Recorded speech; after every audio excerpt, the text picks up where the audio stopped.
Hey, how you doing?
Hello. Hello, how you doing? Hey, pretty good. So how many lanterns do you have?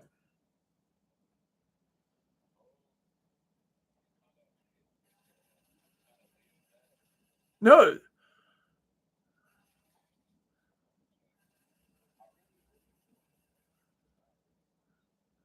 Yeah, we can get them done. So how many do you have?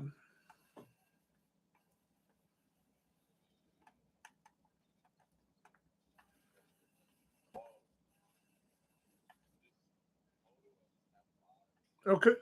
Okay. So what you do is I want you to go to your map, put it on normal or hard because the keys don't matter, what level it is or what quality are. The keys are keys. So, and then invite me over to your world, and we'll start hunting down the lanterns. I made a video with all the map locations for Xbox on my channel, and I've been helping people now for 4 or 5 days get the lanterns. And what we do is we get a lantern. As soon as we get a lantern, we go back to the Potomac Event Center, the shop, and they'll spawn every time.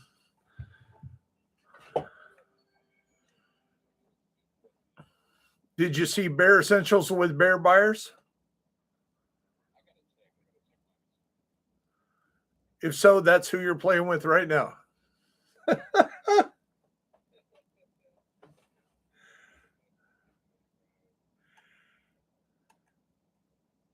In fact, we're live on YouTube right now. About ready to go live on Twitch.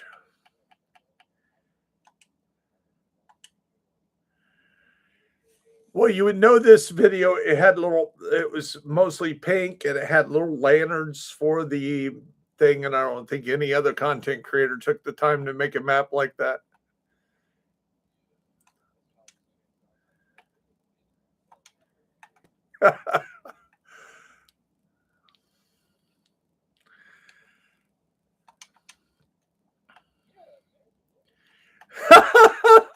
So if you look on my channel right now, you can see my channel live if you got a phone or something, if you want to watch it live. That's cool.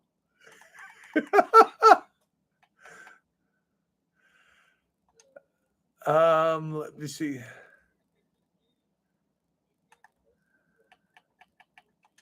Uh-huh.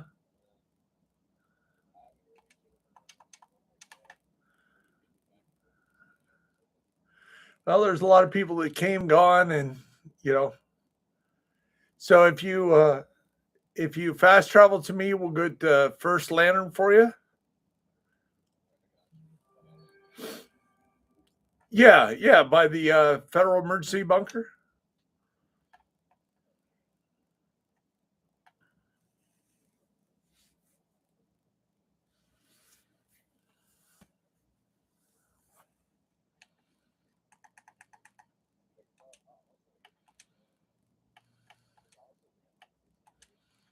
Uh huh.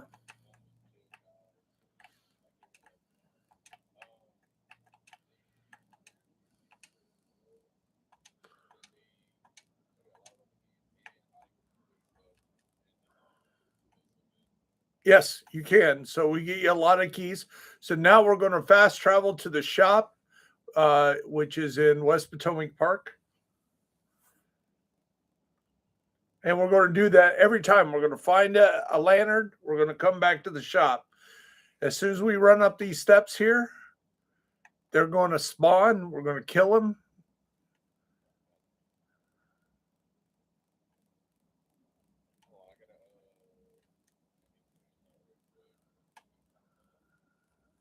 Well, let me come back to you because it may be are they Kits Murray or whatever?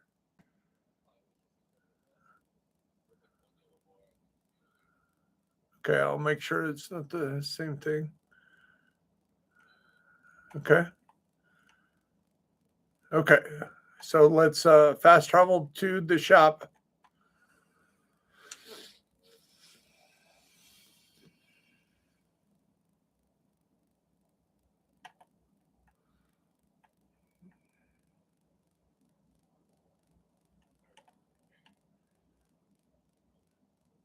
See, there they are.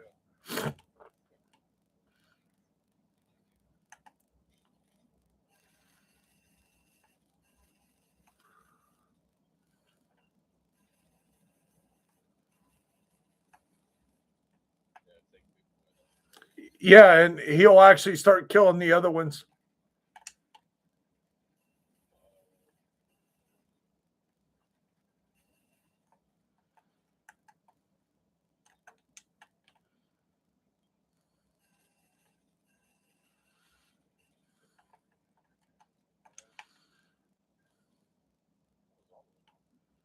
Yeah, it's going to be that easy.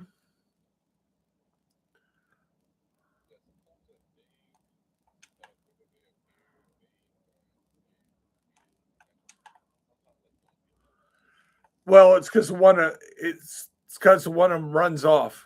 There's another lantern. It's right out here on the island. Yep, you don't have that one yet.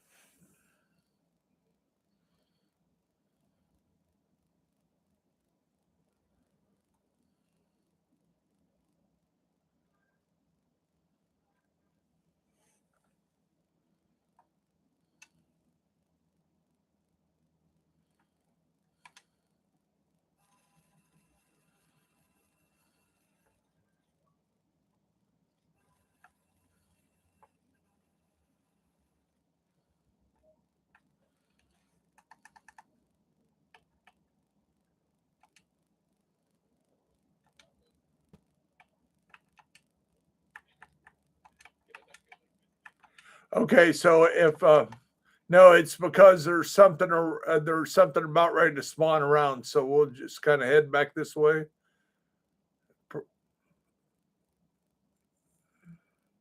And see if they spawn again.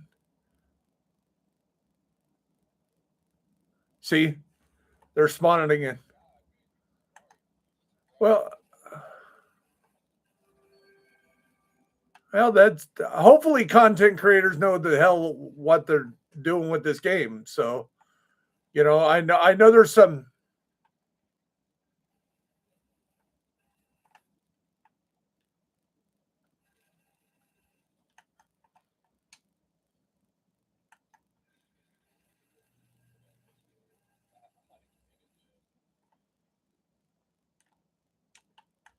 You're not in what?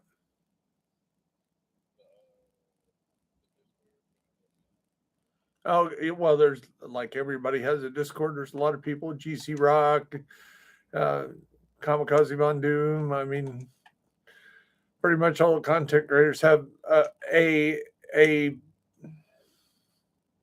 Discord. There's a lot of different Discords. There's a lot of different channels. There's a lot of different content creators.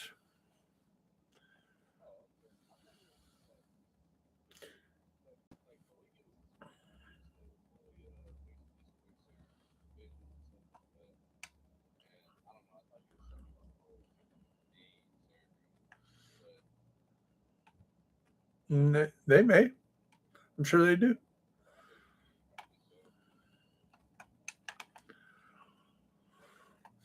And then we'll head right back there, and there should be another one.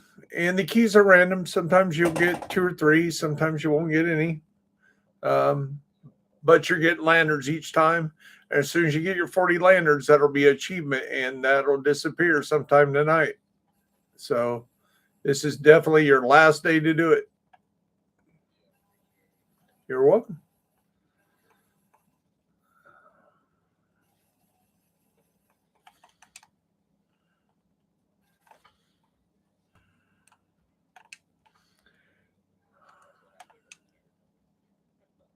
Oh, you're going to get a ton of chatterbox out of these keys.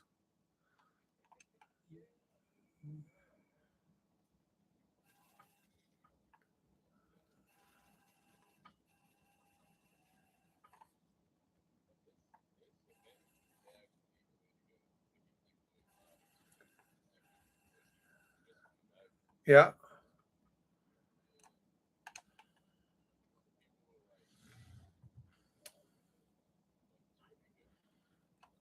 No, it's good. It's good for veterans too if they know how to farm it. See, because the these keys. So in about 60 keys, I can get it. So far, I've got about a 20 to 25% drop rate on exotics, and about a 2 to 4% drop on getting prototype gear out of this the keys. So if you open 100 keys in the gear set, you're going to get 2 to 4 exotics and 20 to 25. 25 exotics, another 2 to 4 prototype.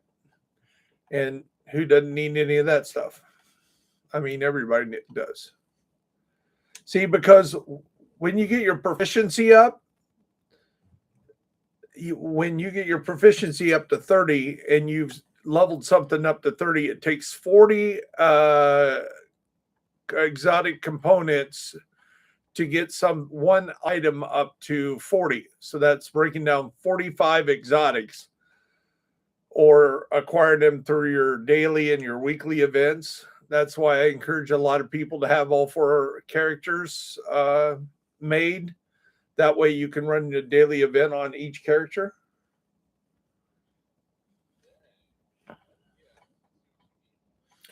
Like tomorrow when it resets, you do your shade donation, and we're going back to the West Potomac Park. You do your shade thing. That's you get a level 700,000 experience for doing that, and you get 1 exotic cashed open. Well, if you have 4 characters, you get to do that on each character. So that's 4 exotics every Tuesday and 4 levels. If it's a ×3 or ×5 event, that becomes 20 levels.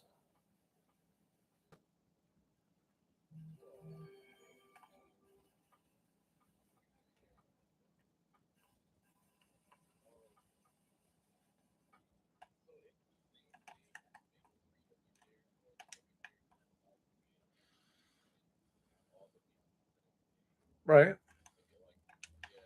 But your watch score is account wide, not character wide.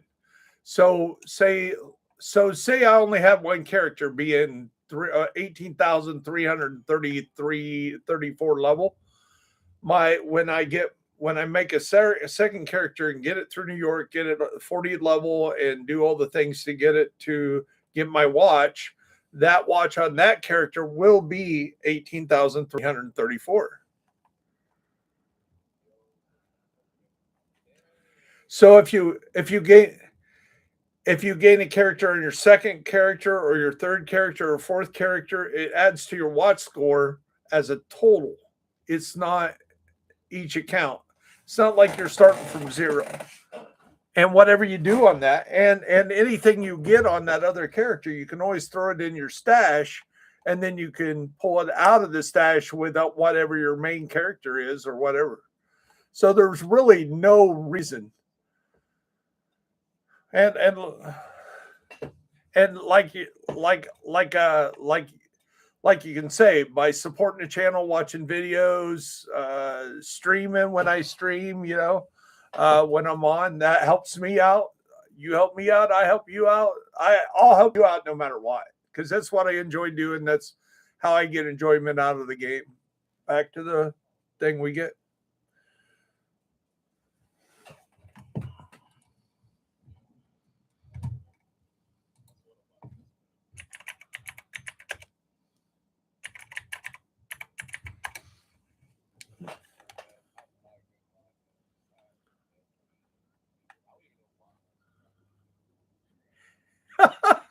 That's okay.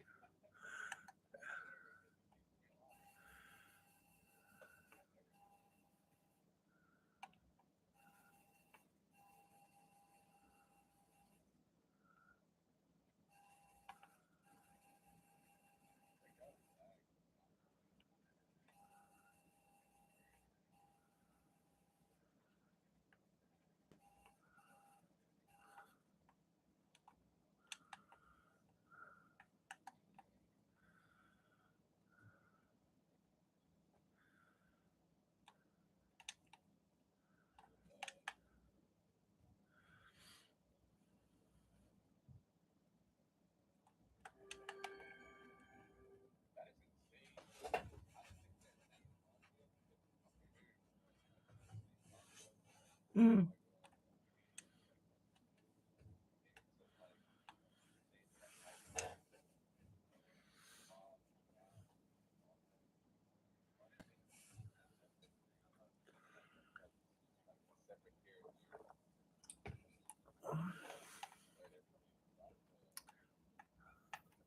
Are they on you again or are they on me?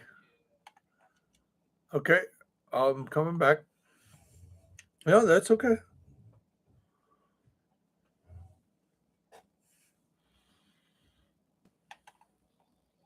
Oh, you this is the Ronin. Now you're yeah, this is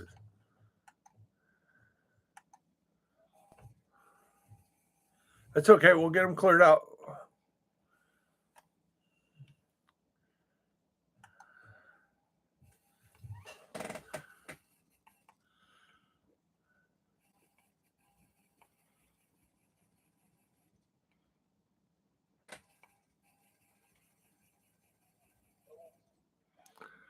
Yeah, he can heal up to two times, so we got to kill him almost three times sometimes.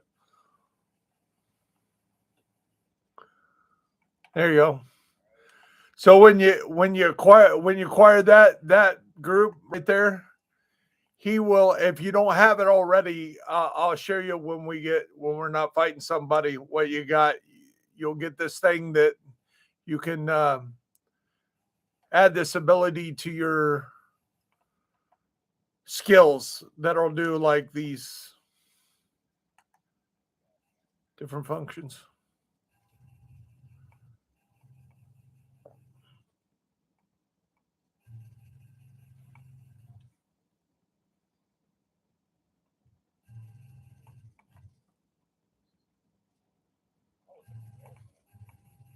Yeah, when you're playing groups of two, they'll drop the when the Rowan spawn, there'll be a red Rowan and a fox Rowan. Yeah. When you're just solo, you'll just get the fox.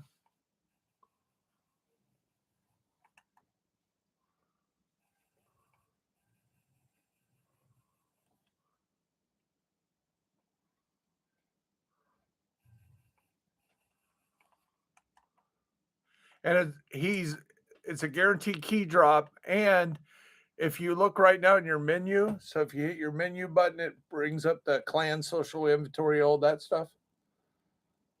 Okay, that'll show you how many keys you currently have over there at the Cherry Blossom event. If you highlight that Cherry Blossom event and press A, down at the bottom of the event is your Cherry Blossom event rewards. You should have just got two of those if you didn't already have them. They have a little checkbox in them when you get them.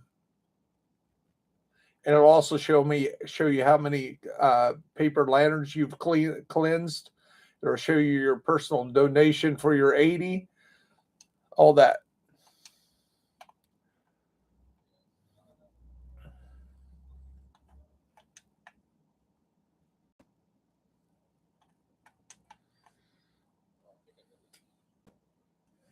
They're over there by the shop. If you go over there by that, the column will still be there, right where you are right now. It should be right there. What's that dude up there for?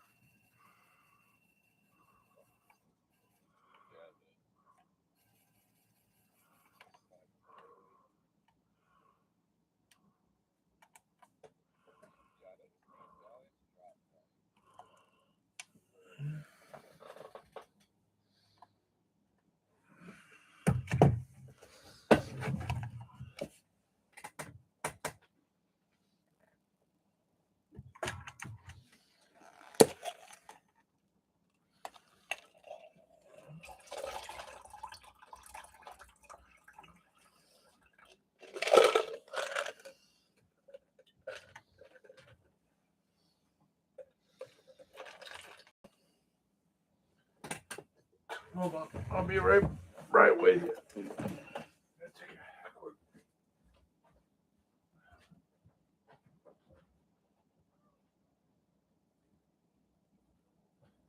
So where do you call home?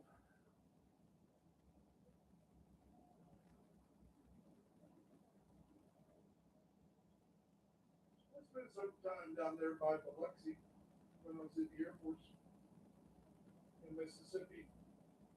Yeah.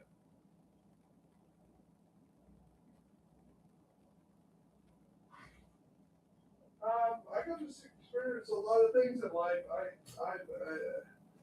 I got to meet celebrities, and I spent 4 years in D.C. That's actually why I play this game. My son, when he came back from Afghanistan, he beta tested this game, and he wanted to play. He wanted me to play this game with him to see what DC, how realistic the DC map was. And I told him I didn't really want to play it. You know, I played Division 1 a little bit. Wasn't really good at looter shooters back then, and I got owned. Being an older guy, I got owned by um, people that kids being toxic, especially in Division 1, which was more PvP. And I back then I took a little bit more personal than I do now. But this game was more PvE than it was PvE, like that one. So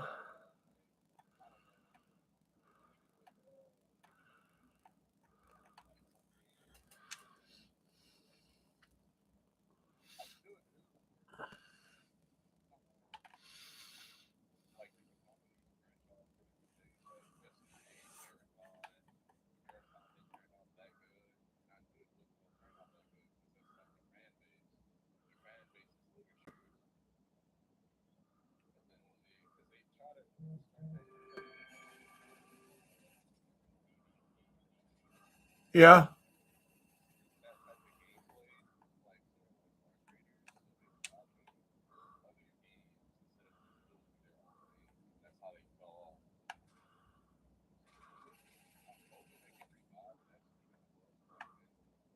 Yeah, both of my sons played Destiny, especially my oldest son played a lot of Destiny. I remember him.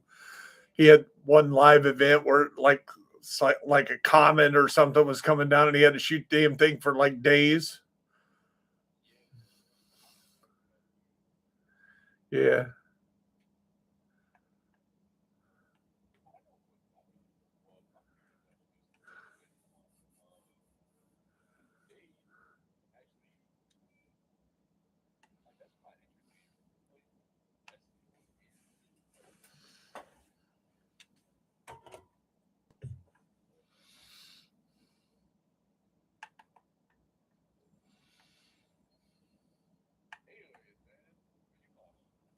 Indiana. Yeah. You fast traveling to the shop again?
So here, I want to show you something. I want to give you these items. Go ahead and pick them up.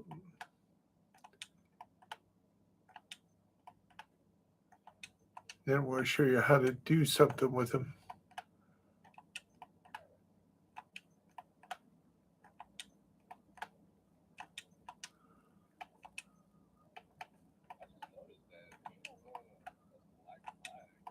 Yep.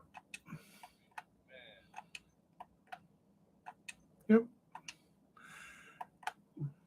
They have some crossover events from time to time. About 5 or 6 years ago, we had a crossover event with. So I got a costume that is from, what is it?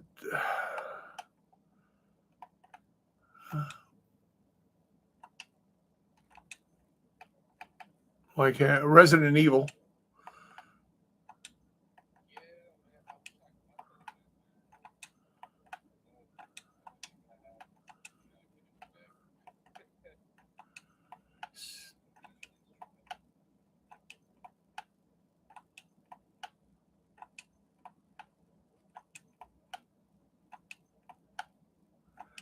So you used to be able to go back to the White House, and I got more to give you, but we'll take up that right now. So what you do is you go into your menu button, your inventory, and then press inventory. If you didn't know, there's a tinkering station. It's right at the bottom of your map when you get in your inventory. Yeah, so do that. Go to your tinkering station, and then go over to expertise. And then go down to measured assembly, which is all the way at the bottom is the gear sets, and go to measured assembly.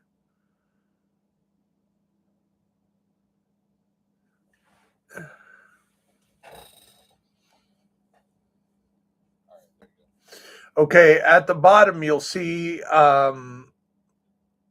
when you highlight one of those items I just gave you, it'll give you something at the bottom like upgrade or something like that. No, not upgrade. It'll say, I don't have the menu because I got everything proficient. What does yours say at the bottom of your menu right now? Something about donate. No. What else does it say? Donate selected. So when you donate each item to that, you'll see that your proficiency goes up 1/10 of a level for like gear like this. So when you donate 10 items, you'll go up 1 degree. And then you donate 100 of these, which we're going to hit 100 these today. You're going to be proficient at measured assembly, and that'll be 10 levels on your proficiency. So just keep donating every one of those, and I'll drop you more while you're doing that.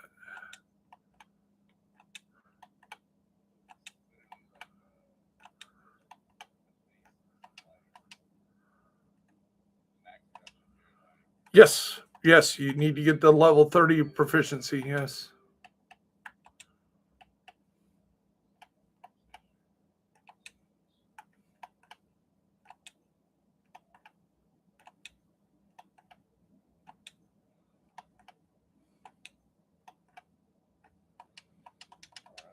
Go ahead and pick these up.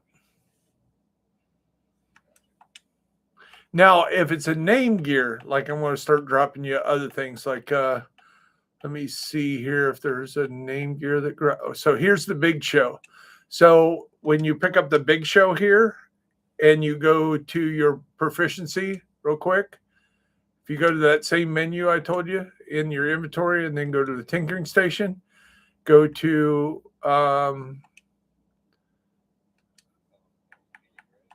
go to your LMGs and then find the Big Show. Select the Big Show, and then at the bottom it'll say donate item or whatever you said, add item or You donate selected. So you donate that because it's named, it'll go up 1/2 a level.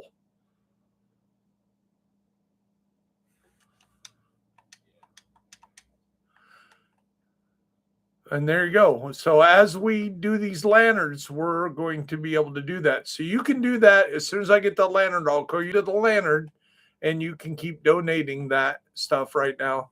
And then I'll call you to the lantern, and we'll keep repeating the rinse. I'll drop you stuff. You can get your proficiency up while I'm going to the next lantern, and then I'll call you over there because it's kind of tedious. Now you can break stuff down and then donate the materials to something, but it's not as efficient. Um, just breaking it down.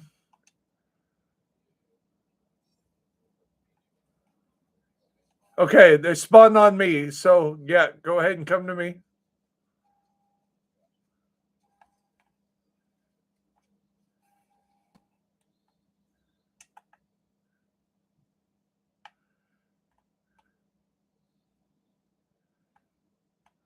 All right.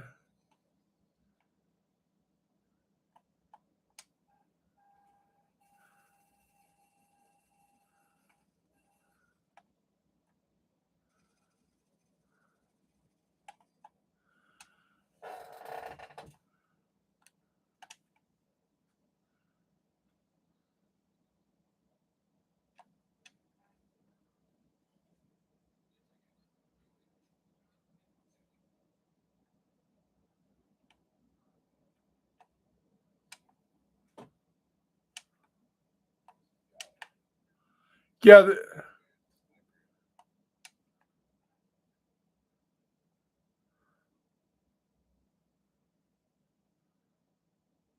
I see.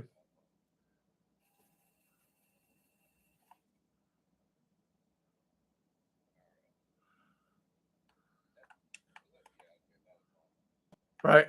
So now we run over here in the corner. And this is one of the food farms. So you will hit that just to show you where that is. There's a little bit of resources and stuff up here. Like tomorrow, when it resets, you can donate. I don't know what it is. It's either food, water, or components. And also, when you do control points, you can donate these resources to fill up your control points, and that also gives you experience.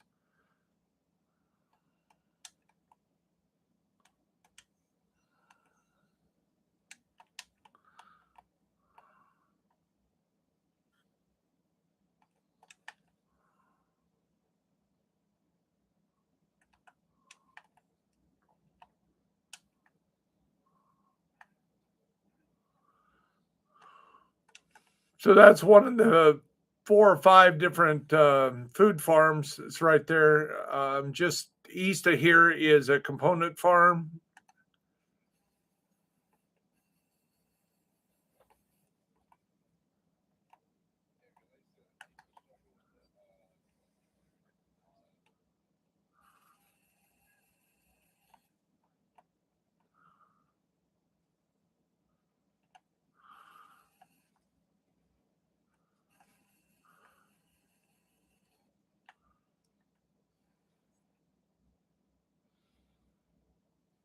Oh, you already had this one.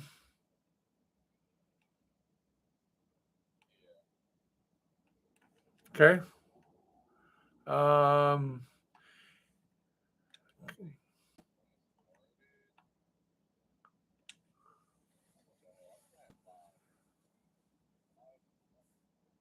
it's okay. Now the cool thing is if we get somebody in here that don't have any, we can hit the same ones you've already done and it'll give if we're on their world and it'll give you credit for it. You know what I mean? Instead of having to yeah. So like if it comes down to we can't find which one you already had at the end, uh I can jump on one of my grandson's alternate accounts and I can take you over there and we can do the same ones you've already done and it'll count. So, like, you've got this one too.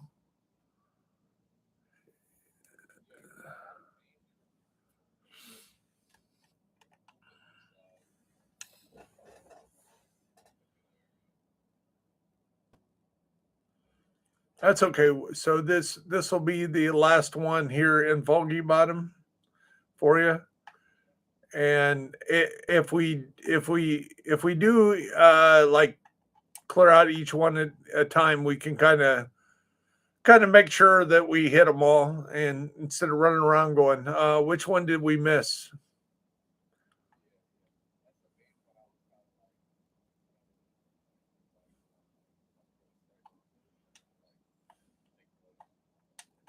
Right.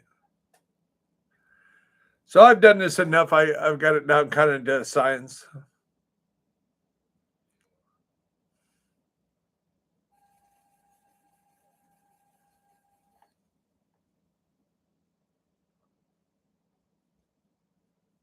Yeah, here you go.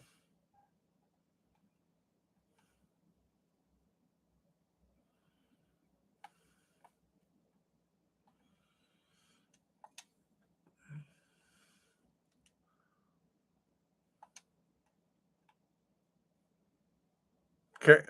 Make sure they don't spawn here. Okay, West Potomac Park we go.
Yeah, you're going to get this knocked out real quick. The major assembly. So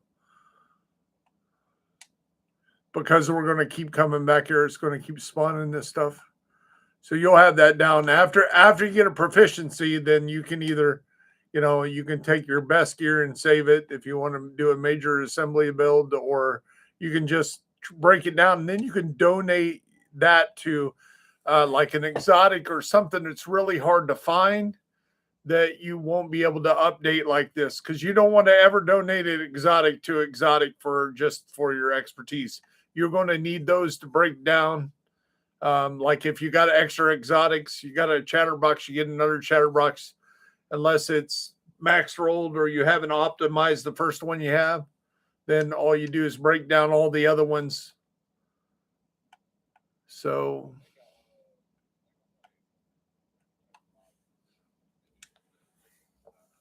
yeah, you don't want to do that. You want to break down your chatterboxes because you'll need those exotic components. Once you get above 13 level, it starts using exotic components to level up. Kind of like your prototype gear. When you're leveling up your prototype gear, it takes one, then it takes two, then it takes four, then it's and it used to be. Go ahead.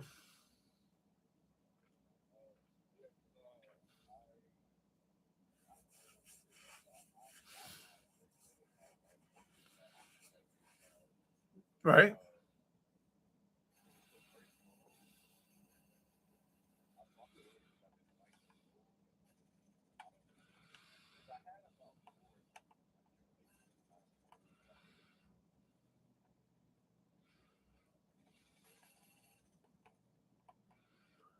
Here's your lantern.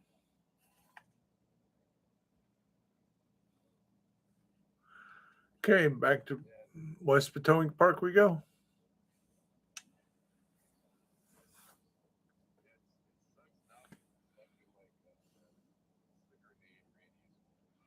Yeah, but you can change that. It just gets really expensive if you keep trying to change it and don't get something you want. It's like up to 50 to change it once you get your last chance in. It takes 50 prototype gear just to try to re-roll it. That's way too expensive.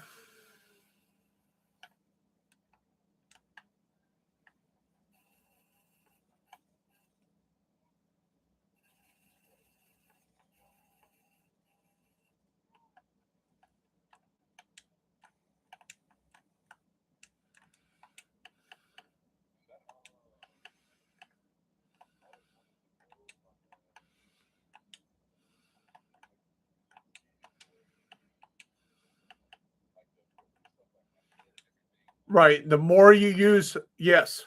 So the more you use anything, or like your secondary, once your pistol that you're carrying, even though everybody likes running the quick step until you're fully proficient, once you get your pistol, whatever your pistol you have proficient, find some other pistol that you're not proficient at and just put it on. Even though it's a secondary weapon, you're going to get proficient. Same thing is with your gear. If you put on a gear that you're not proficient with, as you use it, it gets proficient. So the proficiency does two things. It makes you grind and it makes you try different builds to get proficient at that. Here they are again.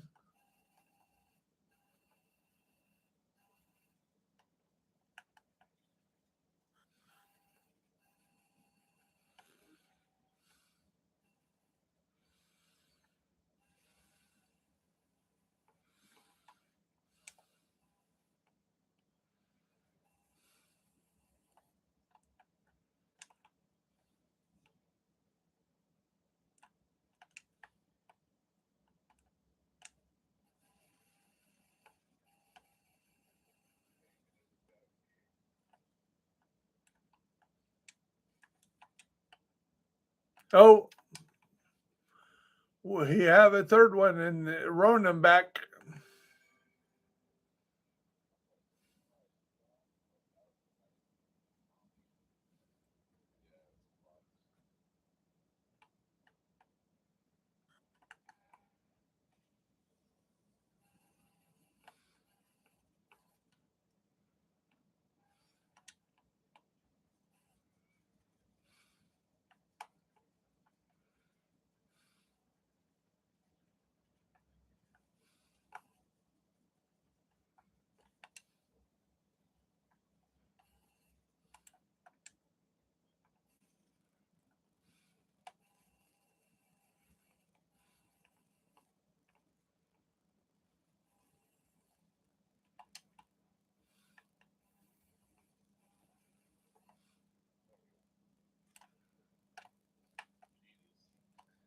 It's okay.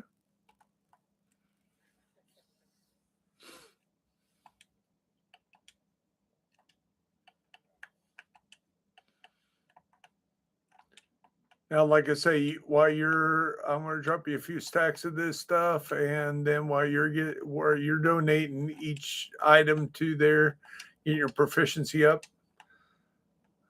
Grab that stack right there. I'll grab you one more, and then I'll go find the next one while you're playing around with all this. And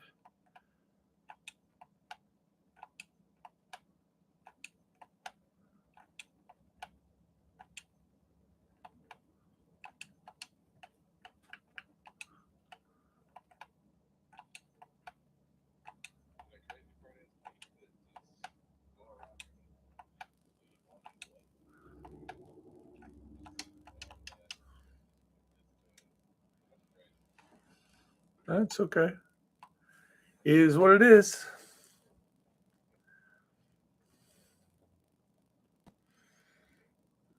There's guides on there, but a lot of people don't read the guides, and they're pretty basic. Have you ever read the tutorial on here? If you go to your inventory, click on inventory up at the top, there's a tutorial on each thing, like how to find the snitch and what his name is. And now there's a one on prototype gear and the season journeys and joining clans and creating clans, the shooting range, you're calling for backup. It's all here. But I make videos on all this stuff, and people watch the videos because they either don't know about that or they just don't take the time to look it up themselves.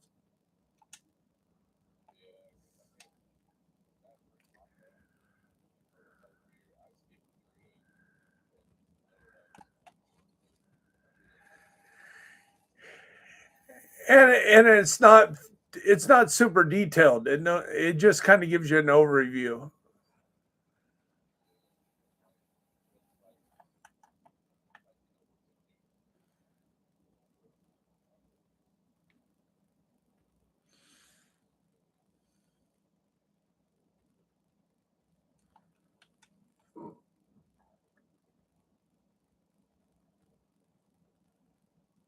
Okay, you got this one. And so we'll go over there.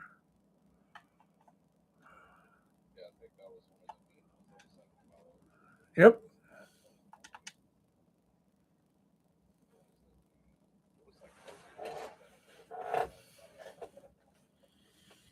In front of the merry-go-round. Okay.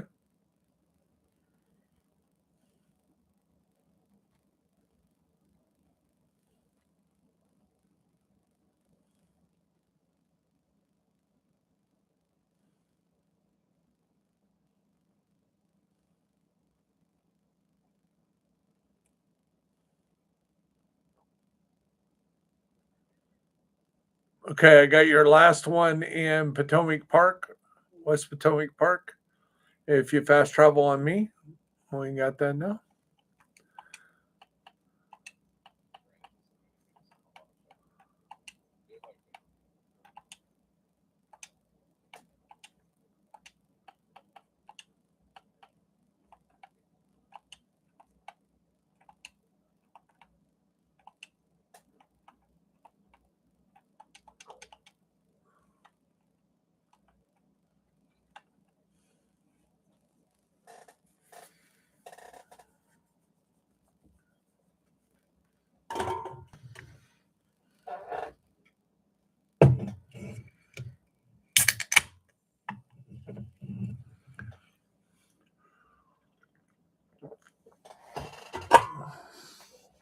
Okay, what? Back to West Potomac Park?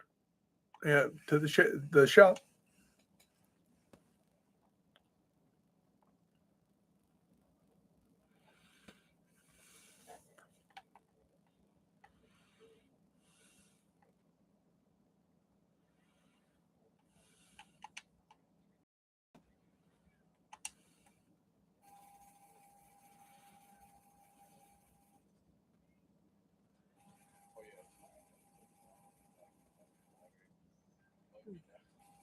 I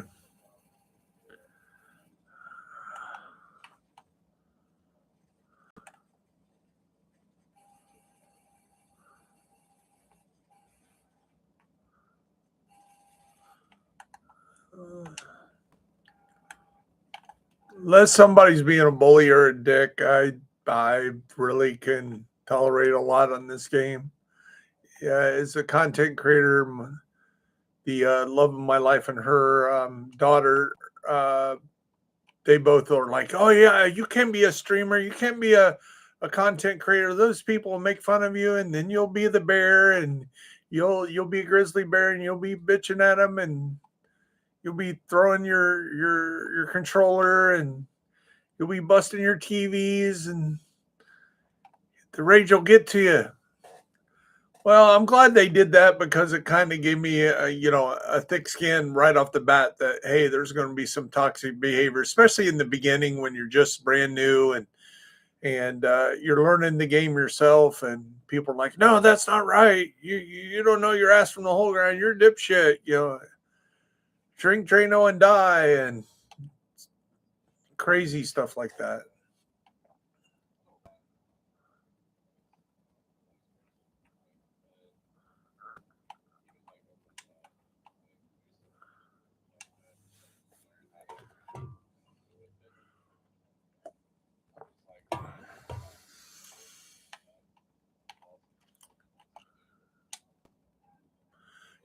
They say you catch a lot more flies with honey than you do with, not that who wants to catch flies, but it is what it is. Yeah. Oops, I'm in the wrong block.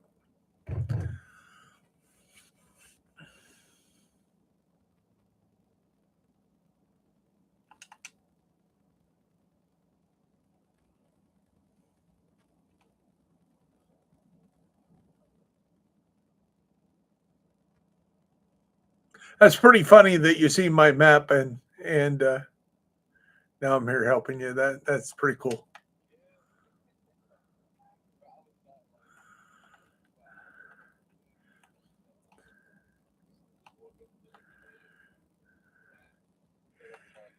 So you know those coordinates I have on that map. You know how to see your coordinates, right?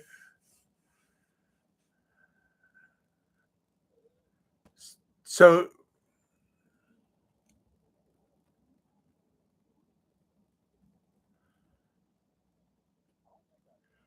when you go, you pull up your inventory, your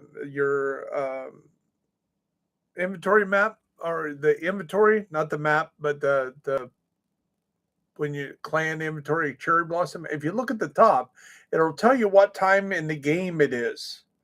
It's 1647.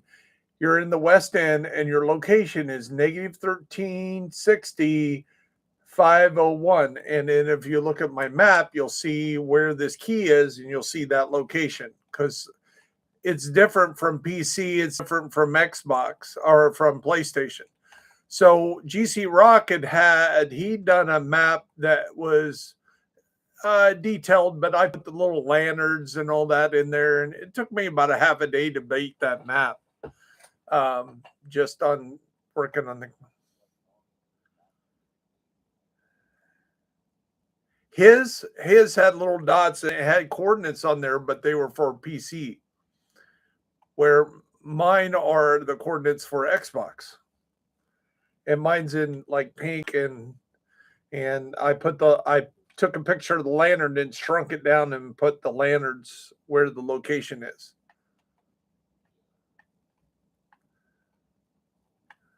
It's a little cooler, graphic wise. I took, but it gave me some intent. It's kind of like one of my thumbnails from the other day from grinding has a bunch of prototype gear that the whole team had dropped for me for a picture. So that's not all the gear I got, but the team got on that run. I think we got like 12. Basically, we got anywhere from 3 to 6 of people.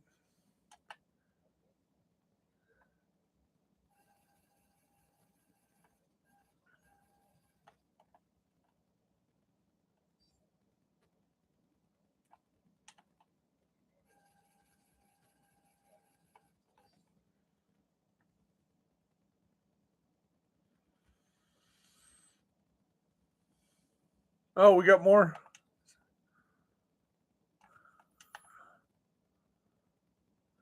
There's more coming at us. I love it when they double spawn. That's so cool.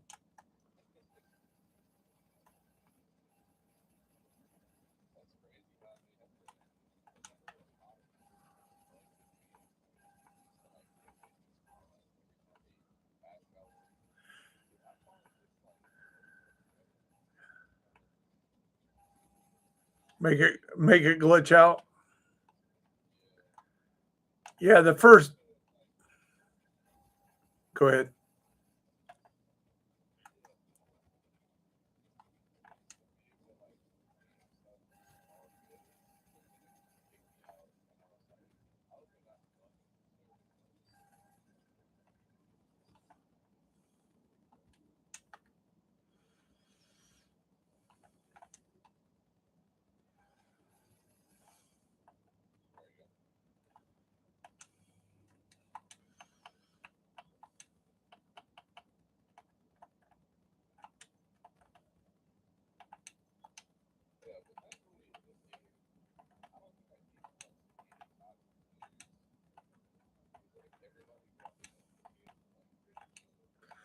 And there's a lot of us that are in our 50s and 60s that play this game. It's not strange to run into somebody my age or even older. I got a group of stuff behind you.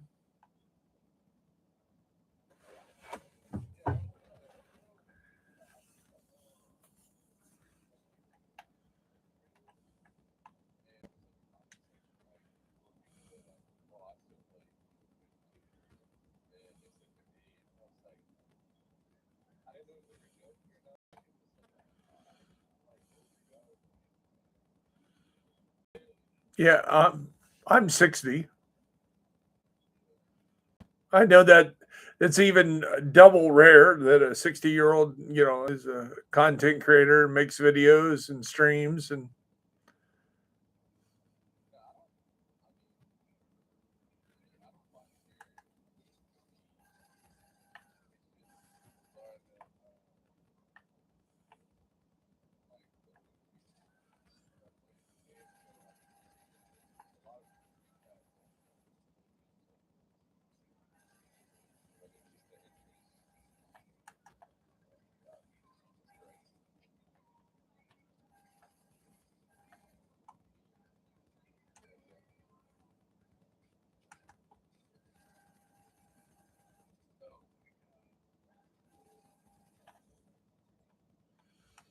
are you fighting Ronin or something?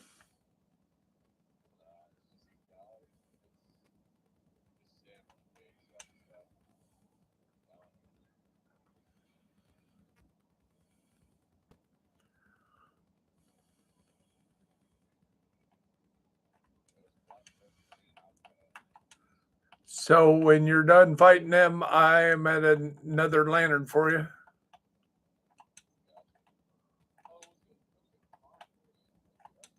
Awesome.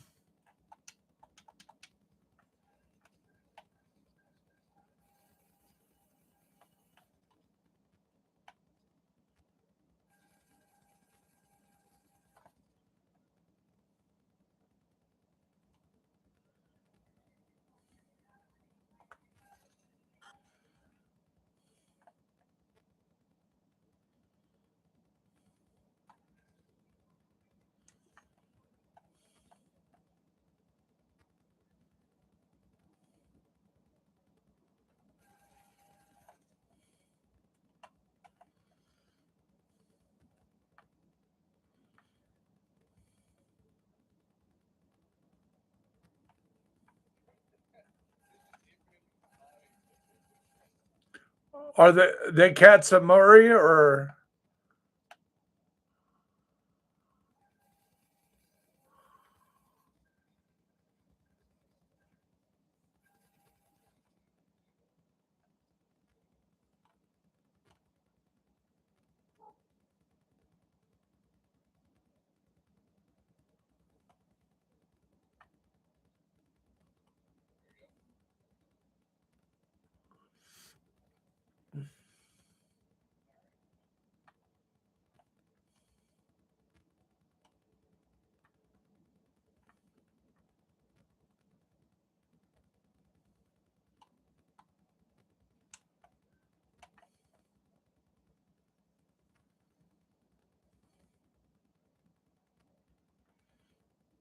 we're over here?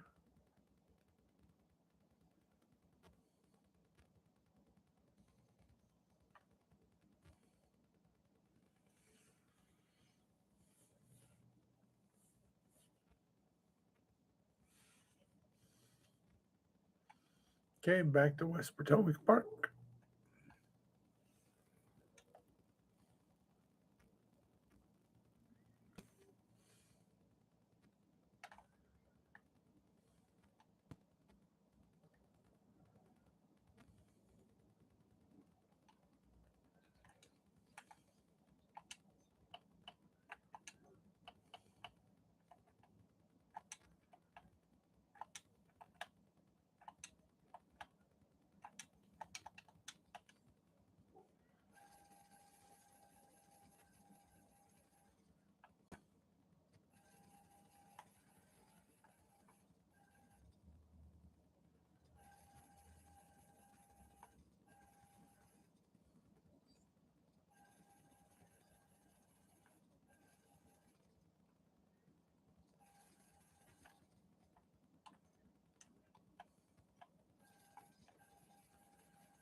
Mhm.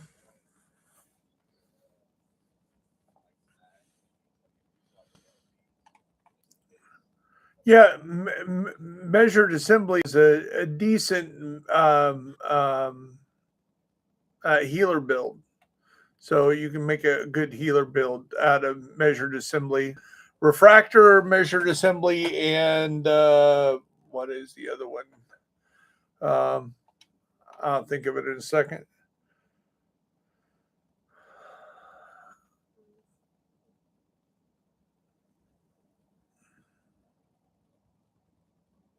Oh man, I need to make another veteran thing for veteran video for Memorial Day.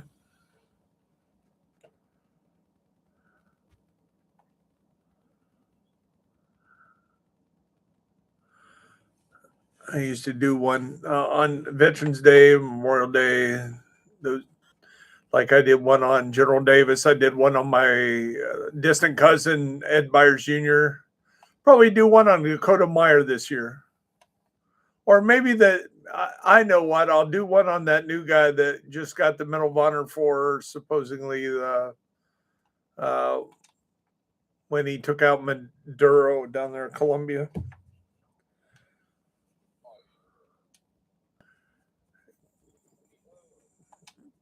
Okay, looks like Captain America for sure. So I'm at the next one, next lantern. If you fast travel on me, I'm here in Constitutional Hall.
Make sure you come up here just so you can get your keys.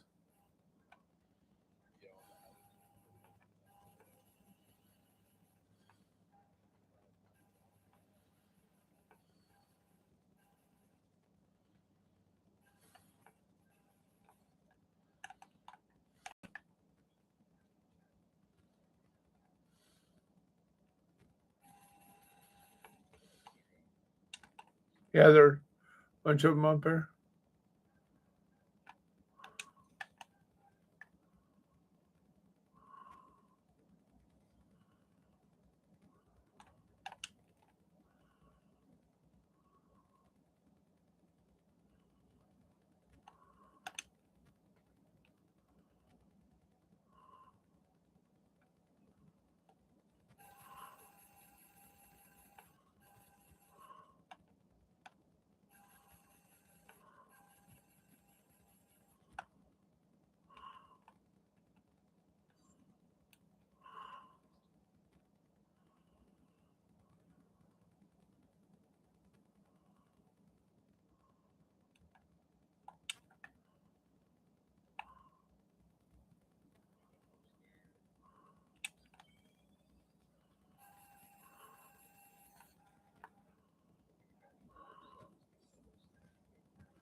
Areas.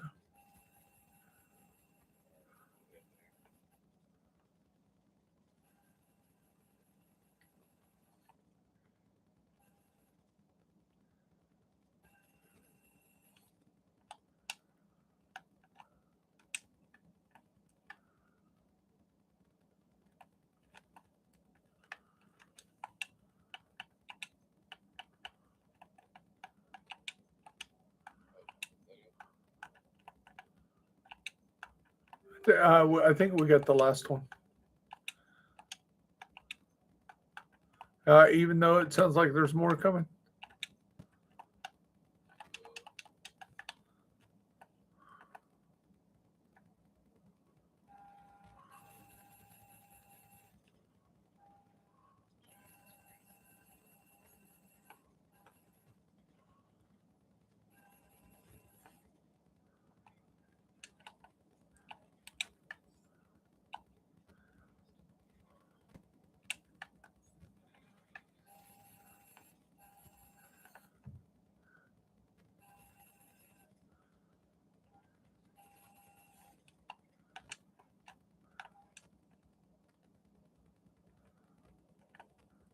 Remember, you got a stack over here that I dropped just when we're done. All over there on the other side of that shack. No, it was still there. Yeah.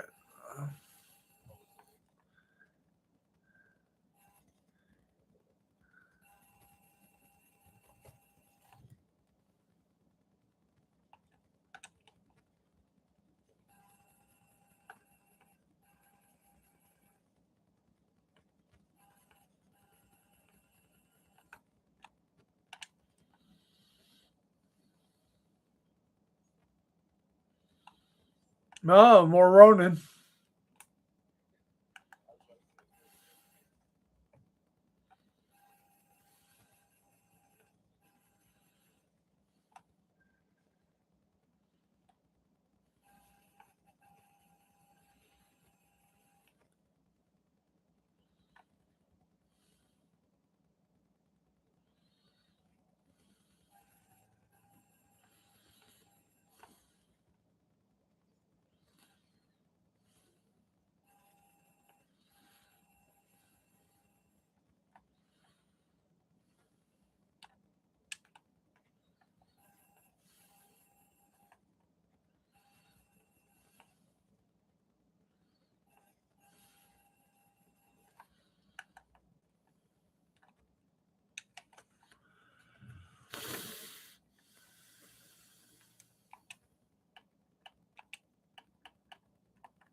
Okay, got one last stack there for you.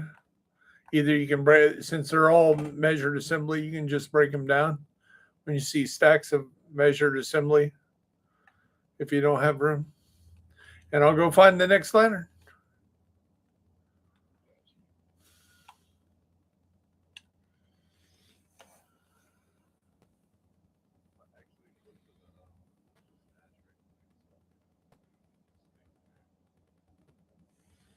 Yeah, you can go to the White House and go to the stash, or you can go right here to this where I am right here, and there's the stash right there in the safe house.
Uh huh.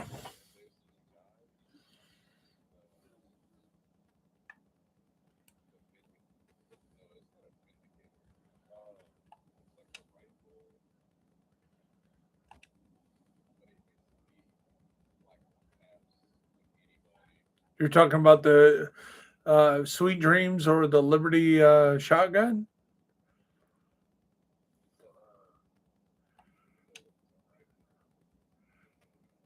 Or you're just talking about he builds a build so when he shoots somebody, it kills them instantly? Okay, so the Sweet Dreams or the Liberty pistol, um, when you melee attack a purple or a red, that kills him instantly. What you're talking probably is a one tap build. I have marksmanship builds that I can basically I can shoot somebody in the head and it will kill two dudes at the same time because the turmoil knee pads will transfer 50% of the damage that would be dealt to the first guy. And when I'm hit for 20 or 30 million a shot, it gives both guys 15, 10 or 15 million, which kills both of them. So literally it's a one shot kill two people build. But it probably that build is probably the same thing. It could be any rifle that is kind of top tier. Um, I have a 1812 that I do the same thing. The Virginia, which the exotic version of that is the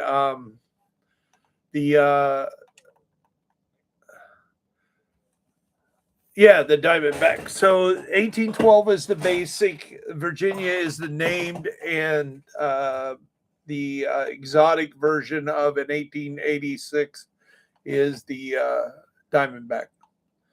So if you fast travel on me, I because if you didn't follow me, how to get in here, it's kind of a maze.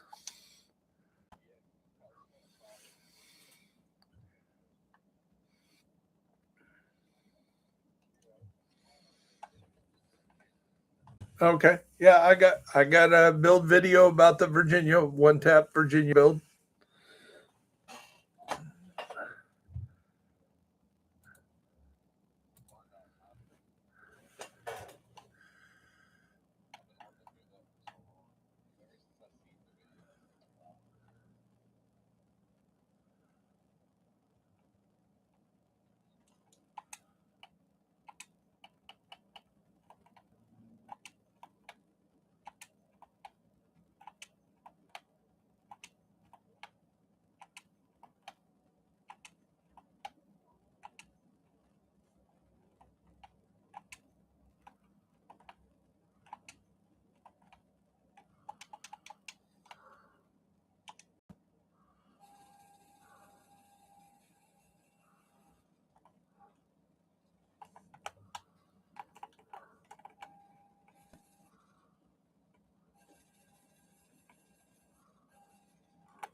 Okay, while you break down some of that stuff I gave you, I'm going to do another bathroom break, and I'll be right back in a few minutes.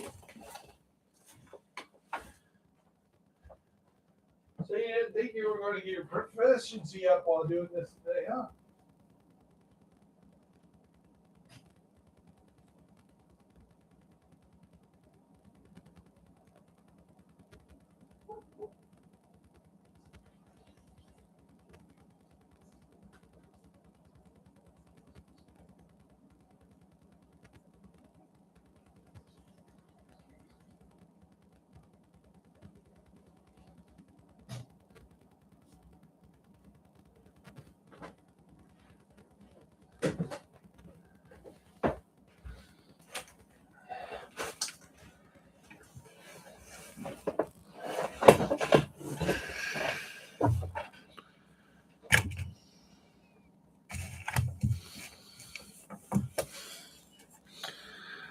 Yeah, it's exotic. It's not very good. Not a big fan.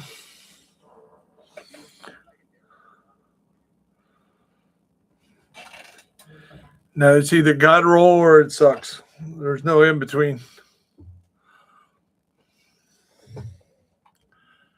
Yep, they spawned on one of us. I'm still sitting here. I'm coming.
Okay. Let's see here.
Yeah, you did have that one.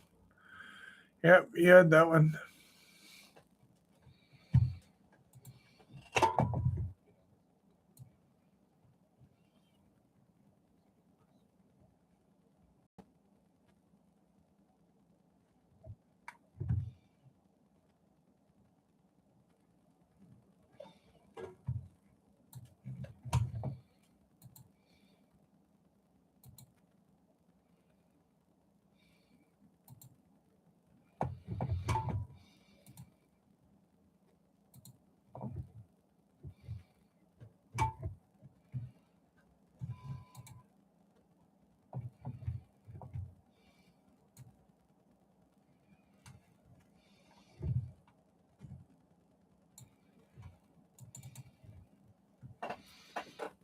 Okay, I got the Foggy Bottom done, Constitution Hall done, Potomac Event Center or the Foggy Bottom.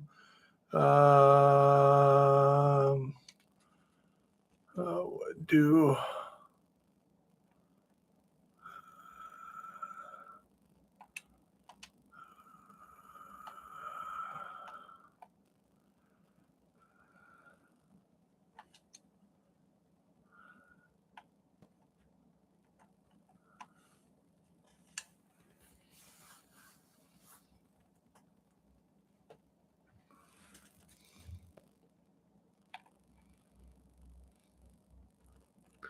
so, like I say, until I find the next one, you can keep donating your stuff that you have in your inventory, unless you put it all away.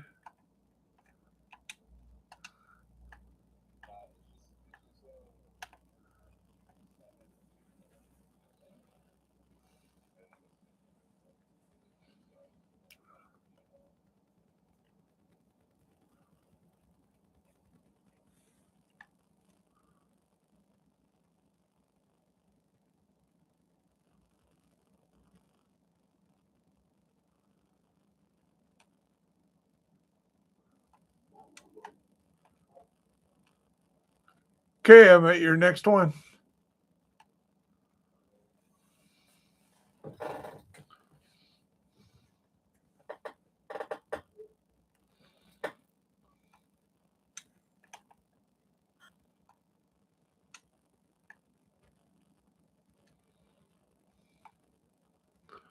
West Potomac Park it is.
So I got a stack of weapons out here for you.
Okay, fast travel on me. We got the next one.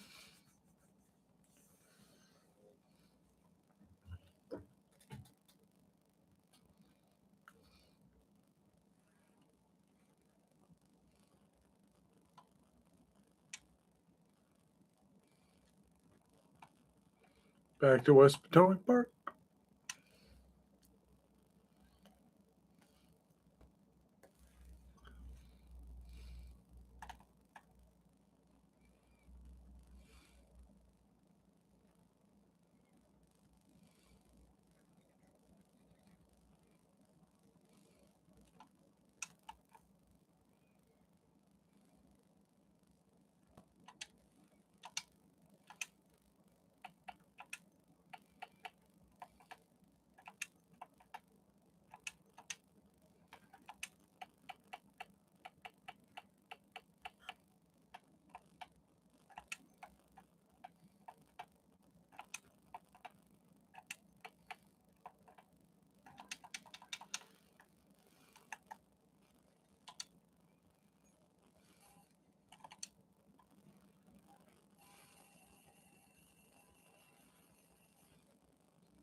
Think they spawned again?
No more for you?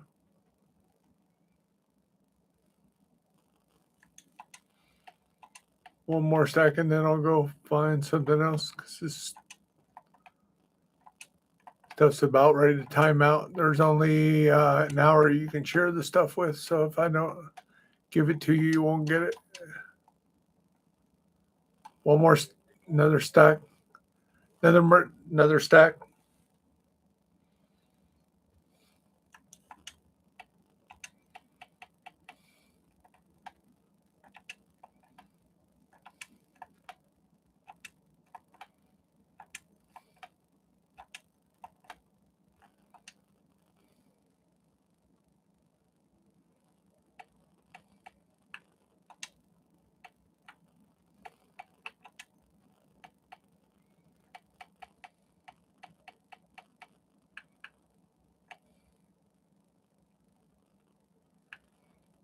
I only got like 6 minutes to share this with you.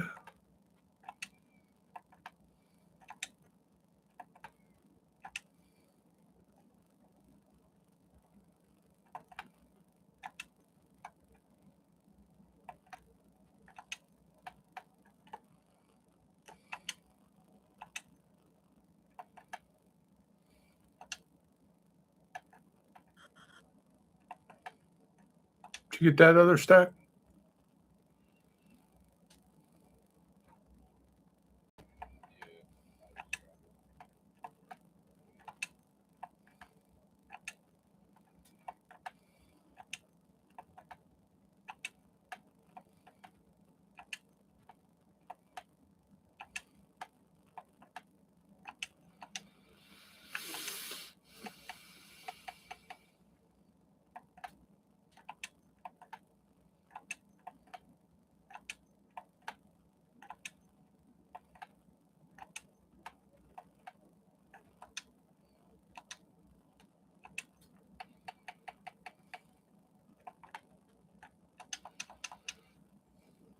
Okay.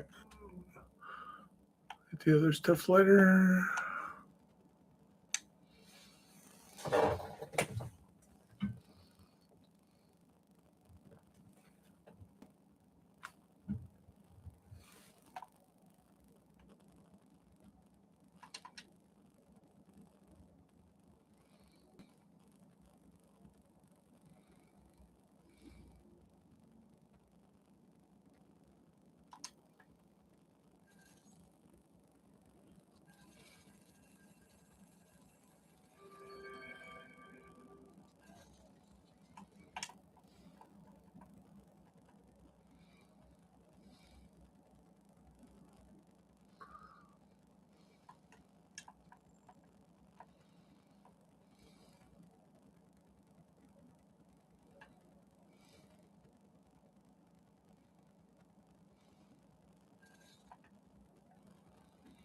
Okay, add the next lantern.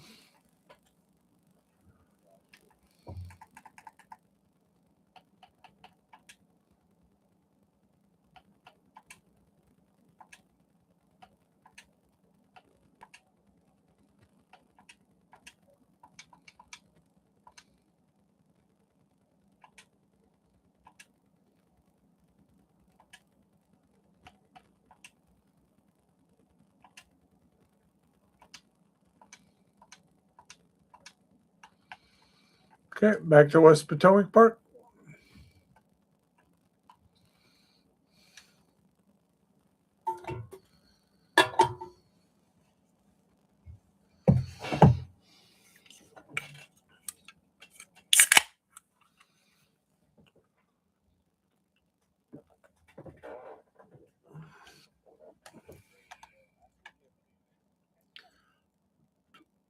What's that?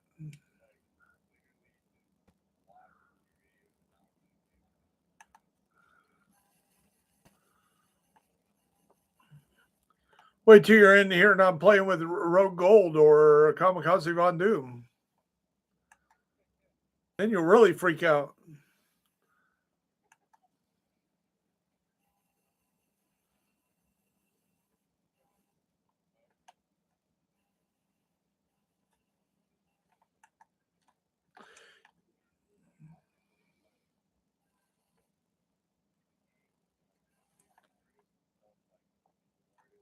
Uh-huh.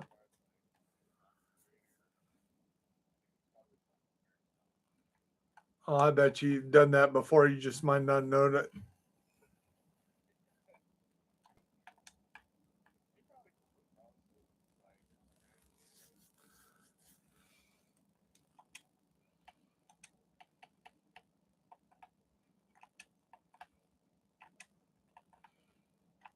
No, I used to, if you look at my old videos from like years ago, I used to do a thing called Top 13. And what I do is on a Sunday, I would database everybody that made a video that week for Division or Division Two, and I would rate them on their content. So like a stream just gets 1 point because it doesn't take a lot of effort to just turn on your Elgato and stream, right? So that shouldn't get as much as somebody like NGN that does all the lore of the game and makes all these videos and finds everything and then puts it all together and puts these great graphics and just makes this, or does the whole post production like Tuxedo Bandito. And anyway, so I would cover all these guys. Well, then they would like, oh, I got to make more videos so I can be #1 that week. So they would literally make more videos just so they could be on my little bitty 200 follower Top 13. And then I would have people like NGN support my channel and say, hey, you really need to check him out. He's really supporting us. Frog the God, which is a real toxic guy that did the DZ stuff, and very street from New York, probably got arrested, probably in prison kind of guy. No lie. But he really liked what I was doing because he would make my countdown almost every week, because he'd do 10 or 15 videos and get 20, 30 points consistently. So he was always making the top 13. So that was kind of neat. The good thing about it back in the day, those content creators all know who I am. Now, some of them play stupid, like nothing but skills. Like, who are you again? Okay, yeah, you know who the fuck I am. You can play that game, but okay, God forbid you help another content creator out, And then I would get it seemed to be the PlayStation boys were kind of like us versus Xbox guys, and but and Kamikaze Von Doom came and hunted me down, and he goes, you're pronouncing my name wrong. Are you being an asshole on purpose? Or I'm like, no, how am I saying it wrong? He says, well, sometimes you say Van Doom, or are you trying to make fun of me? No. Well, I got that. So then we become good friends.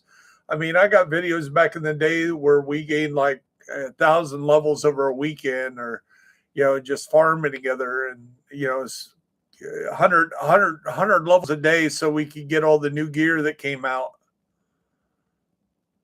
So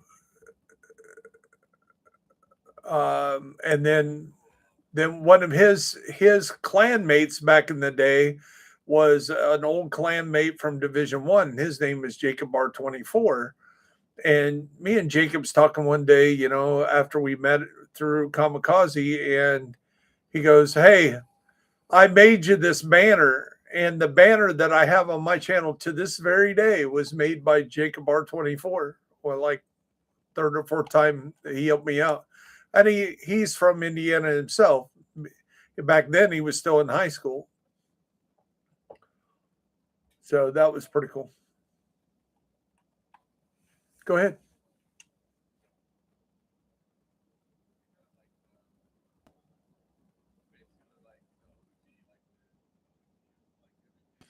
No, the OGs are, most of the OGs from Division One are gone. I mean, Wids kind of came back after his college days, but and Wids is definitely an OG because he's tight with Massive.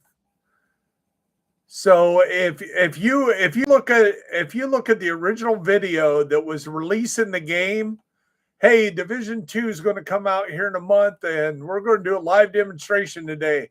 And the guy that sits down on the computer, that's Wids. Their game tester was Wids. Because he was a big content creator, and they still do that, you know. So like when they were working on year 8 content and testing it, what they do is they send a plane ticket or invite them to come to Massive. I don't know if I assume that they pay for the trip.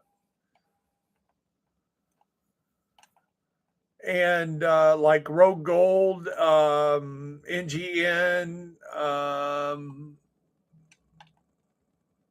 GC Rock, those guys all got to go to Massive and game test and meet the programmers and stuff like that. And that would be my ultimate gift.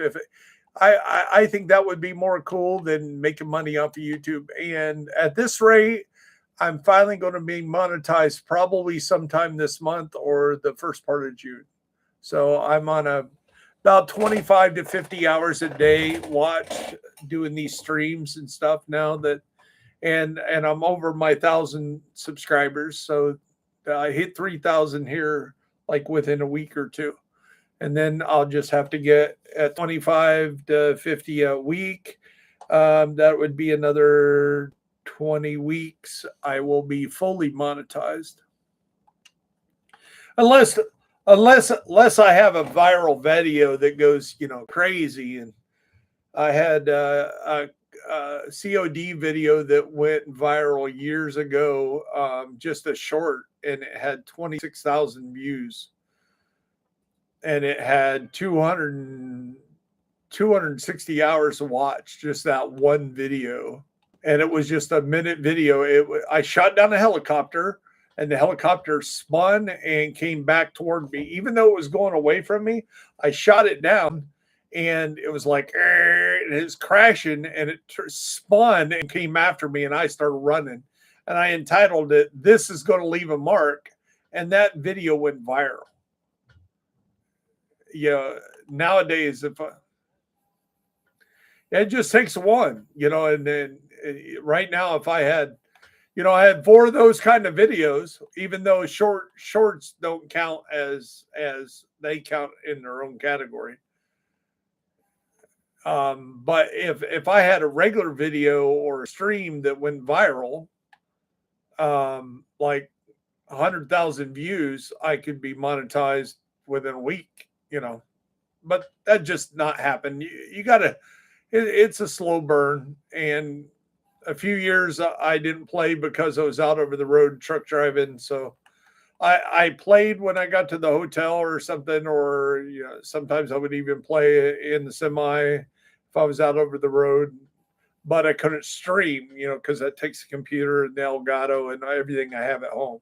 I was just never at home. So there was a few years that I didn't make many videos. When I first started being a correctional officer 5 months ago, there was about a 4-month period when I was doing, you know, 16-hour days, like 5 out of 7 days. So I was at work all the time. I didn't make many videos, but now I make time for it. The last probably 90 days, I've been really hitting it hard on getting the likes and the views and all that.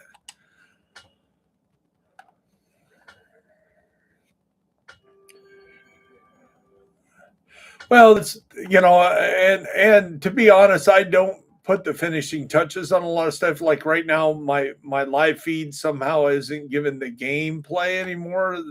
It's just me talking, and you can hardly hear you. You got to really listen if so. Your voice hardly appears, and the game sound isn't coming in. So something either happened with my Elgato, or I don't know, but something ain't working right.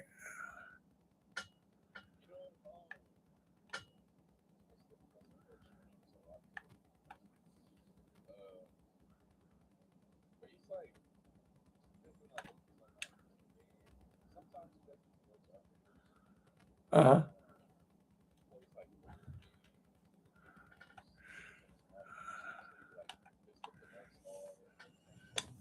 Yeah, there's a whole market for anything.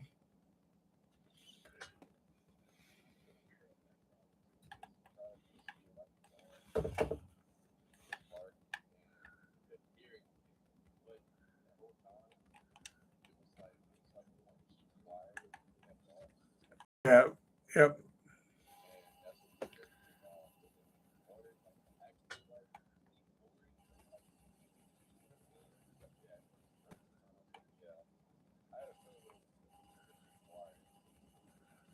yeah,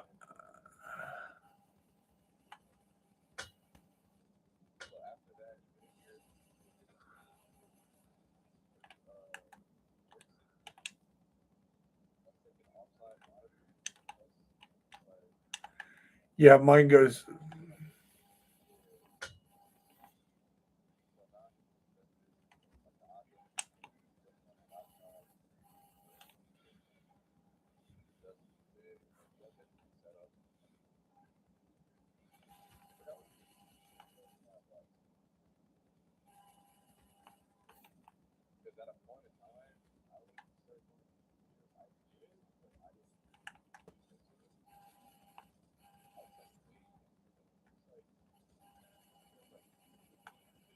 Yeah, I tried to get my grandson started at that time.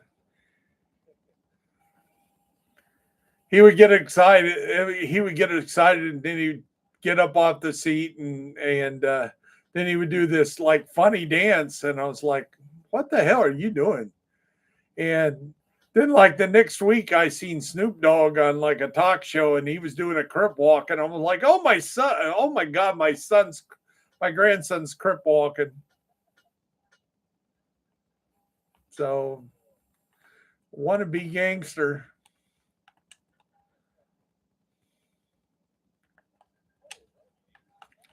Yeah, killing Rowan here.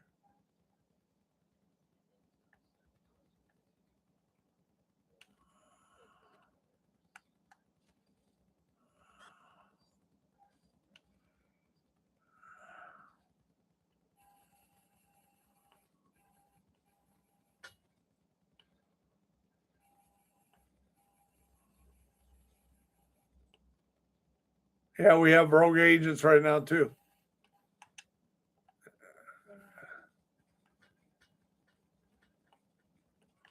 Trying to figure out where the hell that Rowan went.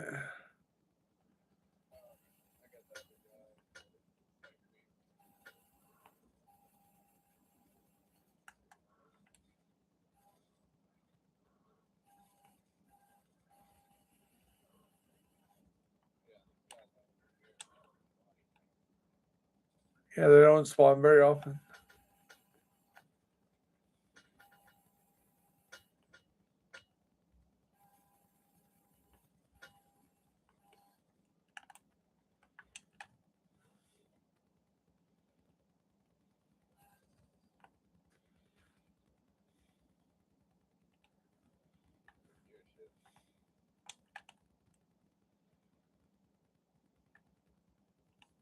There's the Katsunubi again.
So that'll give you some stuff to work on while I find the next one.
Okay, if you fast travel on me, we got another one for you.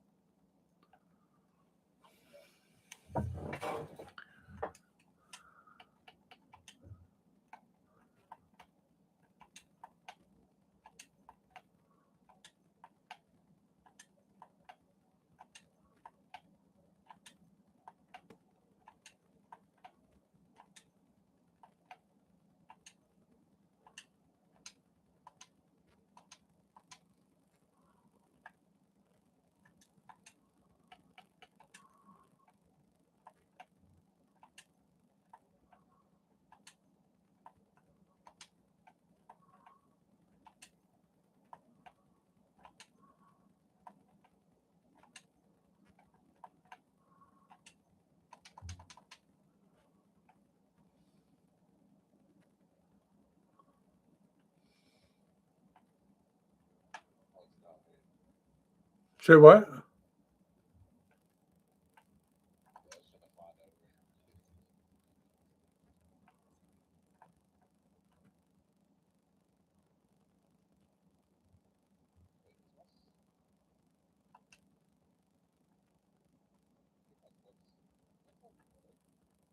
I don't know. Where you at?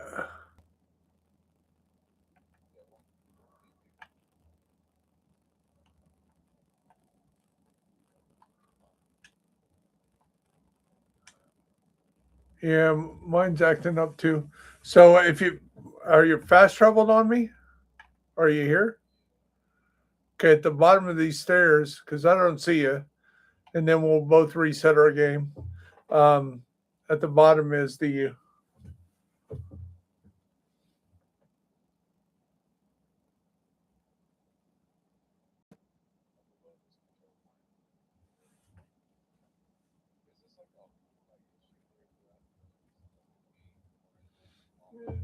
I would just log out, reset your game. We can stay in the Xbox. I wouldn't shut your Xbox down, but we're in Xbox chat, so it shouldn't. Uh, Jumping around sometimes it just gets confused. Mine's doing the same thing. It's like not letting me deconstruct stuff and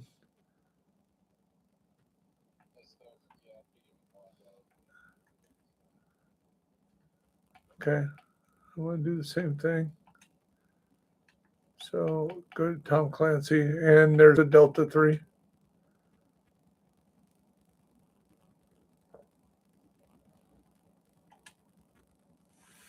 Try to see if we log back in. And they may be having maintenance in the middle of the day for some reason.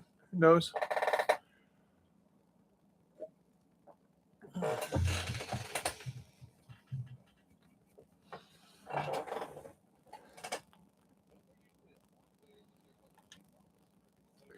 Not if something's drastic or something. Who knows? And you got to remember the main server in Oslo, Sweden. It's about time for them to go home. It's probably 6 o'clock at night there, 7 maybe. So they may be doing something before they go home for the night.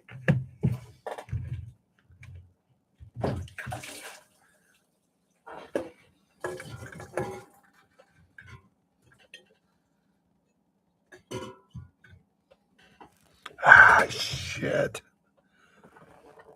God damn it. Great.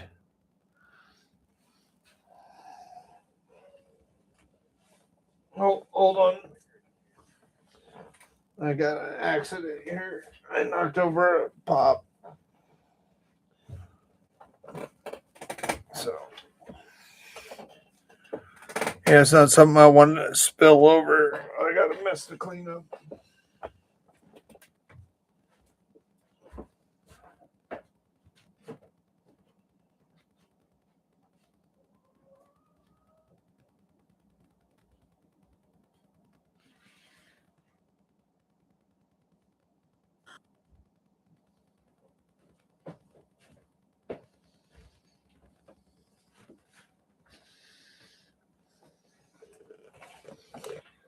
That sucks.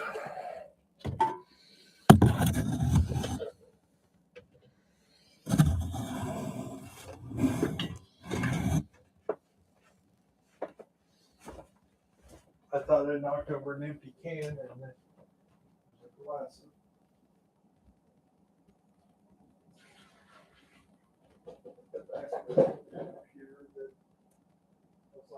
Why is my feet wet?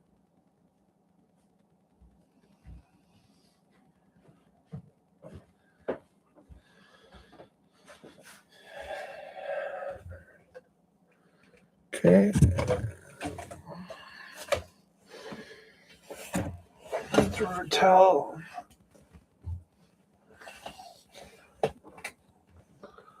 Luckily, it didn't go a little bit to the right and land on the wall socket and like totally fry everything. That would have been bad.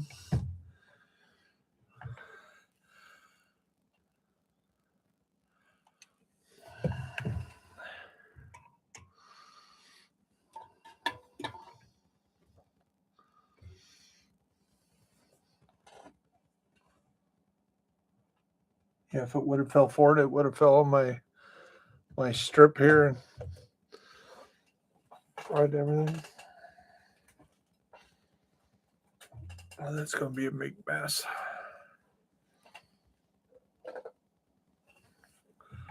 Okay, so where are we?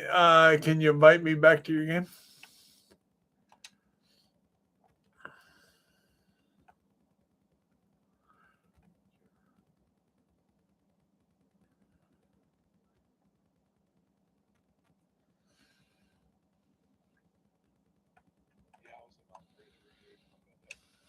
Oh, that's okay.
Yeah, hold on. I was fighting some people in my world that spawned on top of me. So keys are keys. Problem is, it's on my map's on heroic, so not the instant kills that it is on your map. But again, when you're looking for keys, you don't need to make it difficult because, like I say, there's no difficulty in keys. So,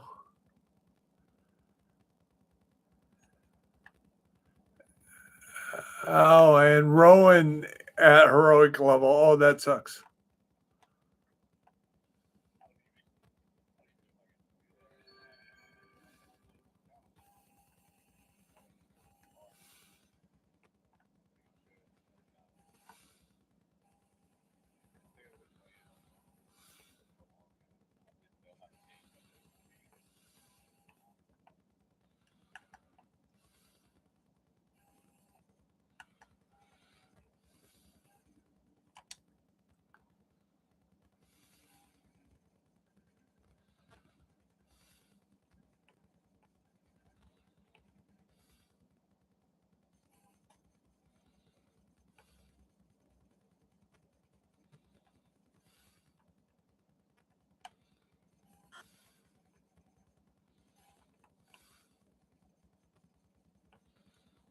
Okay, I'm gonna do it this way, and hopefully it'll work.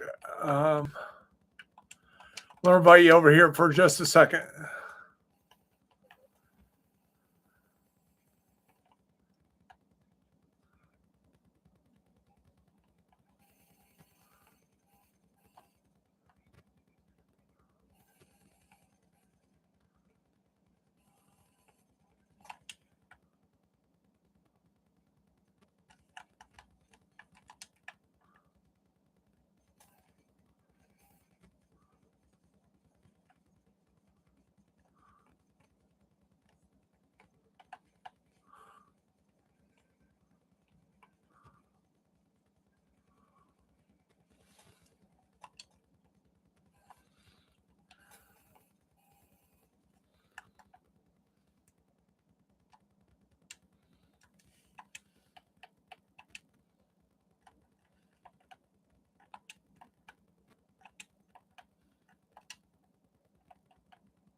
There you go. Grab that gear, and then we'll go to your world. Did you get a key off of him? Awesome. So that worked. How many keys you up to? Awesome. No, that's good. That's a lot. That's going to so 28 times 20%. That's 5 or 6 exotics and probably maybe one prototype here if the odds are right.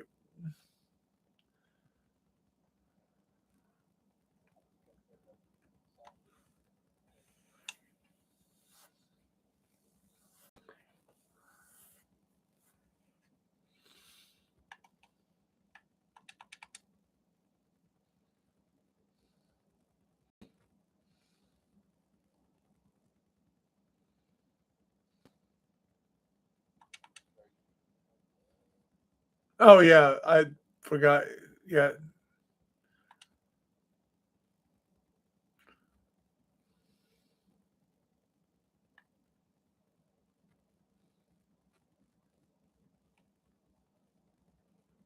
Once you get there, send me an invite.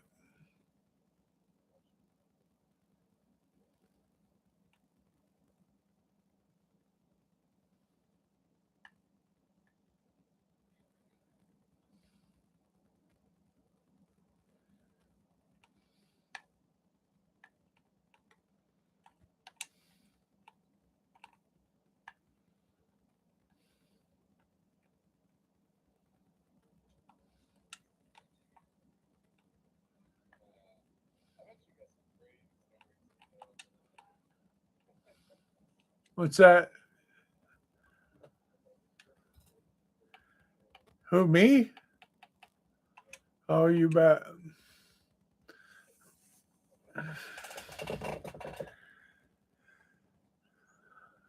So one time I went down to see a friend of mine. She was I had time to leaving the Army Reserve and going in the Air Force Reserve, and she had to cross train. She was going to be a nurse in the Air Force. So she was at Brooks Air Force Base in San Antonio for her training. And she said, "Hey, for St. Patty's Day, why don't you come down here? We'll hang out.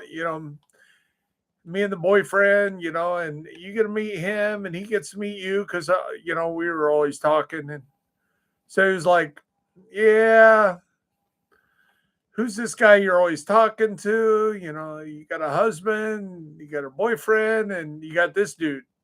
So I was like, "Yeah, it sounds good. Sounds like a plan. I'll come down." Well, on the way back, I got a connecting flight through Atlanta on a Monday morning because I work nights, and trying to get back, for Monday night work. And anyway, 7 o'clock in the morning, I'm going through Atlanta airport, and people are looking at me and pointing. And this one kid literally comes up to me with a notepad and a pen and paper, and right at the last minute, he kind of chickened away and backed off of me. And I started getting pissed off. I was like, I know it's the South. I know it's Atlanta, but haven't you guys ever seen anybody in a cowboy hat? Because I went to Texas, so I I was all duded out to, be cowboy, being in the country and all that other stuff. And these people are literally just getting out of my way, and one sees me and next one points, and they're just like, oh, look at him. And all of a sudden I hear this voice behind me goes, "Hey, what was your temperature on the airplane?" And he goes, 103, in this deep voice. I was like, who the fuck is behind me that's got like a bullet or something going to kill me? Because it is Atlanta, the DCD is down there. The real CDC is down there. So I'm really concerned that there's somebody got a contagious disease that's right behind me. Well, I turn around and Hulk Hogan is right on my ass. And he is the one with the 103 temperature. And the whole WWE is with him. So I am literally walking like 1 foot in front of the whole WWE. Well, it makes sense now. Um, they're based out of Atlanta back then, back in 1990s. They were stationed out of Atlanta. So, like every Sunday they either have WrestleMania or, Super Slam.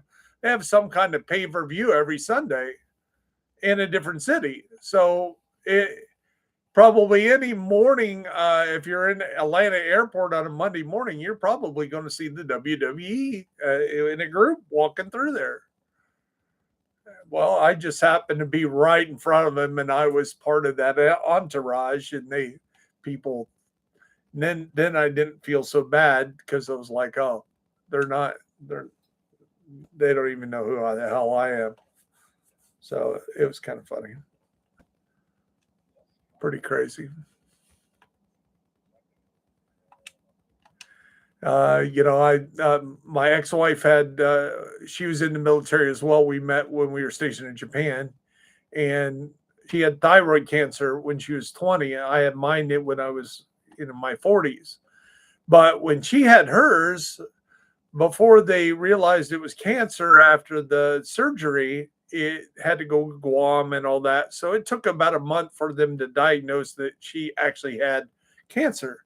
So by the time they found out she was going to have the radioactive iodine, we got pregnant. I got her pregnant. And so then she couldn't have it done. We were supposed to go to Hawaii. I was going to, you isolate for 72 hours where you can't be around somebody. Canada, it's 2 weeks, but here in America, it's 72 hours.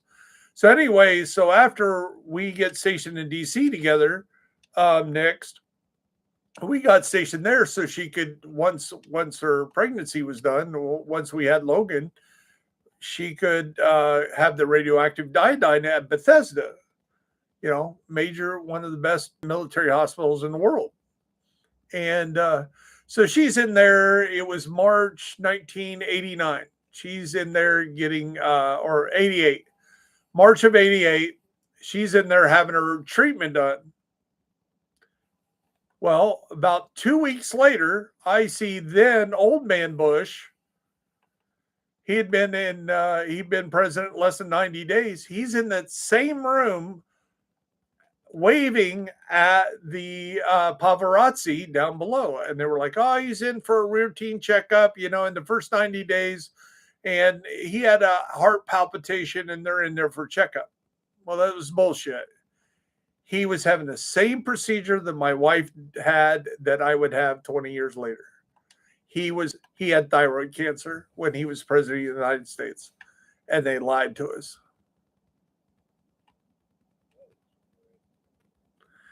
And then by the time I had it in my 40s, they said, well, this is so common that a sitting president had it done, had this procedure done while he was president of the United States. And I was like, exactly. I remember when that was. I remember it because I was like, doesn't he know that room was radiated just 2 weeks ago? So, yeah, the president of the United States was in the same room as my ex-wife, just like a few weeks later. I met Ronald Reagan on the White House grounds. My reenlistment is at Arlington Cemetery, and I need to post that picture in a video here pretty soon. Let's see where I'm looking at right here. I'm over the wrong block. Yeah, so I've done a lot of stuff between trucking and 14 years in the military, and just not being, one of those guys that would go to the bar and get drunk for, my career in the military. I actually would, when I was stationed in Japan, I went up into the mountains and we went to Nikko, and other people would go down in downtown Tokyo where the Tower Records were and buy American stuff. And I went to where, Japanese swords from 1,000 years ago were on display. And I happened to be, so the Imperial Palace, the part where the emperor is, they don't announce when they open it, and they just randomly open the gates periodically on any given day and let a few hundred people walk in and kind of see the grounds and stuff. They kind of do the same thing at the White House, but not that formal, it's more formal at the White House, and they actually have tours. But we were down there. I was taking this girl I was dating. Her brother was a pilot, and she was there for a month, and we kind of hooked up and spent some time together. And I took her down to see Tokyo, and we're walked in the gates, not knowing that this is like a rare occurrence. This didn't happen to the normal, just to anybody. Must be. This is the one I always get confused. It's got to be right here somewhere.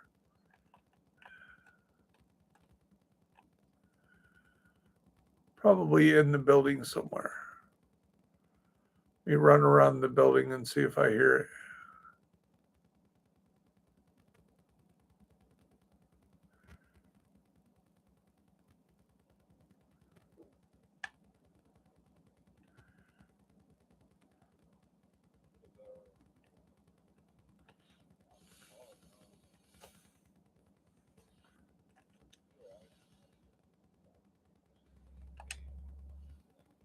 As your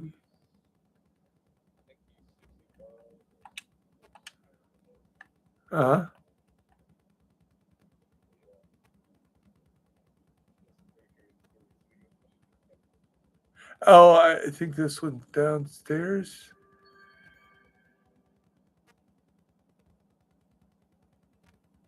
No, not down there.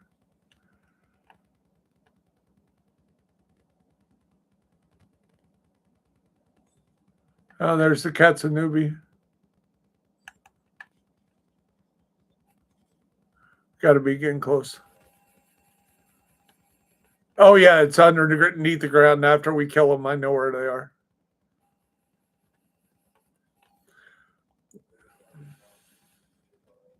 Yeah, it's right up here on the right in front of us up here on the right. There's a underground thing you go in.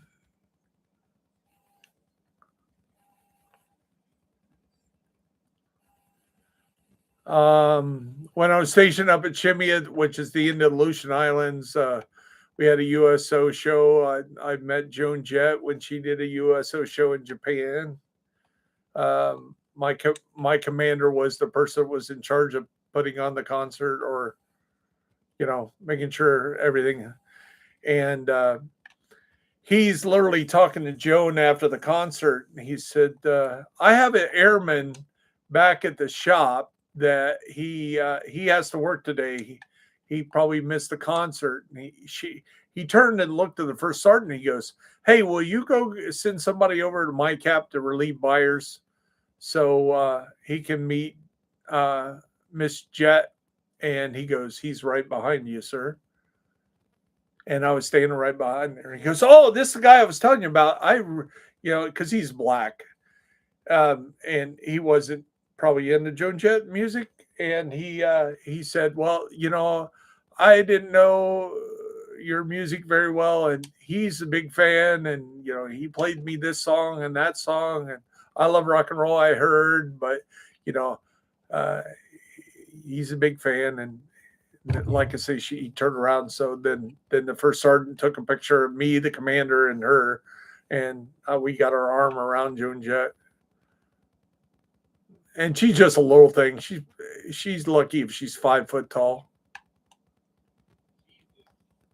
She's small. She's petite. But I was always a fan. But pretty much, she's kind of. I think she's in the closet. But I think she's into women. I don't think she's into men.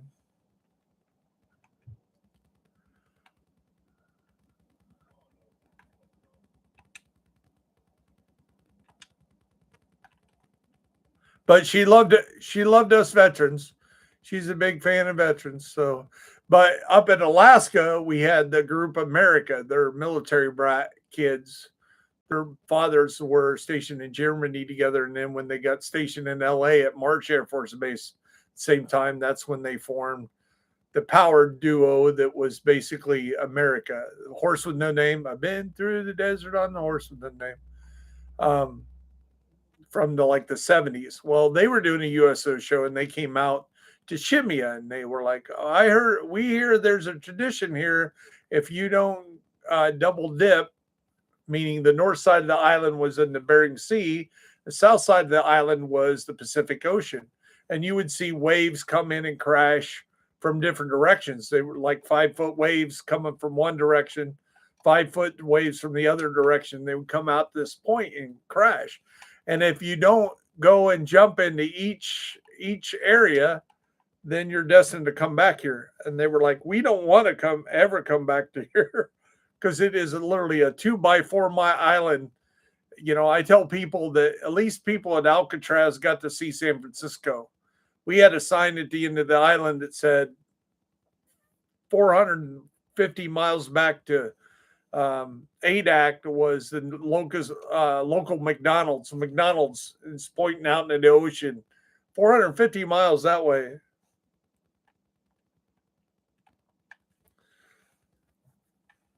So yeah, I've had a eventful life. If I die tomorrow, I've done some things. Wrote books, wrote screenplays, wrote Star Wars and Indiana Jones scripts that never got discovered. I wrote a poem for to turn into a song by Chris Ledoux. He's a country western singer. There's no reason why he rides. He just does it because he can. He ain't asking for no fame or fortune. He proving that he's a man. It's just a feeling deep inside him that makes him ride across this land for an 8-second contest between a bunch of bull and a man.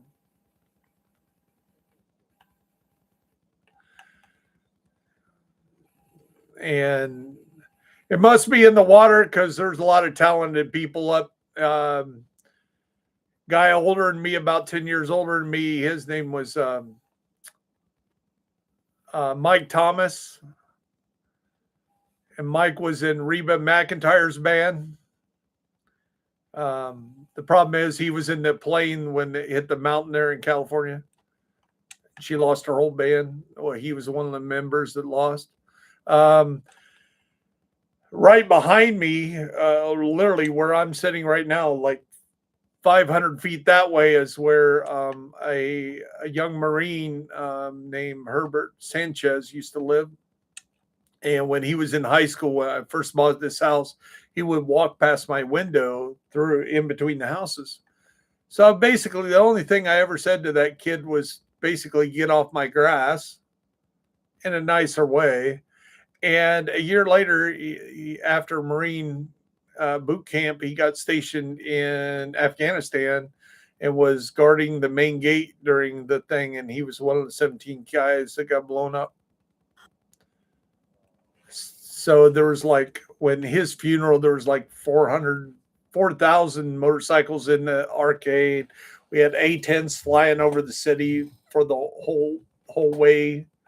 You know, there's not a flyby. They were literally flying over the hearse the whole way from Grissom Air Force Base to here. And yeah, it was a big event. And of course, we got bridges named after Herbert now. But he was one of the 17 that got killed, and he was only 19 years old. I think his mom actually works out the correctional facility where I work. She might work at the state hospital. I don't know who she is. So I play a game that says, "How famous are you? How famous are you?" I'm asking you how famous you are.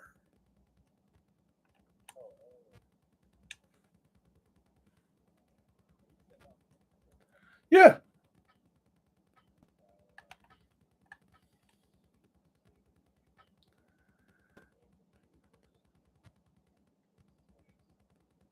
Okay. Most people say they're not famous at all, and I say that's not true because you know somebody knows somebody knows somebody knows somebody knows somebody knows somebody knows anybody else in the rest of the world. For example, I met Ronald Reagan. I met Arnold Schwarzenegger. Think about all the people those two people met, just those two.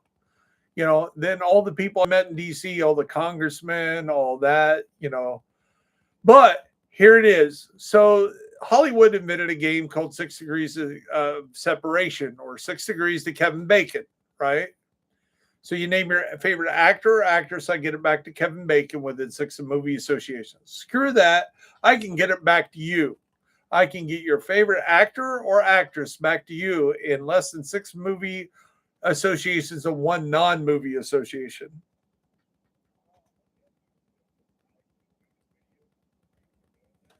Okay.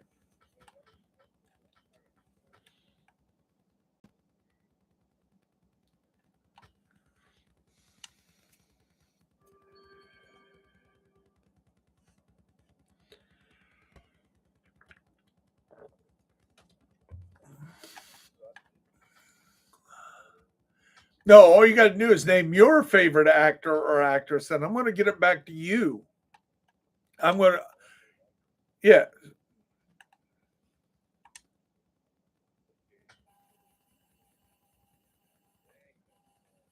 Oh, you just got to name one.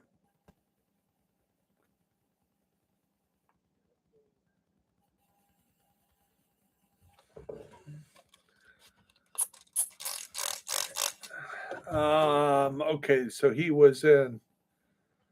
Got to help me out. That's a newer guy. So,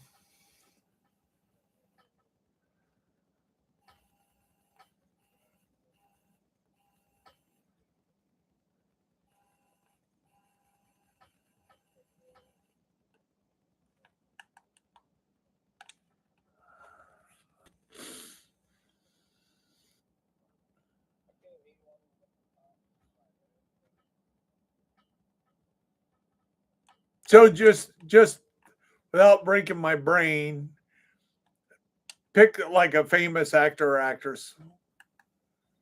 But that's how you beat me in the game is name a new actor that's been only in a few movies or yeah. But if you really want to see how this works,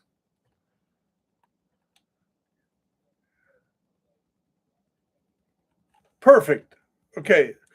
So Robert Downey Jr. Let me see how I can get this back.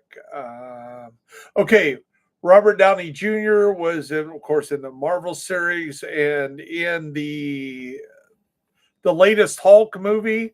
You had Harrison Ford played the president of the United States that turned into the Red Hulk, right? So that's one. He was in a movie called Sabrina with with a guy named Greg Kinnear.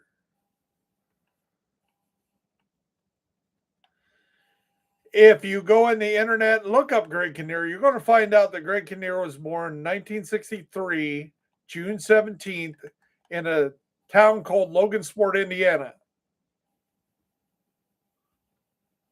I was born in a small town near Logansport, but grew up in Logansport. I was born in 1965, June 13th. So that means we were only 2 years apart in school. So we went to school together. Yeah. We went to elementary school together before his dad went to, I think he went to Lebanon first. He would like work for the State Department.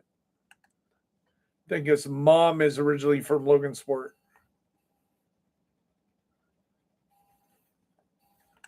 Yeah. And like I say, I told you, but you can actually look that up in the internet. You could see that he's from Logansport. You have to trust me that I met Arnold Schwarzenegger or Hulk Hogan or, you know.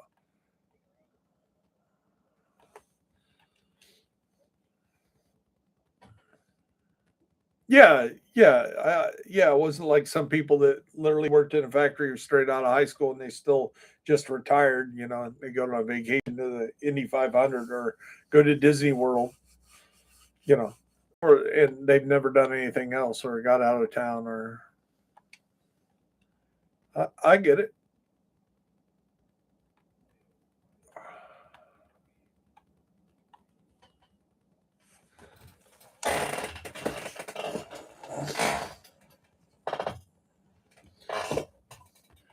And we also have another guy. Ever heard of Jeff Isbell or Bill Bailey?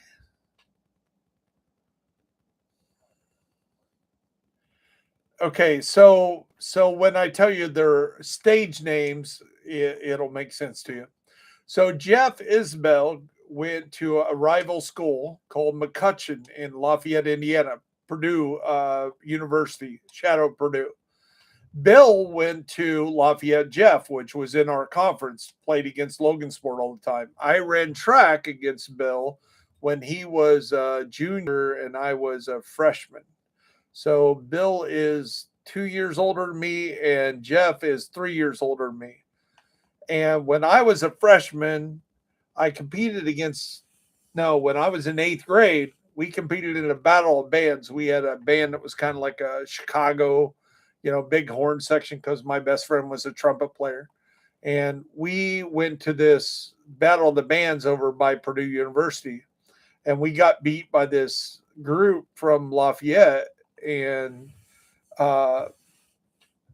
Jeff was the rhythm guitar player, and Bill was the lead singer. And I know the bassist, his brother was a good friend of mine years later. But anyway, Jeff Isbell is the only member of this band to graduate high school. Everybody else is a high school dropout. Jeff went to LA in 1980 after he graduated from McCutcheon. Bill got on a Greyhound bus a year later, dropped out of school, and went and joined Izzy, is his nickname, Izzy in LA. Izzy changed his name to Izzy Stradlin. Bill changed his name to Axl Rose.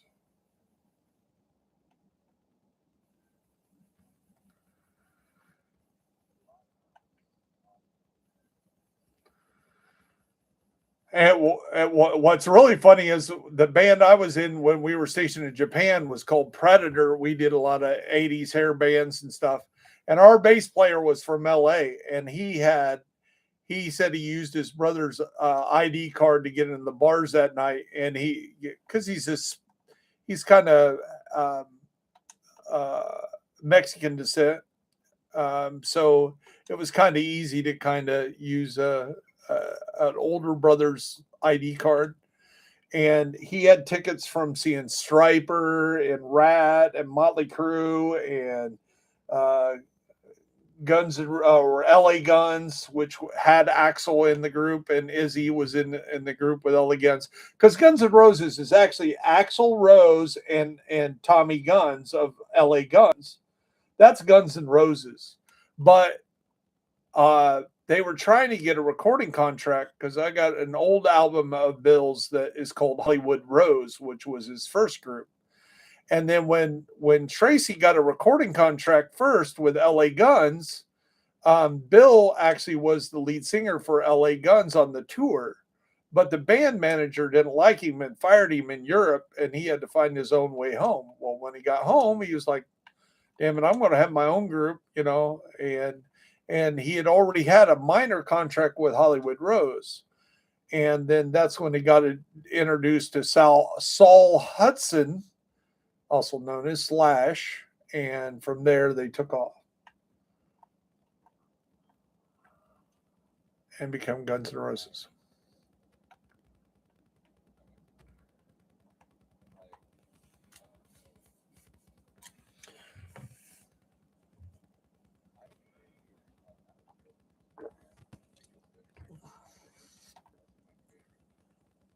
Uh huh. No, my sons listen to like Chemical Romance and all that. My grandson surfed at what's that big Chicella or whatever it is, that big musical event that's about this time every year in Ohio, where they got a 4-day festival, and like Lincoln Park was there last year. Anyway, my middle grandson of my oldest son, he crowd surfed during that last year with his uncle and his dad. 10 years old, crowd surfing for the first time.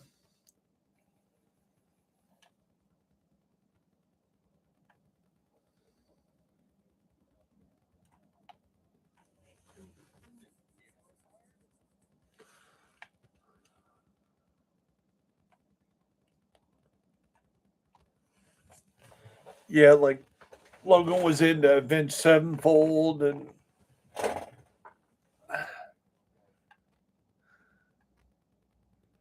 yeah, I'm not familiar with him. I'm like country and hair bands and classic rock and roll. Yeah.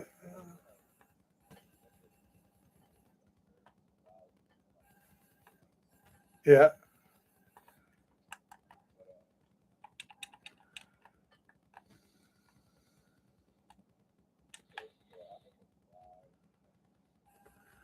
Well, what was some of the other ones that Brandon was into? One where the guys wore like mask.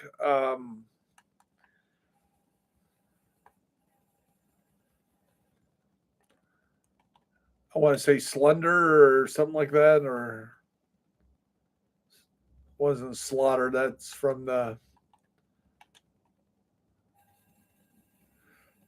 But they're into more of that. I think one of my supervisors that I used to work with used to call it angry white boy music.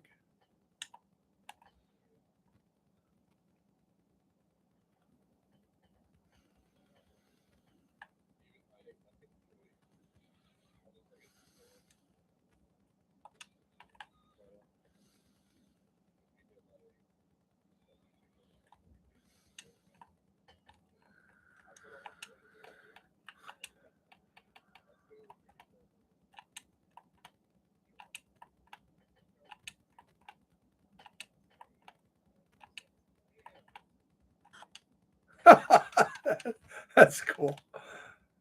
Yeah, the guy I said that was called the stuff Angry White Boy Music. He owned Power Audio, and his brother owned OK Tire in Sumter, South Carolina.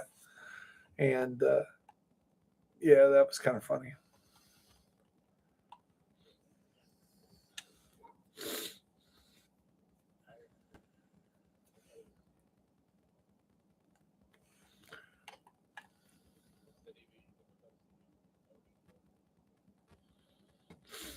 I'm sure my sons would. Like I say, that's probably not my genre of music.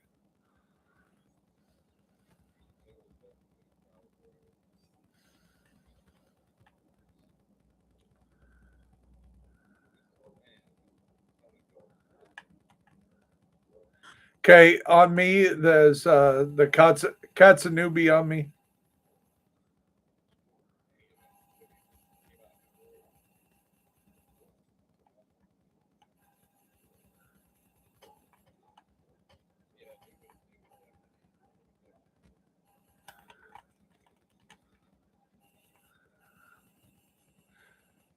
My Chemical Romance is one.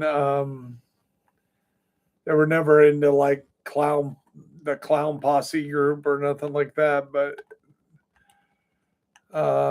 like I say, Logan was big in Lincoln Park, Avenged Sevenfold, but he's moved on from those groups. And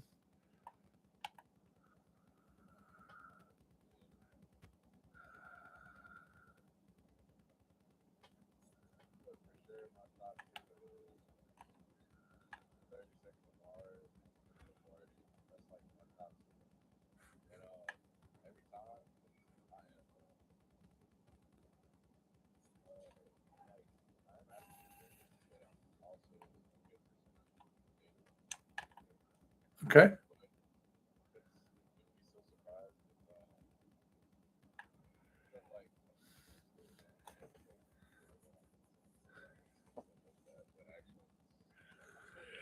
well, you talk about your music, and I always thought he was so one time when the raid first came out, that first year here, the Dark Hours raid. So it was late June.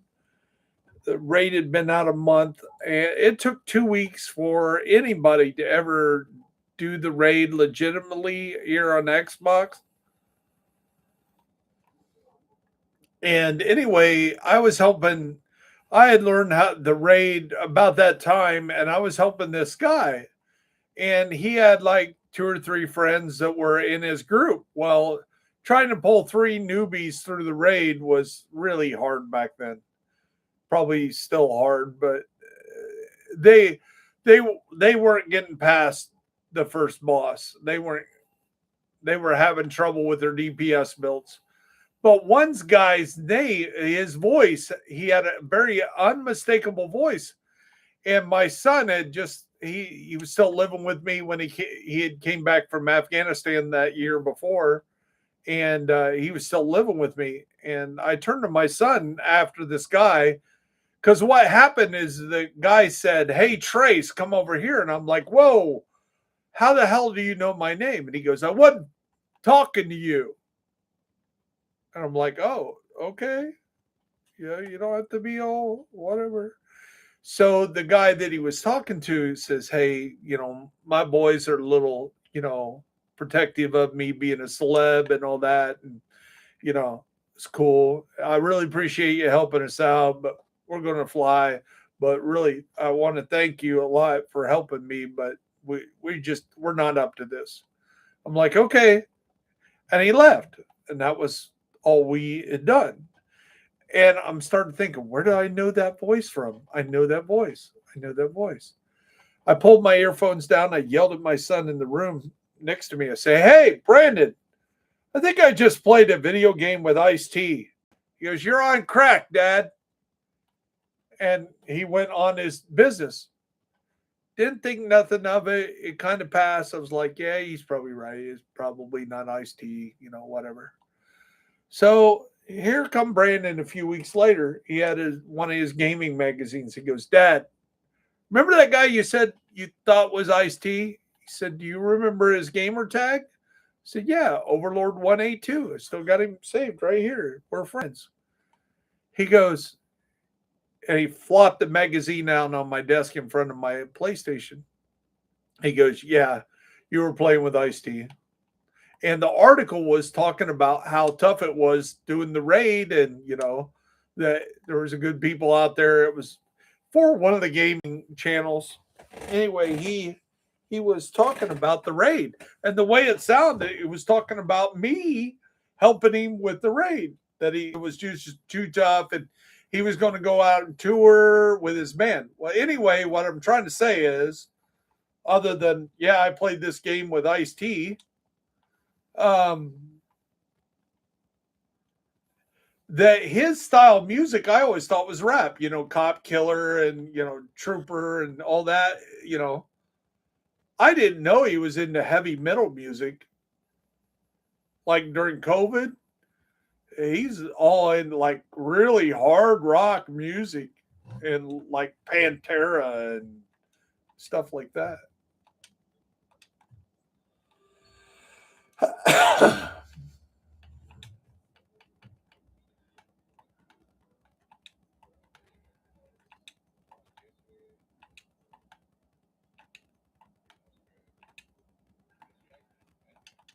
I didn't meet him. I played a video game with him.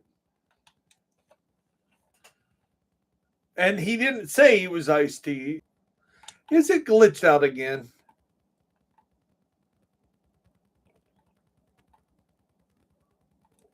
Yeah, we dealt it.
It delted me.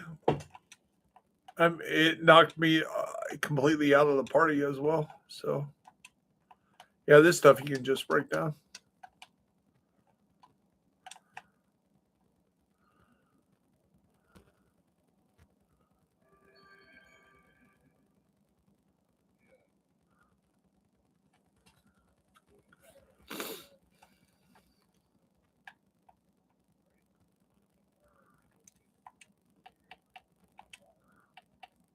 Okay.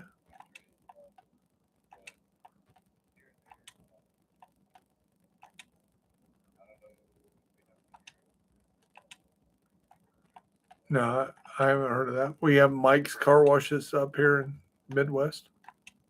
It's the big franchise.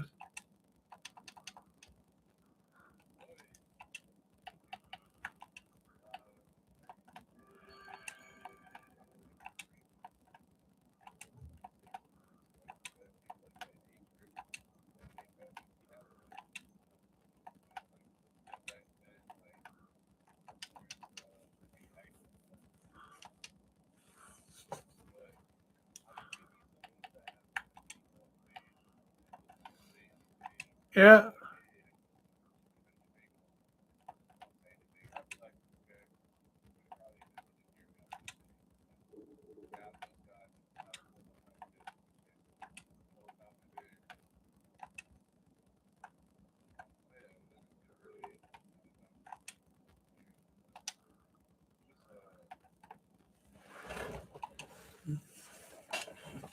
Yeah, I was down there before Katrina hit. So when I got down there, that was like was it 93 or 94 that I was stationed at Keesler.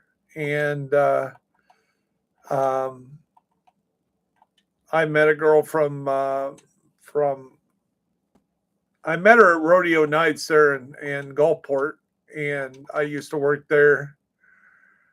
Um, and we had our owner owned a bunch of bars in uh, the Gulf Coast there, all the way from the Panhandle to New Orleans. They owned Oz. They were gay. So it was funny that they owned this redneck bar in Gulfport, Mississippi, and they were literally gay guys, but they put all their money in Oz, which is in the gay quarter in Bourbon Street. So we went over there a few times. But anyway, I met Brandy. I was 28 back then, and Brandy was 18. And we had a dance team, country western dance team that I belonged to.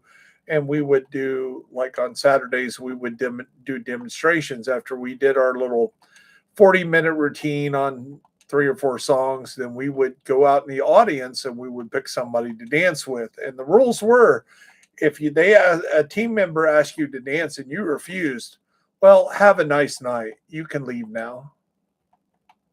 So we kind of learned that we kind of gave that look. And if somebody's like, dude, I'm not going to dance with you. So you just kind of got that vibe. So I see this girl, she's trying to learn the dances that we're doing on our demo. So I was like, that's who I'm going to go pick. I'll show her a few moves and, show her off. And I had her like twisted and turning all around dance floor on the first time. And she just loved that. And I thought nothing of it. It was before Christmas. Month goes back. We have a young group come through. Cost $5 to see this concert in our bar. She had just recorded her second album. And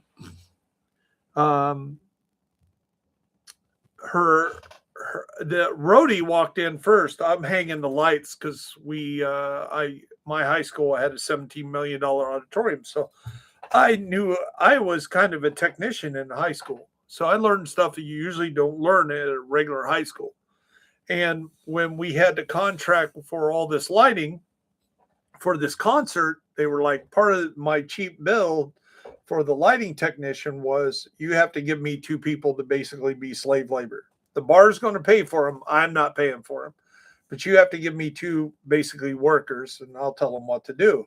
And I kind of spoke up because it was during one of our dance team meetings when we were closed. And I said, hey, do you have any pan cams? How many electrics are you going to run? Do you have battens? What are we doing? Are we flying? Are you running Goebbels? Do you want us to paint?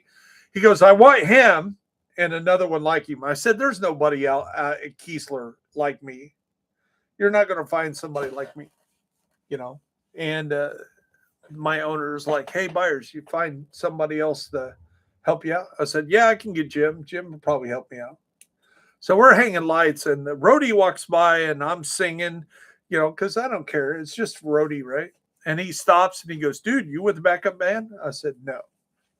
And my buddy Jim, he's like, no, he's just in the Air Force. It's just a part-time gig for us.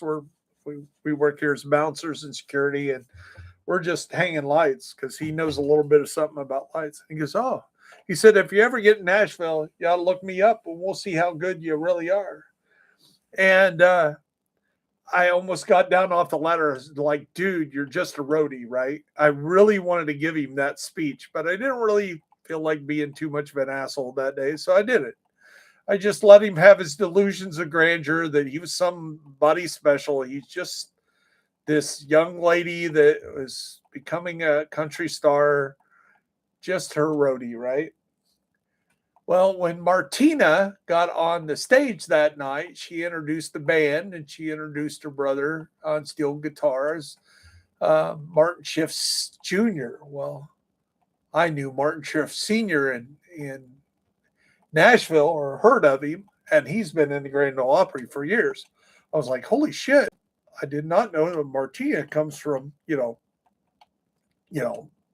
like Nashville stock, I didn't know that. So then she introduces the roadie slash manager slash husband, John McBride.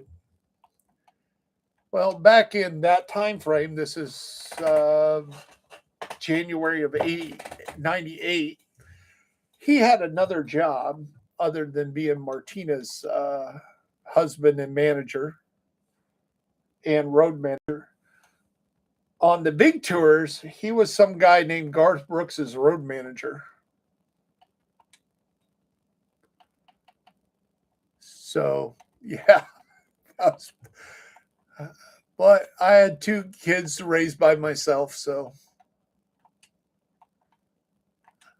I worked my whole life, so I didn't have time to run off to Nashville like a younger classmate of mine did. I had a kid by the name of Danny Couch. He was like 3 or 4 years behind me. I think he was a freshman when we were seniors. In fact, the love of my life has a story about that he grabbed her ass when he was like in 8th grade. We were juniors, and she almost like killed him for it. And so she's not a big fan of Danny. Anyway, Danny had went down to Nashville. Took him 23 years, and he wrote a song called Something About a Truck. And he hit #1. He wrote a few others with Kip Miller, but those songs hit #1. Here you got one more group, and then I'm going to give you some other stuff to break down before it expires, and I can't give it to you. I know this is not what you signed up for, but hopefully it's making you happy.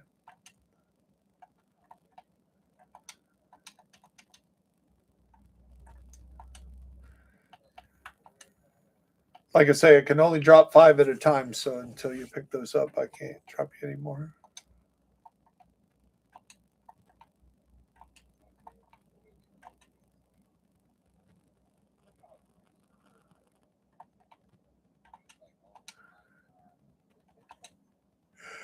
You don't know how. See, that's my pet peeve right now is people jump into protocol gear and are like, "Hey, I'm trying to get protocol gear." I'm like, "Dude, you don't even have your proficiency up. It really does you no good." Well, yeah, this stuff is the hottest stuff. Well, it is, but it really is not that good unless you have your prestige up and you could get your stuff up to 30th level and then prestige it. That's when it's good. Like if you look at my Heartbreaker, that was 30th level before that. And if you look at it, it's like the build I have on right now. My when you have it at 30 and then you use protocol gear to upgrade that, it keeps one of the attributes at max level.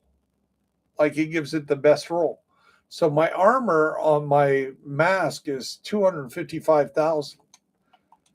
My chest is another 250,000 and it has maxed armor regen as well. So both of those are maxed out. Then on my holster, it's just the regen is maxed out, but the armor is base. Then my Fox's Prayers, the out of damage, target out of damage, damage out of cover is maxed out at 12. And my gloves is maxed out armor again at 255,000. So my base armor on this build, the way I have it right now, is 2.2 million, but I can put it where it's 3.2 million, and then when I gain all those stacks from the memento, it goes up to somewhere in the 12, 15 million the bonus armor. So it gets really crazy. Here we go. We'll get you to your next lantern. Should be somewhere like 25, maybe 30. Should be getting.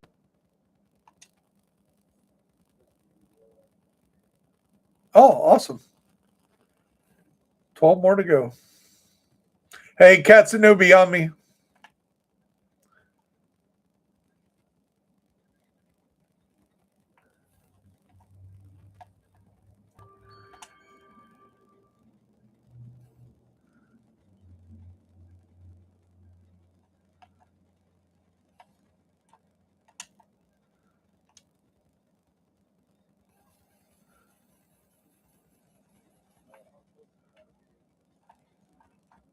Say what?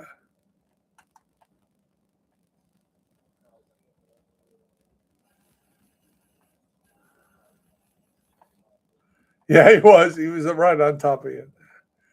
No doubt.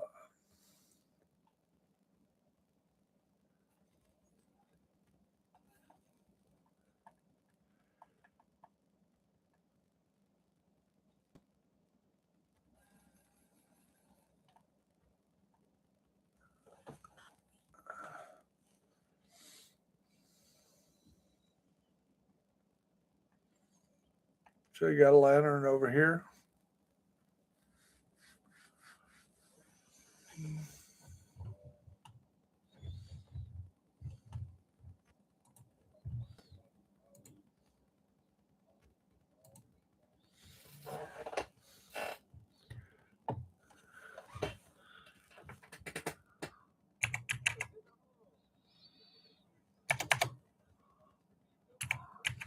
Yes, it's Volks. The VFW was one of his.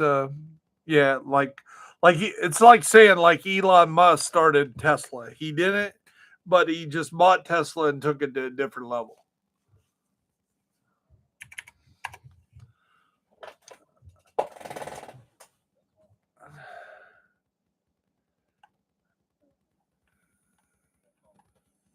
Yeah, it was Autobahns are it was his creation, or his, his not his creation, but he made that big. Hey, I want these super roads that we can, real thick concrete and runks and everything else on it. And Eisenhower actually used that. Basically, our interstate system, like I-70 was the first major interstate, and then I-40 and I-95 and I-10 down there by you.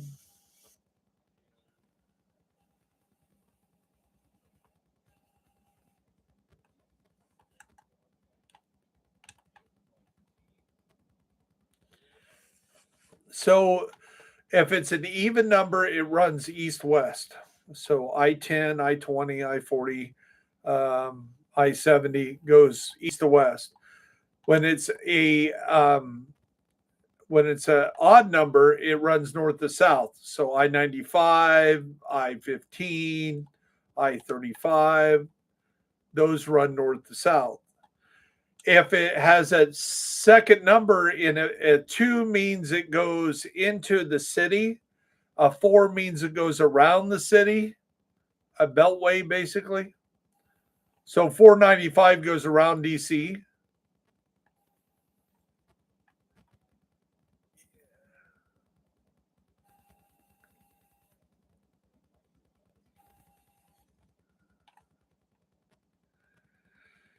Yeah, like I say, when I got to Biloxi, there was like 5 working casinos. They had just opened the Gulfport Grand.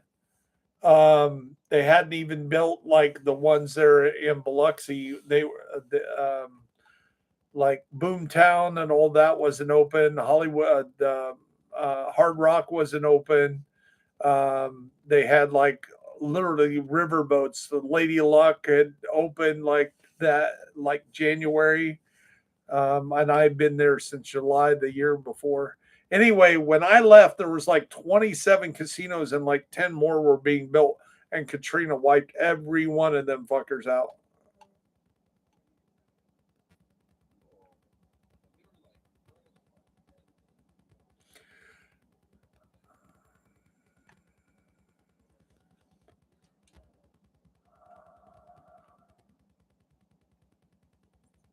Yeah, when Katrina wiped them all out.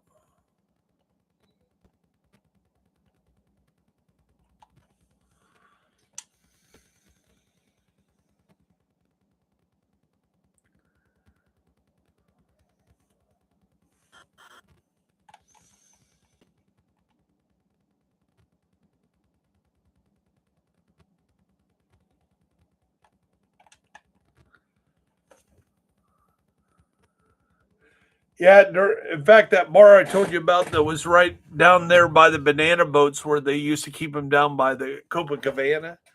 the storm surge took all those banana boats and ran them down through Biloxi or the Gulfport, and it basically killed that downtown there at Gulfport. Basically, those banana boats were like battering rams against the buildings. So the bar I used to work at was called Rodeo Nights. Basically, got demolished by Katrina.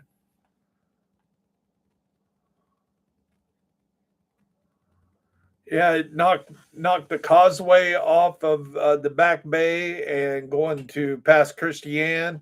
And if I remember right, it took the Lake Pontchartrain Bridge out too.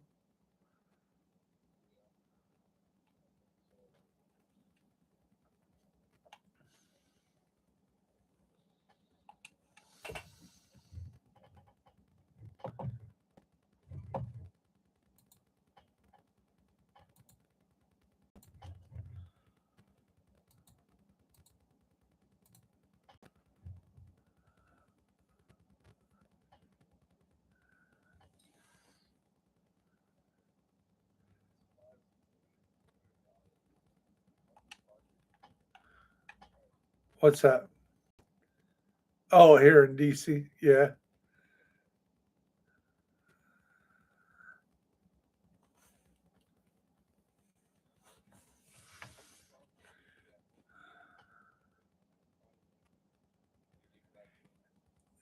There's a few things that's different. Like the embassies are a little further south north. Um, so that's not necessarily correct. Uh, yeah, I gotta go around. We gotta go down and up.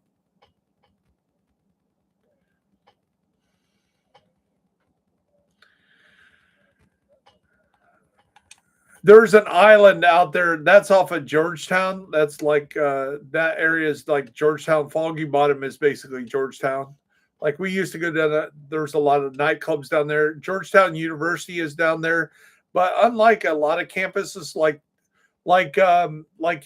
here in this the Kinley College, that's the University of Maryland. If you see pictures, like if you ever watch St. Elmo's Fire, when um, I can't think of his name. He was kind of the bad boy of the Brat Pack. Anyway, when he's like, wanted to go back to college and be part of his old fraternity, and they were like, "Yeah, we need somebody that could sling us some good drugs." They didn't really want him to be. They just wanted him to be his drug connection. He was like, "I'm trying to get clean." Anyway, where he's talking, that's like Fraternity Row there in University of Maryland, and that's basically Kinley College. Um, Camp White Oak is actually Camp David, and if you look up uh, the lodge at Camp David, you're going to see that it's the same lodge that we run through when we go do White Oak.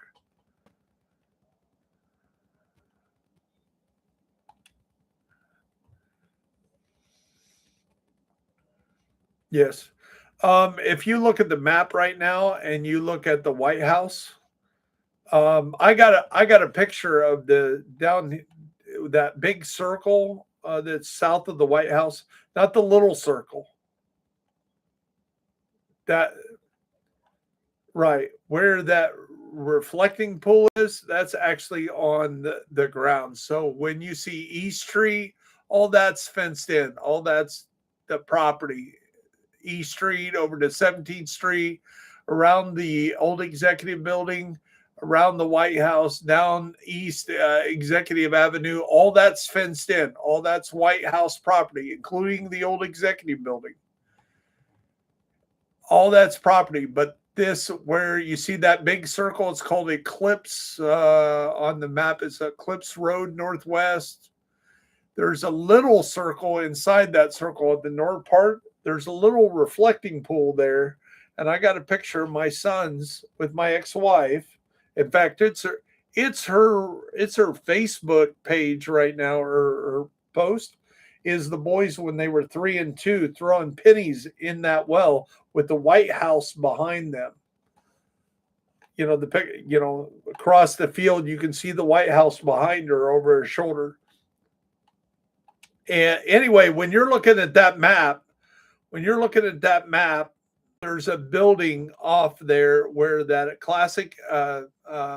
classified assignment is. That's actually got an aquarium in it. That building right next to it, to the east, it's in between Pennsylvania, D Street, 14th Street, and 13th and a half Street. On the map, if you look at the map, when you zoom in on the map, it'll give you the coordinates: 1627, 3266. That building there is where a former president, when they come to DC, will be staying. That is the Secret Service building, and it is unmarked. When you go by, it just says it has a government sign that it's something, but you don't know what the hell it is. But that's where all the Secret Service hang out. And on one of the floors is basically set out like a mini kind of White House. So when Obama comes to talk to the White House, or maybe a Medal of Honor ceremony or something like that, where he's got a funeral at the National Church or whatever, and you see all the former presidents, they're all staying in that building. Trump's probably going to be the only exception, because he's probably going to make the government pay for his security to rent out a whole level of his floor in his hotel. Yeah, let's go back to West Potomac Park. Yeah, somebody lately, a lot of people saying, dude, you need to make videos on the actual, what the real shit is.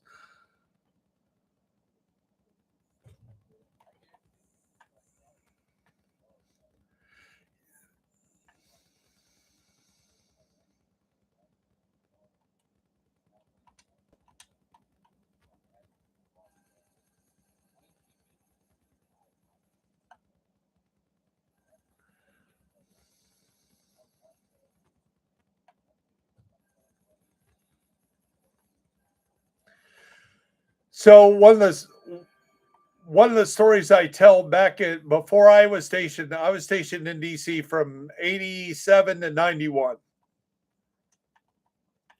And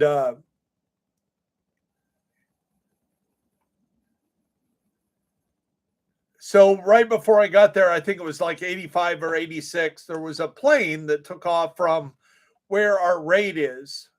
So the raid is where it says, where is it? Operation Dark Hours. Well, that's Ronald Reagan Airport, okay, which sits on the opposite side of, when you're looking at the map, it's actually further downriver. So if you look at where the Jefferson Memorial is off the map, that little round building on the tidal basin, it's basically the airport's actually down there toward the southwest. And down where, if you look at the map, I don't know if you're watching my video, but if you watch it, that big river here is the Potomac River, and the little river that goes south actually goes north, that's the Anacostia River. On the other side of the Anacostia and that side of the Potomac is Anacostia Naval Station and Bolling Air Force Base. Bolling Air Force Base is where I lived for 4 years. That military helicopter that ran into the airplane and fell into the Potomac River was right off the Anacostia and Bolling. And on that, in between where that accident happened, is where the presidential helicopter hangar is. So at first I thought maybe they ran into one of the presidential helicopters, which would mean the plane was wrong, because basically Marine One has the right of way no matter where it is. You better not even get close to that in the air. So yeah, there's some neat things in there, and it'd be cool to go through here and do videos, and okay, here's another thing that I do talk about it. So you've heard about the separation of church and state that has been a big issue in the last 60 to 80 years. Hey, we can't have we get the government. I got Katsunubi on me. In fact, they're rowing.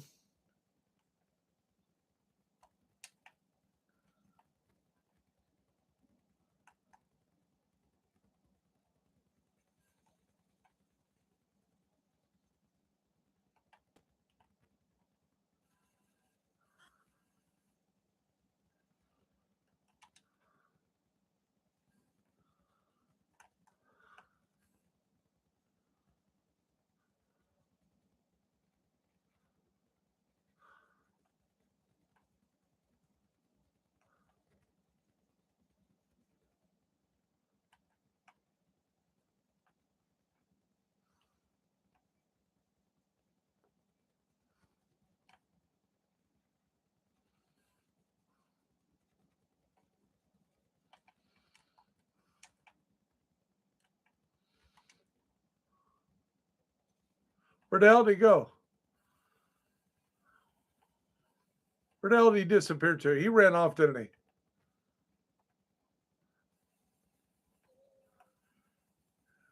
The fox, or I think we killed the red, and I think the fox kind of ran off from us. He got distracted by these guys. Did we get both of them? Okay.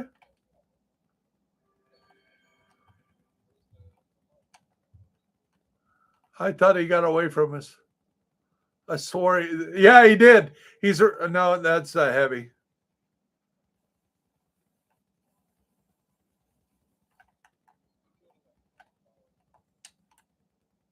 Okay.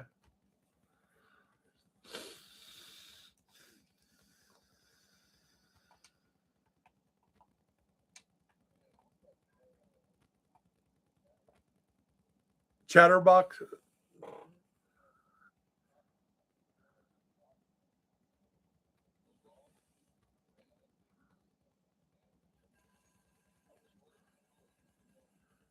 Oh, Ouroboros is much better. Ouroboros is a shit.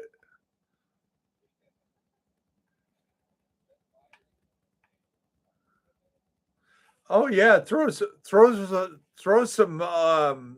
salvo. Throw salvo on top of it. Yeah, it's a UA holster, named holster.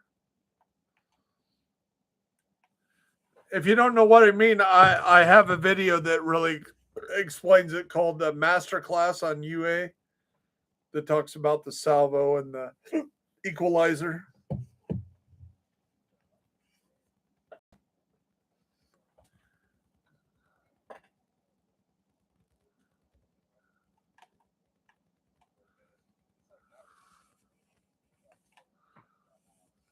Oh, that's not bad.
Do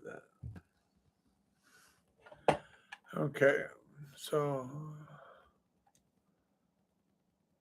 now we're over 53 keys. So we're not over, but we are at 53 keys, or at least I am.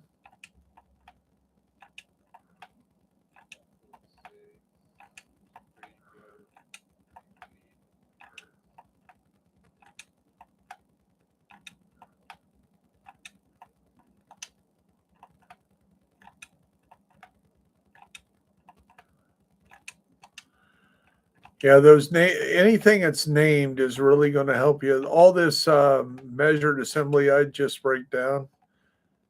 Um, the other stuff, I would take the time to donate piece by piece, but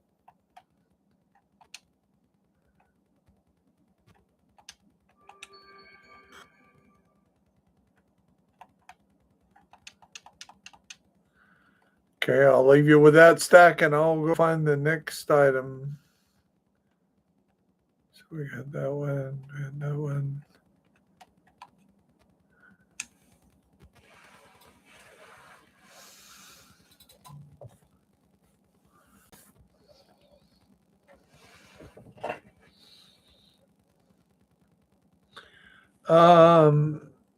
It's been on since so it's 3 hours and 26 minutes stream so far.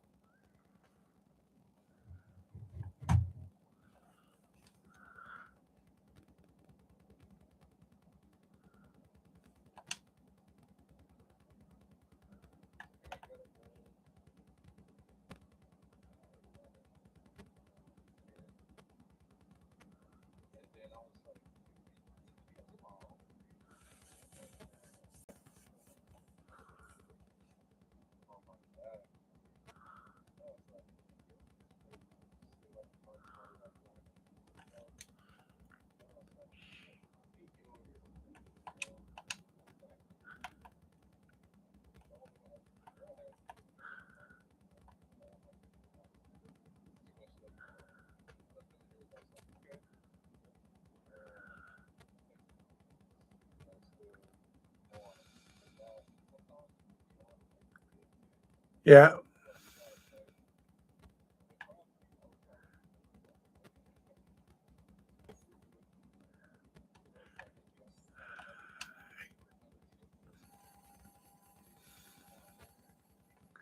Got Katsunubi on me.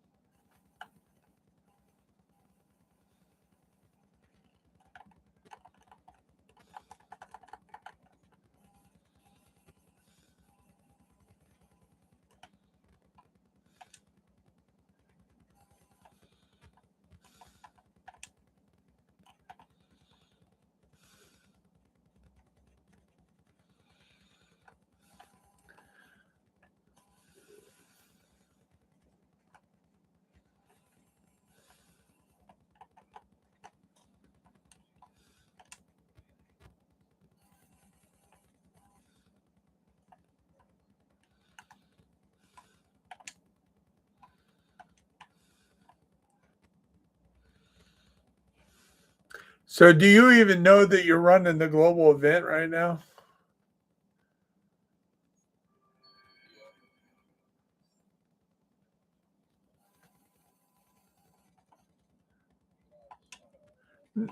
If you were no, if you so this discharge like I just did, either by meleeing them once that red block at the bottom, like when they see you, you start getting exposed.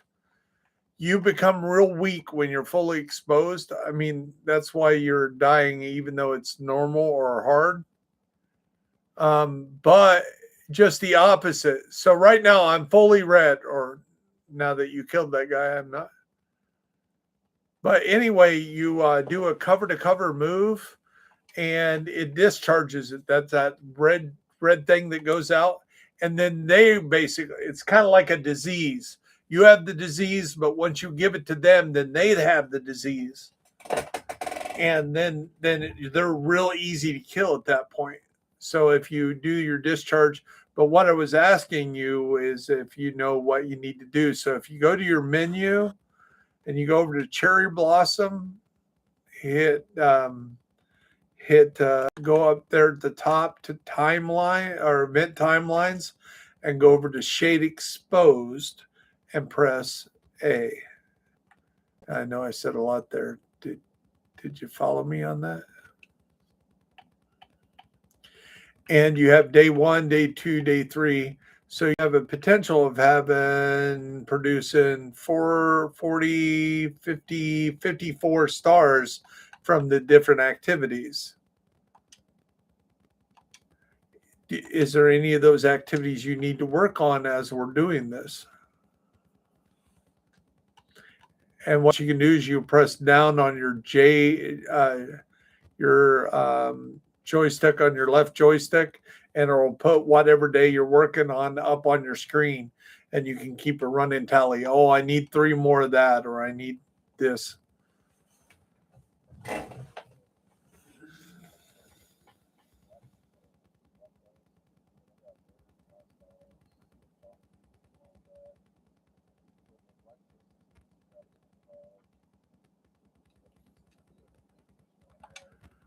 Okay.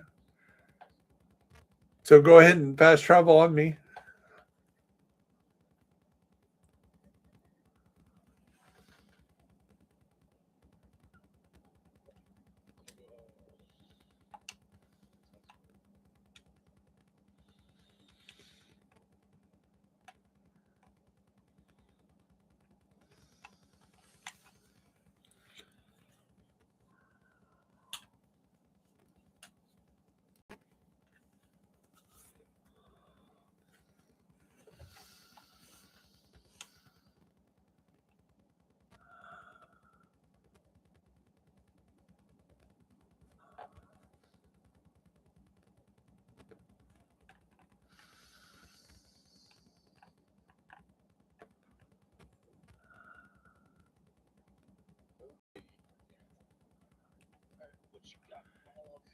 Yeah, fast travel to me.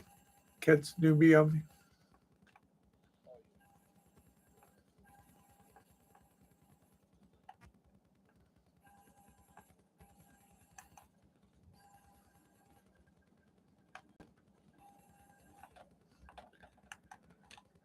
So when you hear that charge compromise, then you melee them, and then once they're meleeed and you kill them, you'll see that pulse. That pulse. Now they have the disease as well, and they're really easy to kill now. And you're see how easy those were to kill compared to the other way.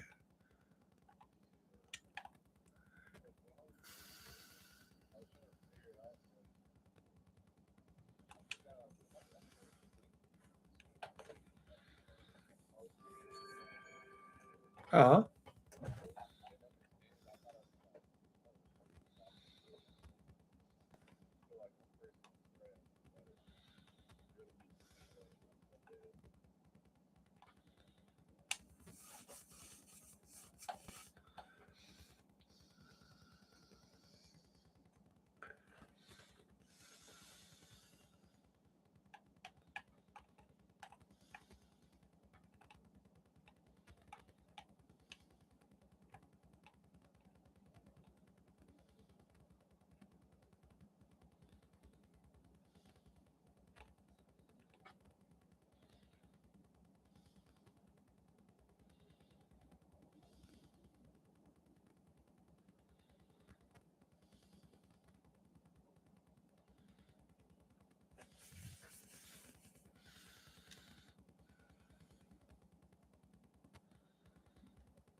I'm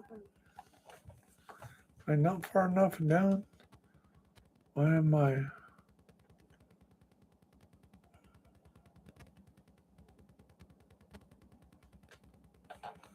Let me look at my map.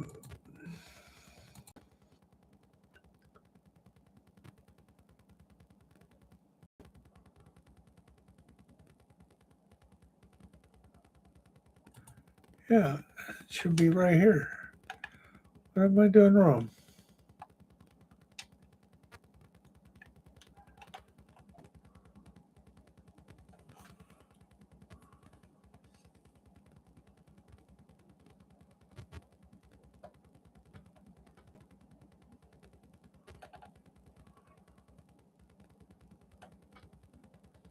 Oh, there it is.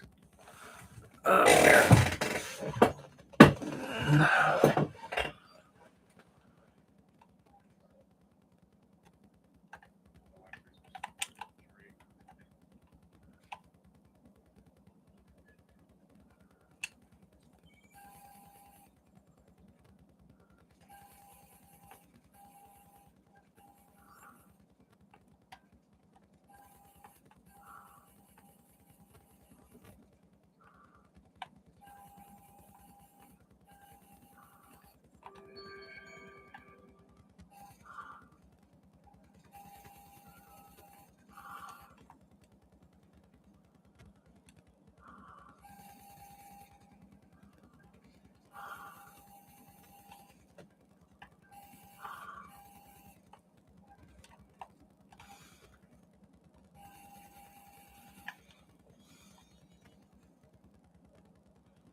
So how are we doing on your keys?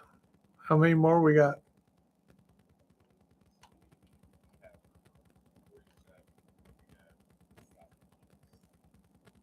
Say what? No, I mean your lanterns is what I meant to say.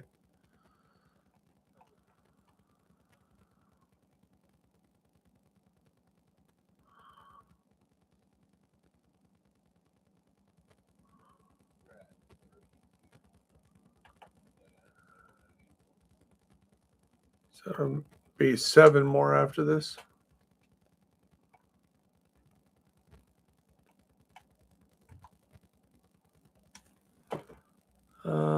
Yeah, the 2 and 3 in Judicial Square.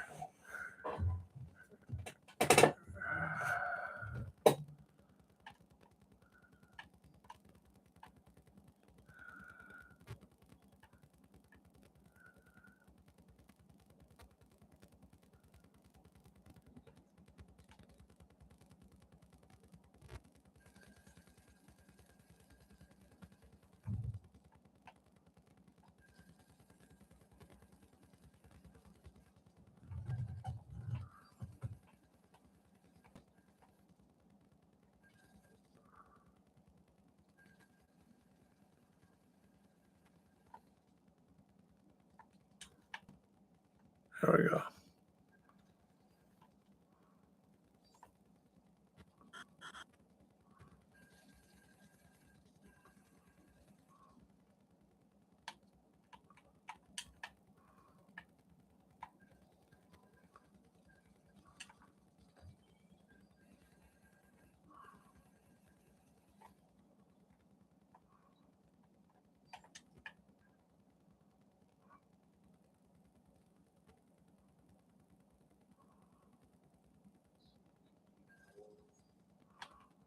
Awesome.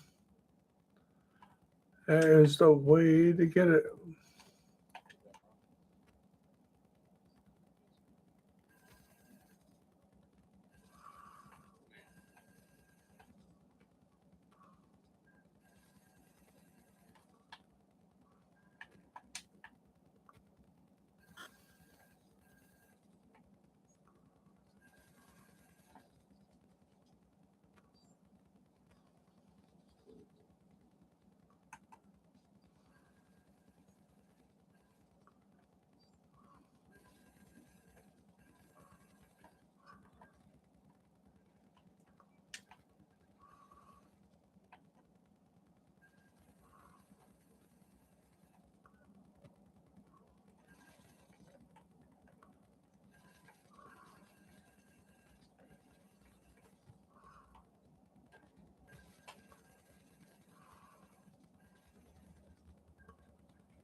Okay, so now we have. Where do we go next? So you think you got that one? Oh, I got it.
So we're going inside this building.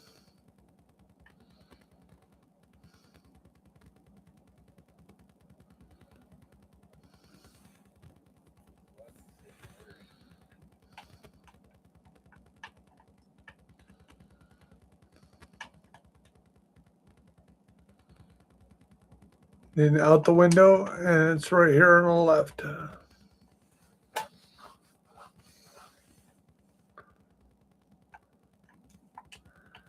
I'll drop a few things for you.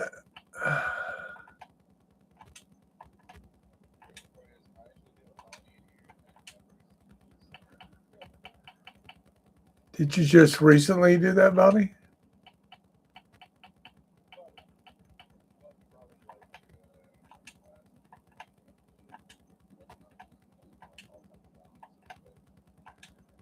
Did you know to listen for the little sound that you hear now?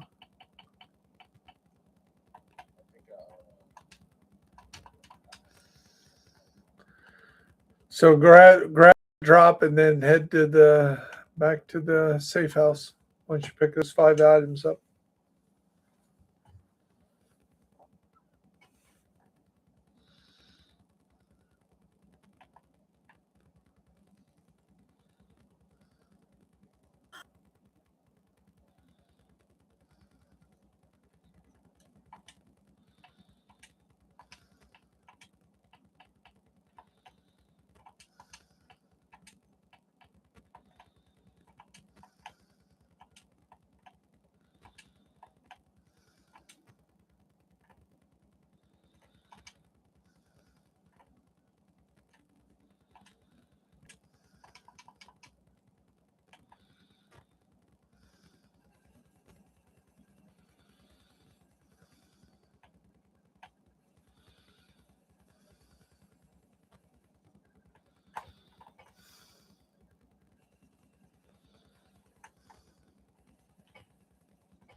Now go into your expertise real quick because you're probably full if you're breaking this stuff down.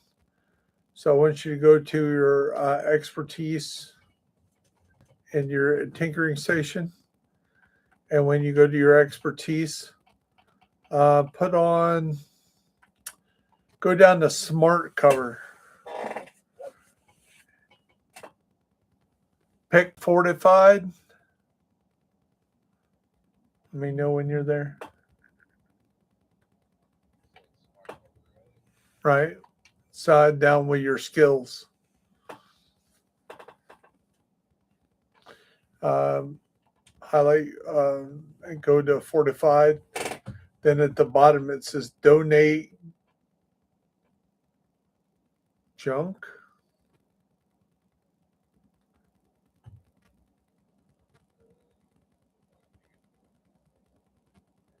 Donate materials.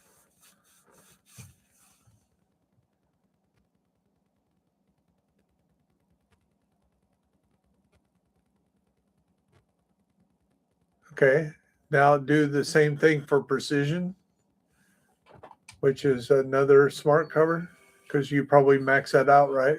You still probably got some stuff left.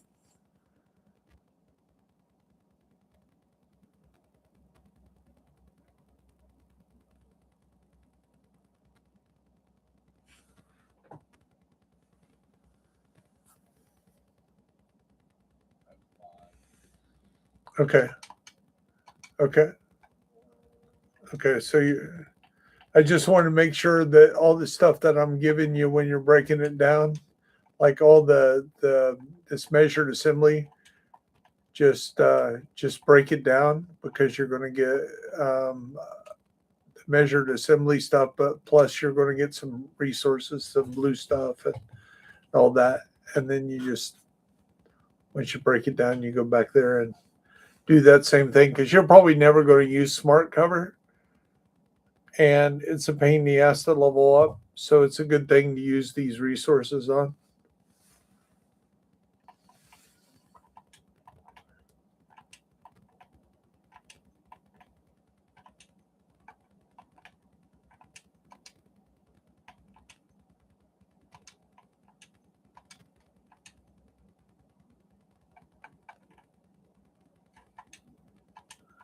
Okay, so we have all that done. These are okay. So once you break that stuff down, you got one more stack. I'll go find one of your last ones. We did that one.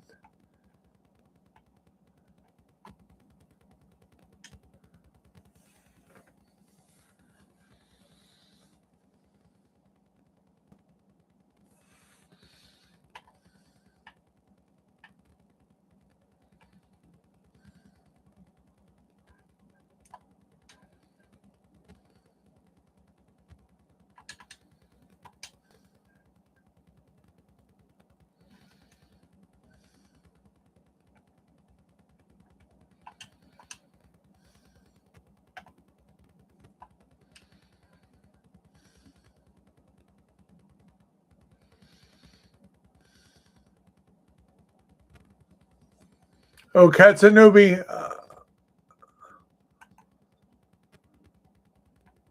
and I think they're rowing actually.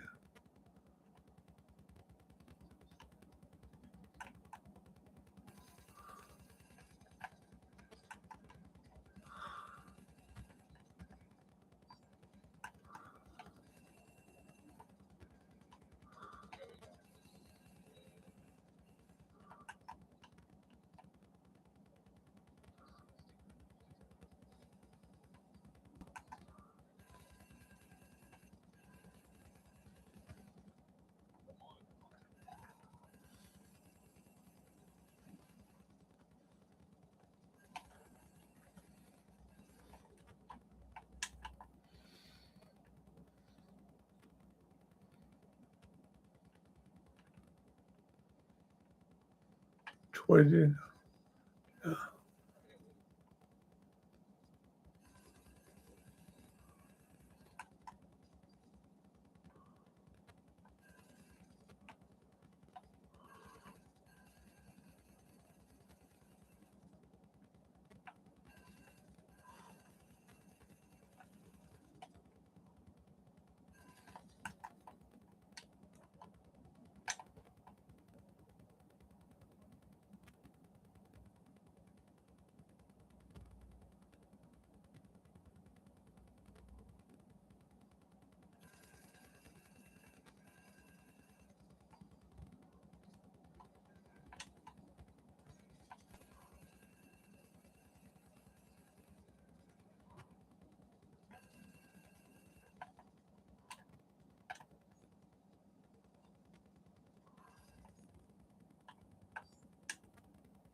Okay, you fast travel on me. We're not going to be able to get in here because you've never done this mission before. So what I can do is, this will take a minute.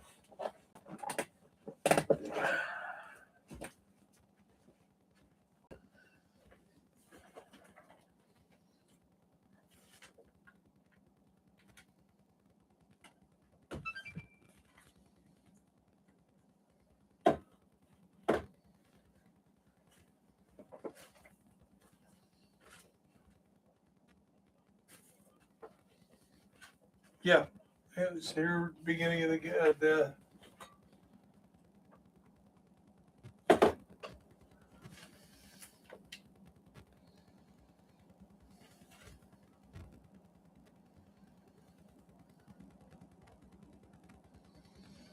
This is a slower Xbox over here, so it's going to take a few seconds.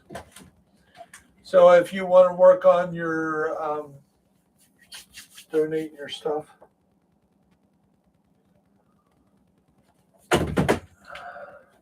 Oh, great.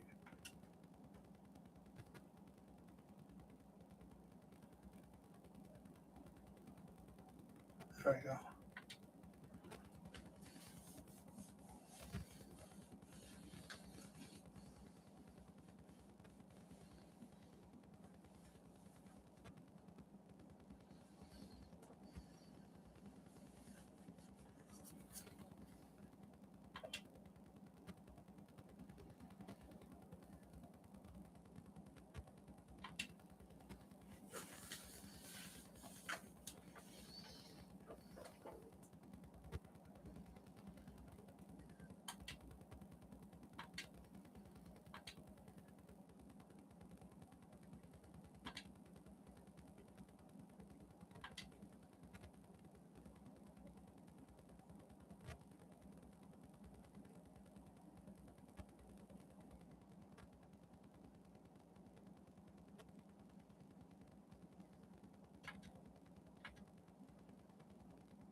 So let me see, while we're doing that, I can do this one over here.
Okay.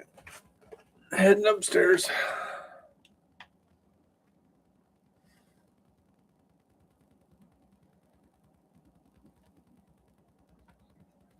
Oh, they must have spawned behind us at that other place. Okay.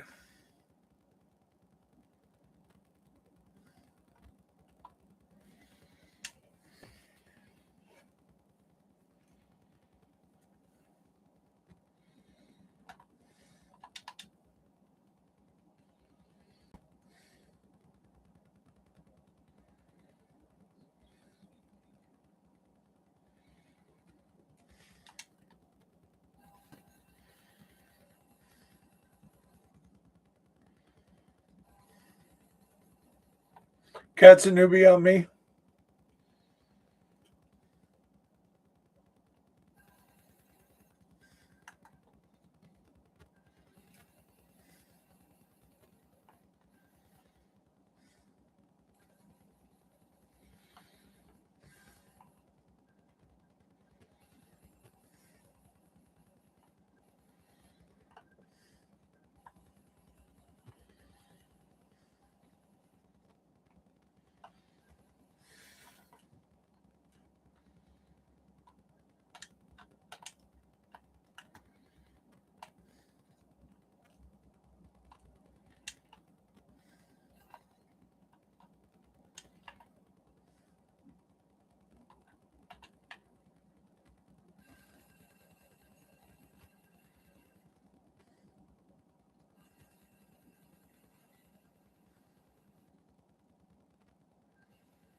You'll definitely get a quick step. You'll get quick step. You'll get turmoil knee pads. You'll get tons of that stuff because there's only like 25 different things you can get out of these keys, out of the gear. So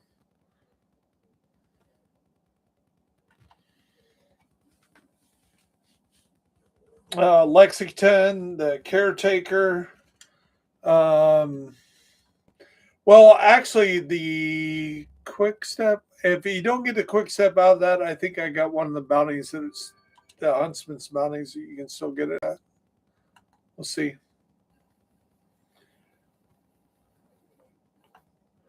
Yeah, if you still had them from the event, there's a way that to keep those bounties. What you do is I've never done it. I've just got so many characters that's got it on there that I had so many bounties that I haven't used them all up.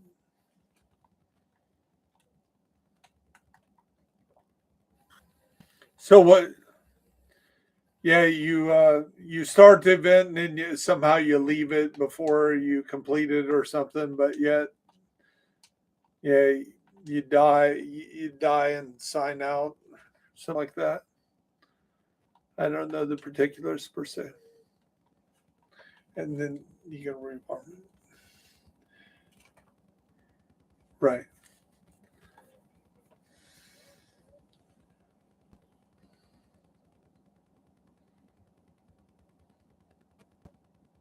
So what's the number? What's the count on our keys?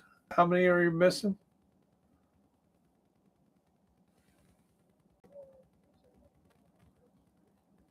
You're missing 3. Okay. So here's the easy way to do this. So,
Okay, so we're going to invite. He's going to invite everybody to his game.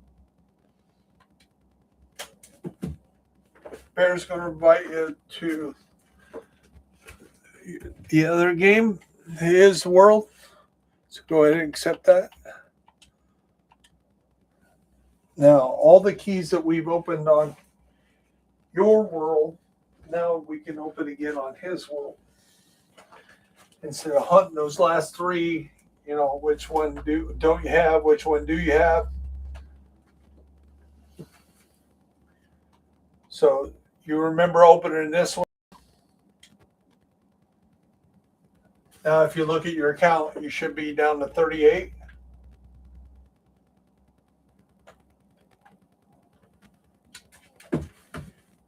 So you could literally you could do the same one on 30 or 40 people's different accounts. Yours and 39 other people go to the same one on their world. You would have to jump to each world, and then you would have all 40. You wouldn't even have to find the other ones.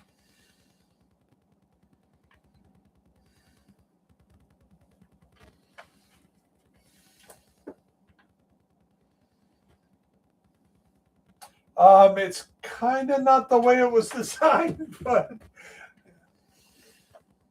hey, it works.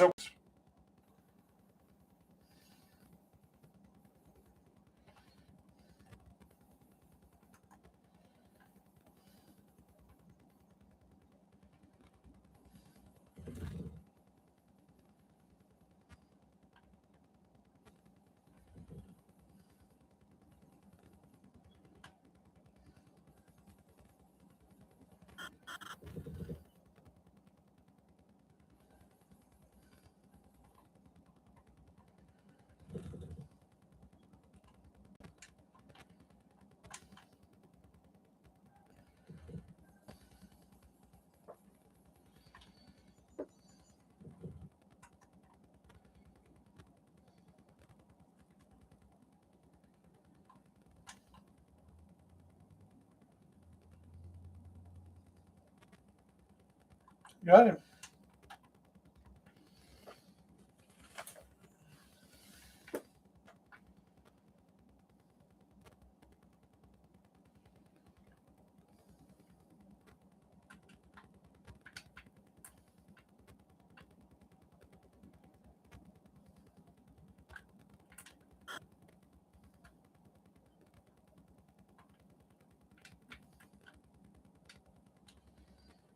Okay, so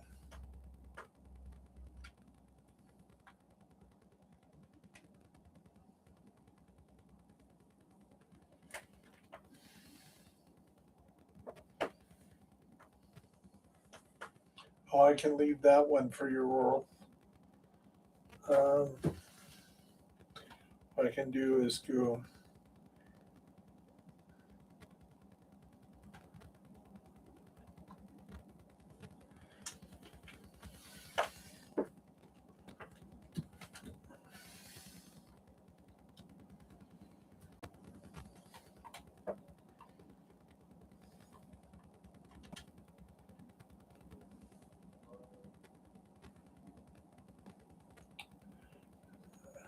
No, you're gonna come on me here in a second. My character, not his, because I think I remembered one that's on your world. We'll get it on your world. We'll save this for somebody else. So go to Bear Buyers 65.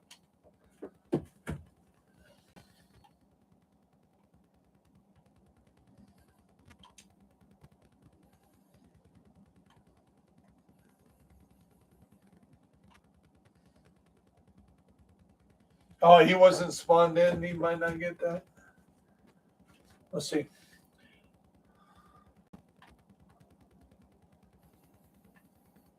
Got to kill these guys to get out of so we can fast travel. Oh, Cat's a newbie.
Okay.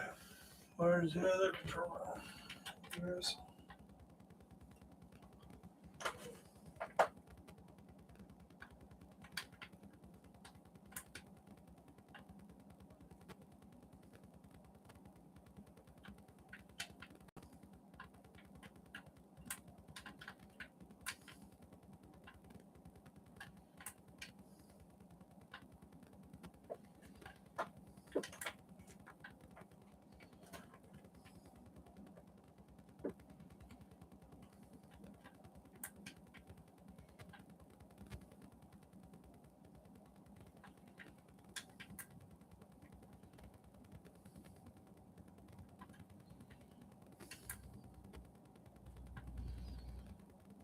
Here we should be able to go over here to the other side of the.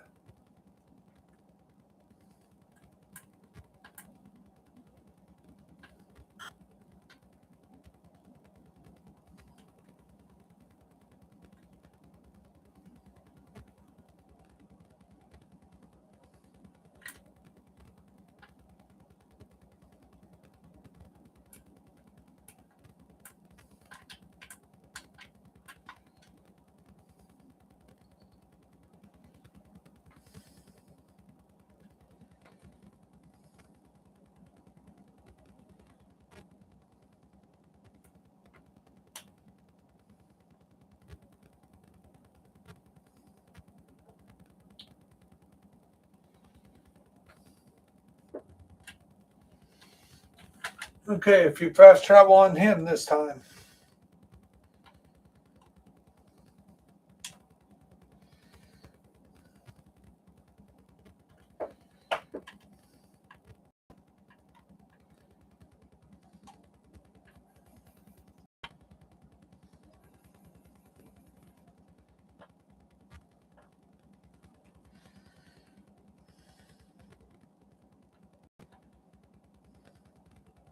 I was thinking you had one more.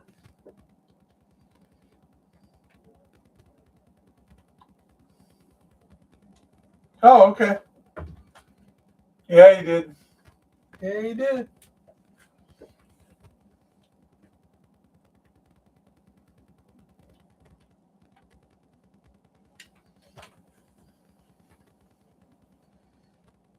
Yeah. 4 Keys in West Potomac Park.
Okay, so now we're going to go back to your world.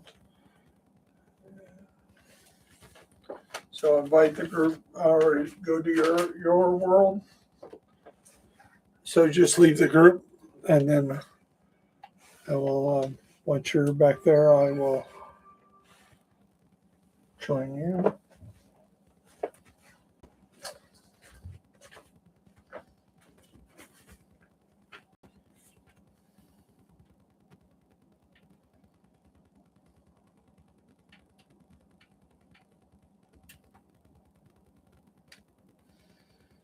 Let me know when your world is spawned in, and I'll join you.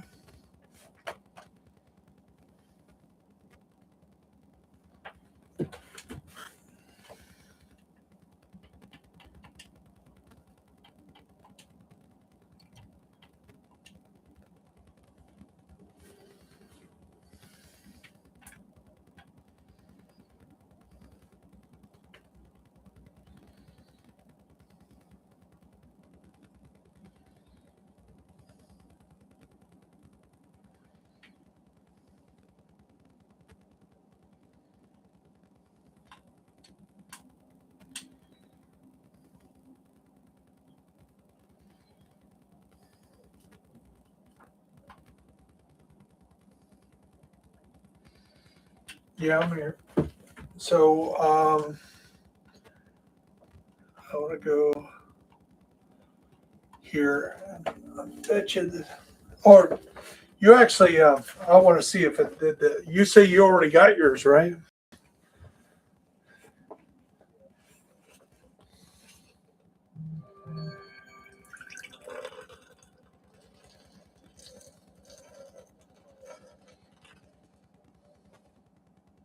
Right. So you went in your combination and claimed it.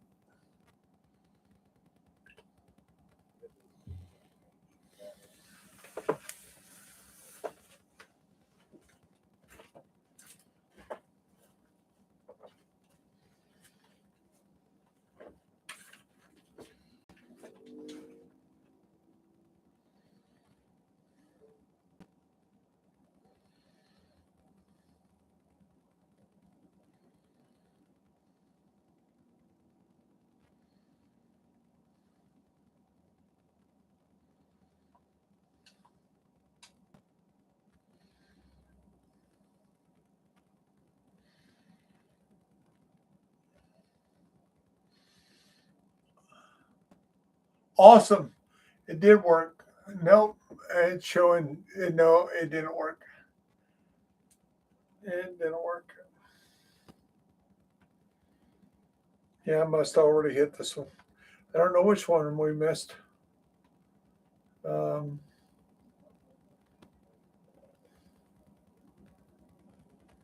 oh, the door mission. Yeah, I remember that. So the one.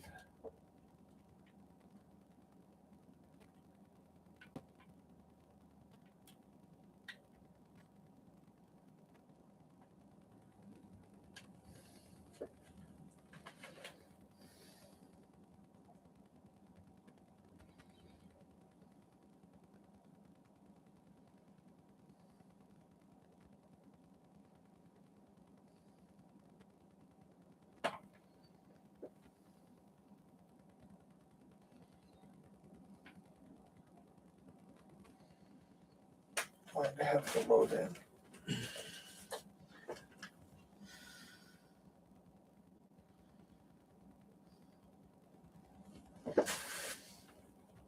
Okay.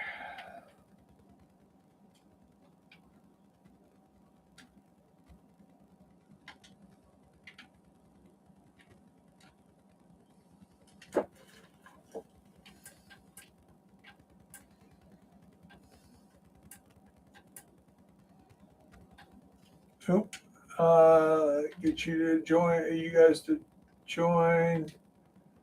Uh, no, it won't let me do it. He's going to die. He's going to die.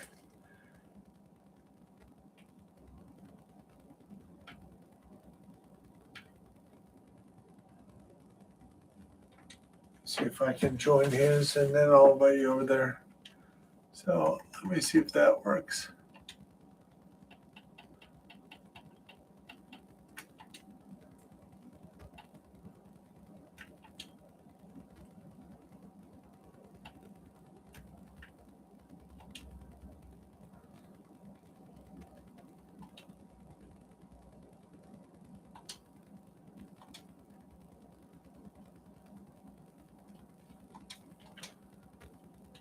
See if it does it this way. Hold on.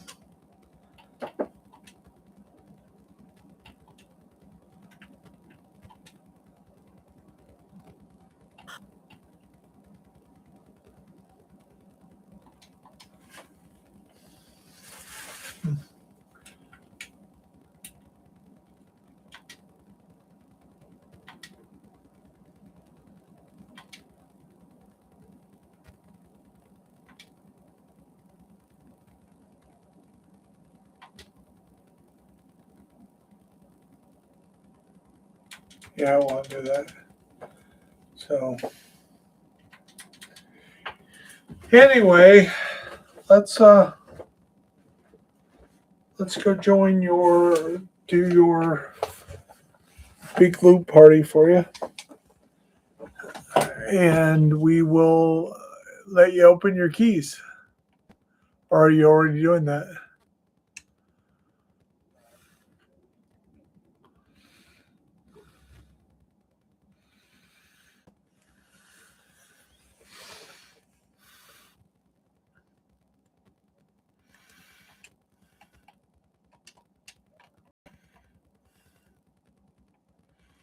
I'm still in your no. That character doesn't need to be invited. He's fine. I'm in here. That's what matters. My main. So what we're doing is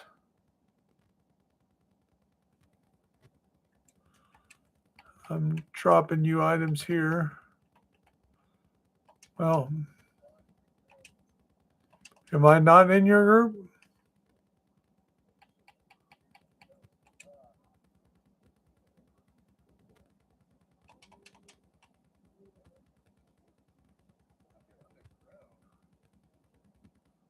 I'm here in the White House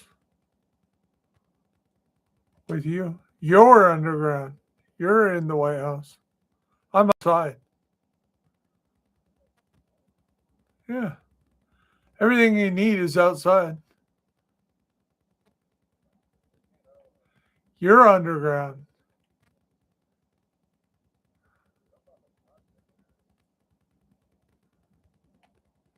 It's showing you're by the mask. Unless you're upstairs. We'll see. Hold on. Stay there.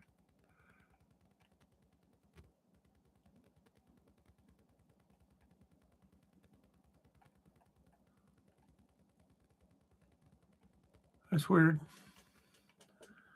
So, how about this? Let me see if I can.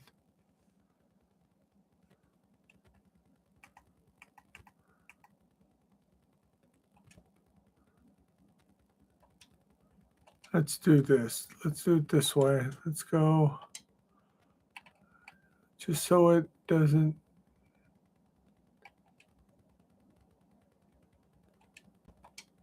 So I will log out and then log back in. That'll put me on my world. And I'll invite you over here.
There we go.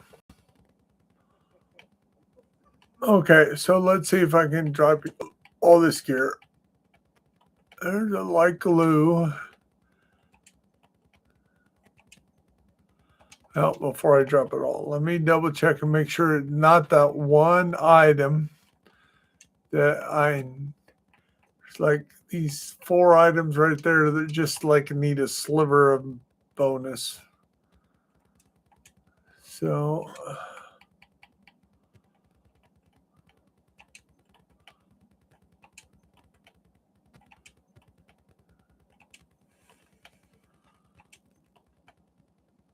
okay, I'm dropping all this stuff. As soon as you get it, please pick it up. I can drop you more. Like I say, if you go through there and don't eat each one at a time, yeah, it's monotonous, but you'll be able to gear that up. Okay.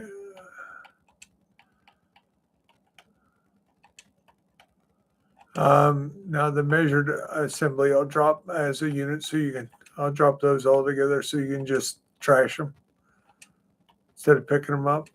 The other stuff you can pick up. Okay, now you got that stack. So this stack you can just trash because the purple gear you won't need. Just trash it. Use the resources.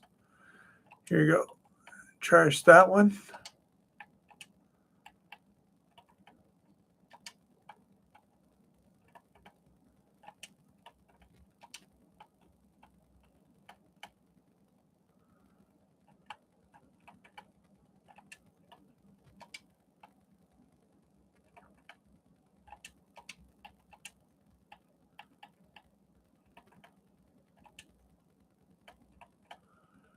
Trash that stack.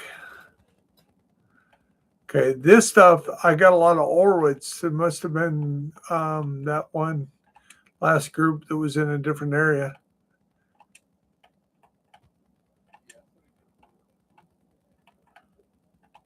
Yeah, that'll help you out on that stuff.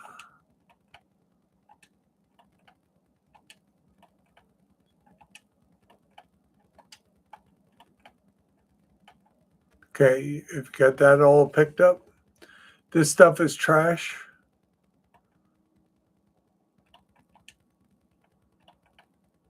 Trash. Trash. Trash. Trash. Trash. Trash.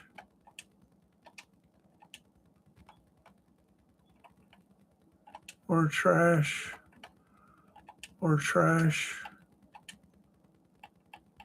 Okay, so that looks like it's all the trash. So here's good stuff.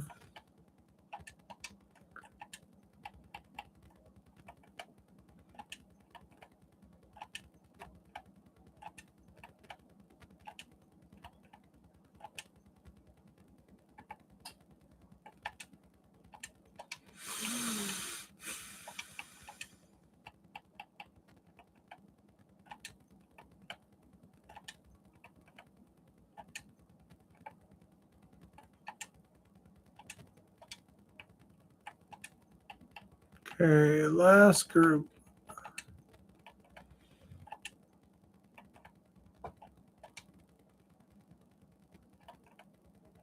Did you pick that up?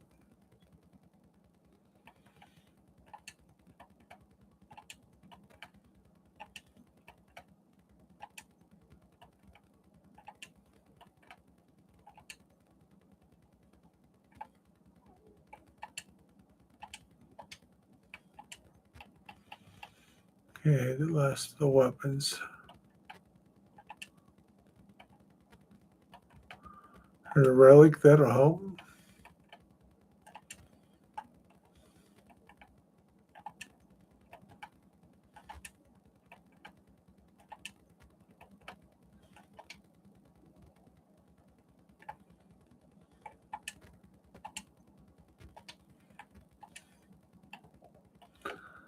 There's a prophet.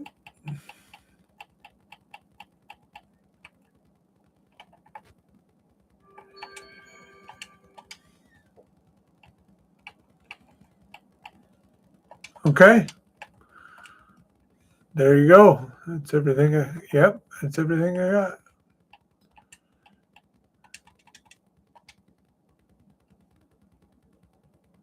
Oh, I hate this.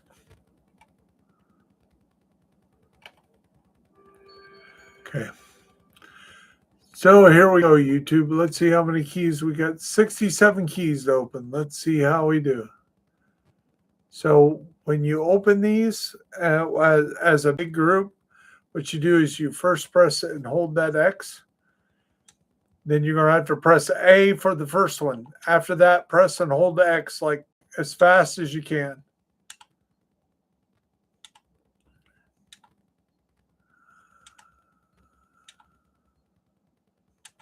There's Dodge City. There's Ridgeway's Pride. That's 2. Quick Step. Bunch of Lexington. Point Break Mask. Yay. Prototype.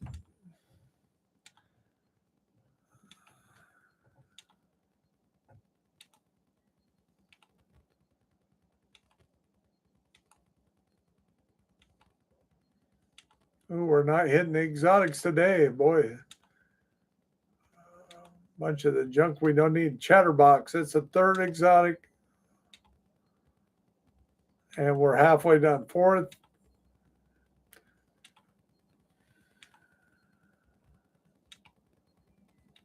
5th. And we got 30 keys to go. There's 6th, 7th.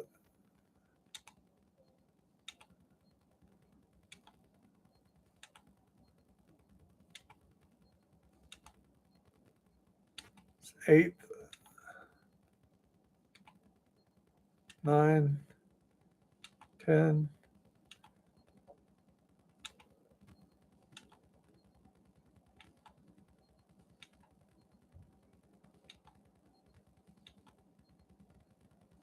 11.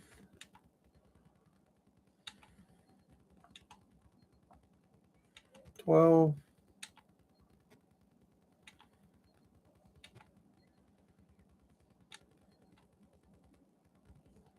13. Looks like we got 13 exotics and 1 prototype out of 67. That is not, we've had better before. So now the good thing is you can donate all those named items you're going to pick up. So you should be doing really good. So that's 1, 2, 3, 4, 5, 6.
$13 exotics I got and 1 prototype, which the prototype was Breaking Point.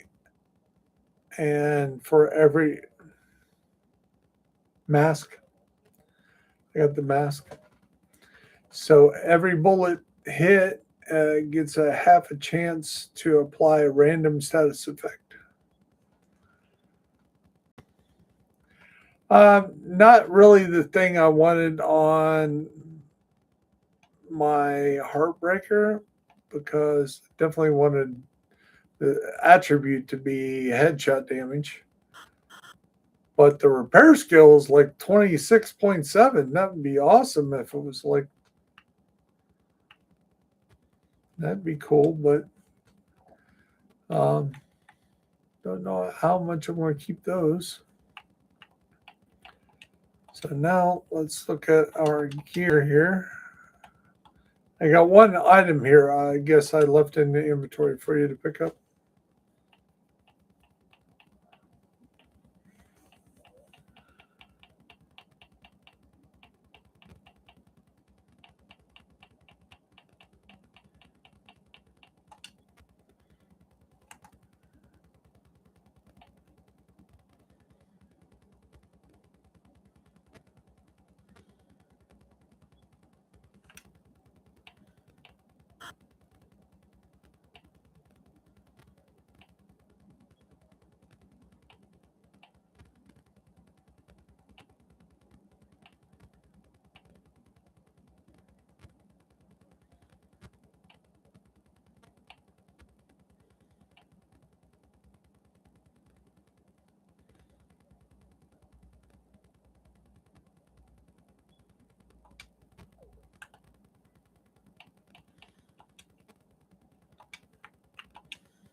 All that stuff you put in there earlier, just to, you're gonna have a lot to. So you're gonna have to tell me how well you're doing at the end there.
Okay, I'm gonna switch builds here real quick.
What did you get?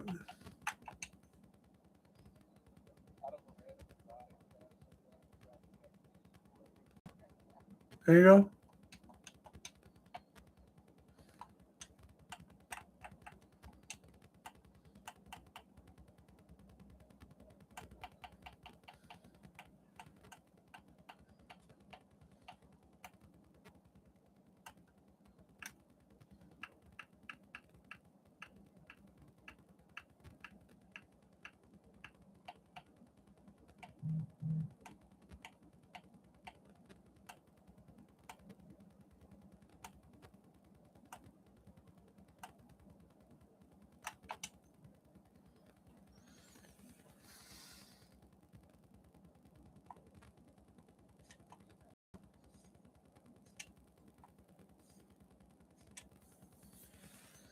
Two more execs.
Oh, I forgot to see what the allotted loot was today for the events.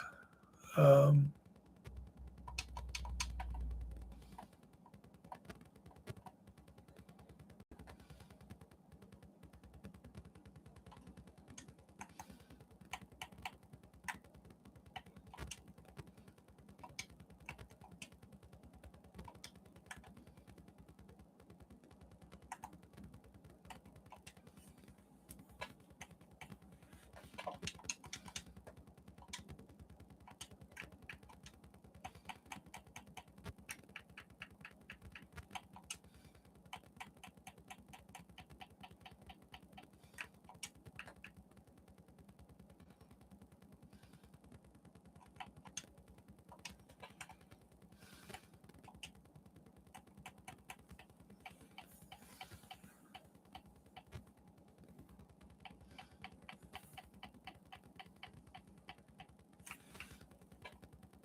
okay, so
Is that you that sent me a request?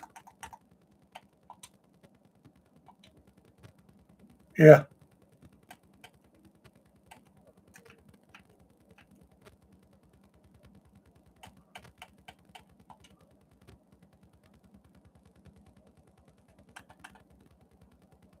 Nope. So I got a Kaylee Ivy that wants to be my friend, and she has zero gaming experience, or no division, no nothing. So no, you don't need to be your friend.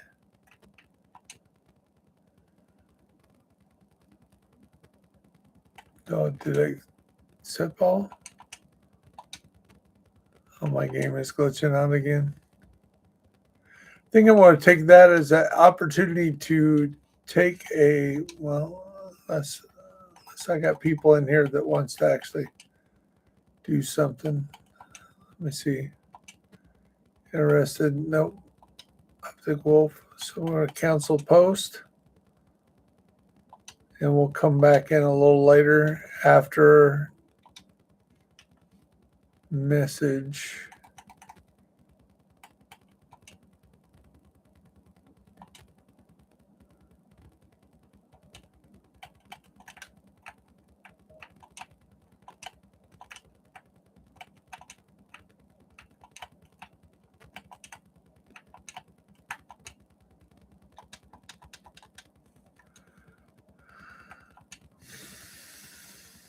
Okay, we got that. We got that. We got Seas Pass. We got Journey. Capitol Building.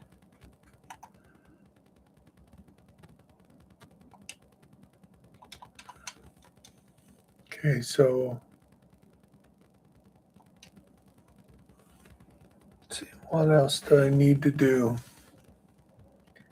Oh, I was going to check my project. DCD District Union. Oh, I need to kill 3 cleaners on this one. 4 3 exotics. That'll work.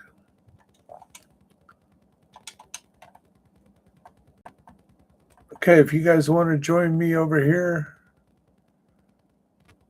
on this character, we'll run something.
Yeah, we're friends already.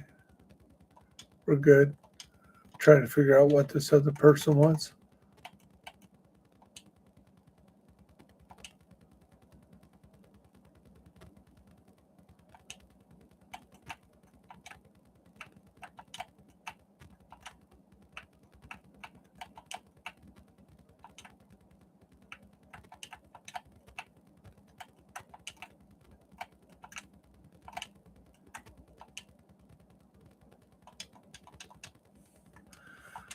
Okay.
Okay, so what project that I need to do? I need to do 3 name cleaners. So if you want to do 3 name cleaners with me, I'll send you an invite.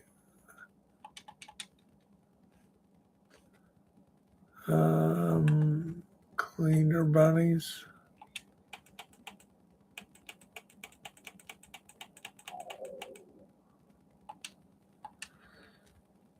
Okay, we need to do cleaner bounties. Let's see if we got any over here.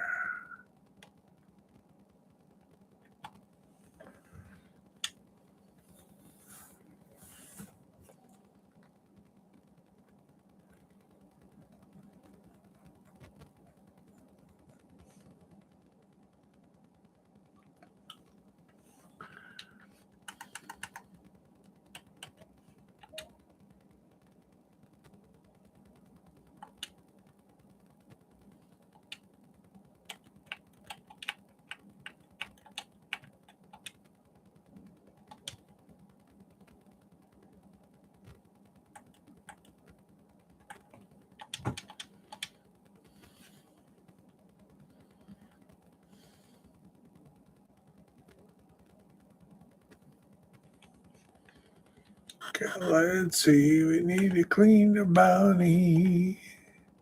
There we go. That's 2. We have one that's 3. It's 2.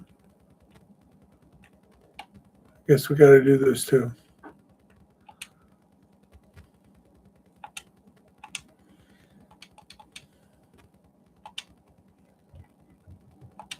Okay, so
there it is.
You going to join us?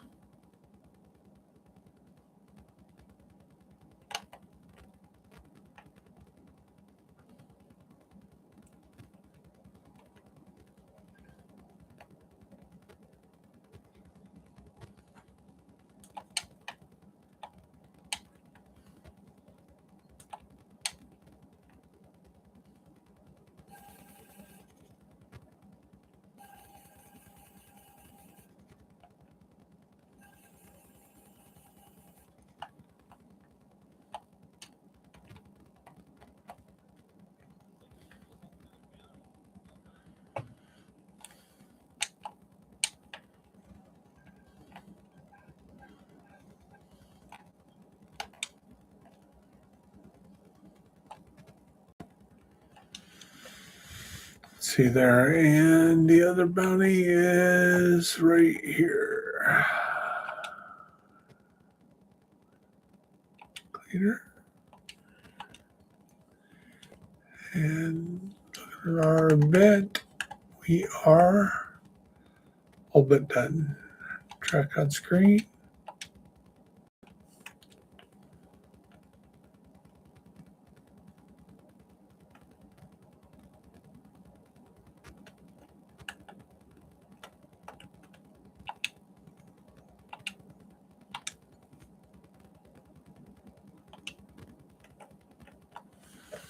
Fast traveling strand tanker, and all we need to do is take one of these bad boys out, and we have 3 exotic components.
And upstairs.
Okay.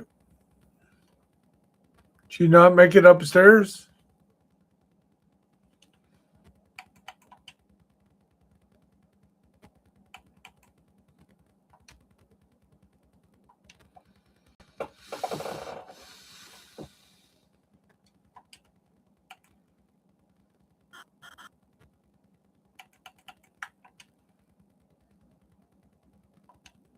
Okay, I'm going to go ahead and drop all this gear. There's a stoner.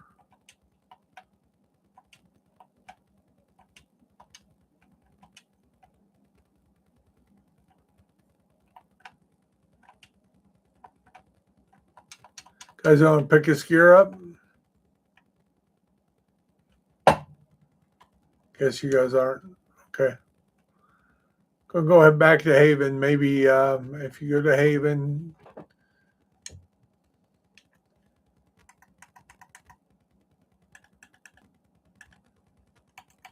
I don't know if you can hear me or not. Okay.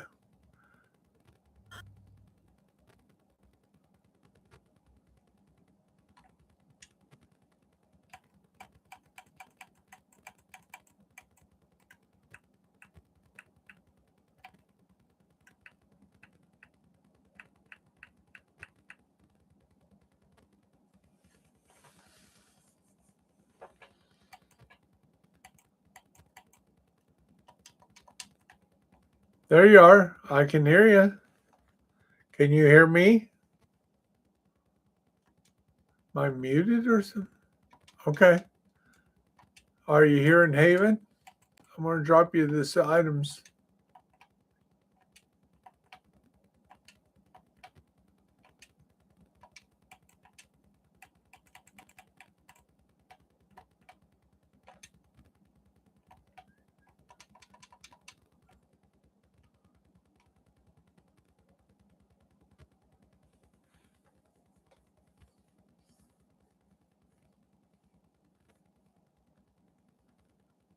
Now go take those.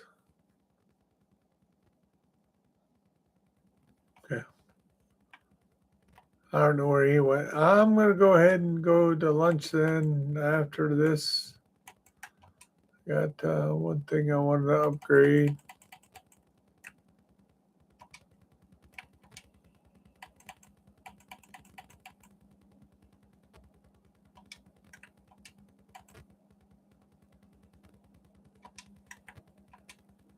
It's okay. Figure it out.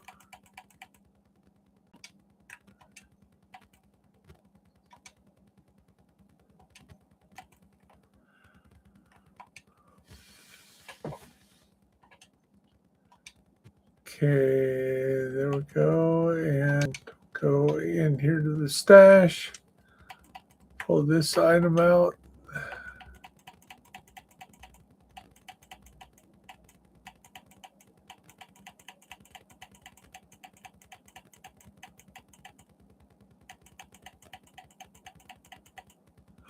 There it is.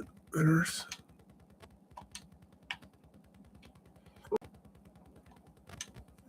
Station. Winners.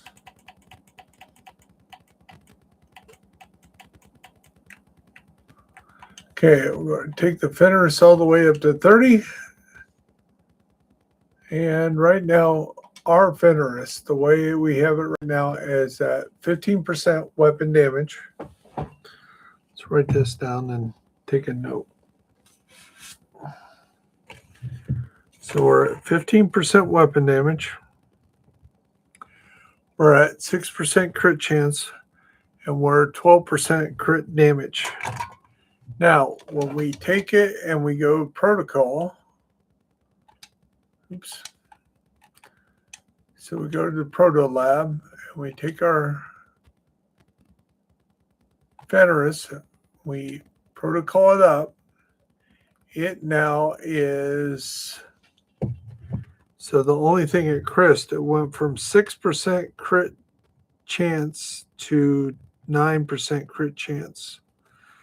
The damage stayed at 15%. So what happens is when you protocol something up, it's at level 30, what you do is one of the items is guaranteed to be maxed protocol stats at 150%. So our damage could have been rolled to 22.5. It was not. Our crit chance could have went from 6 to 9, which it did, or our crit damage could have went from 12 to 18.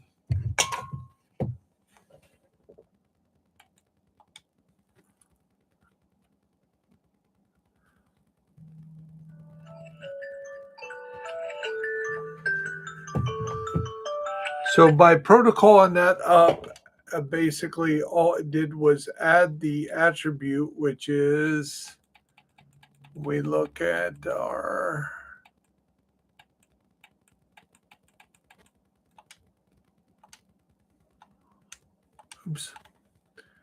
we look at our build.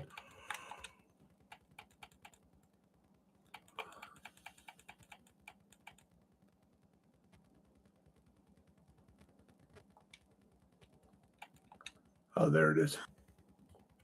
So our knee pads is grenade, which is not what we want, or the healing is not what we want. So what we want to do is we want to go back to protocol and see if we can re-roll a better attribute on that. So Protolab, go over here to our knee pads.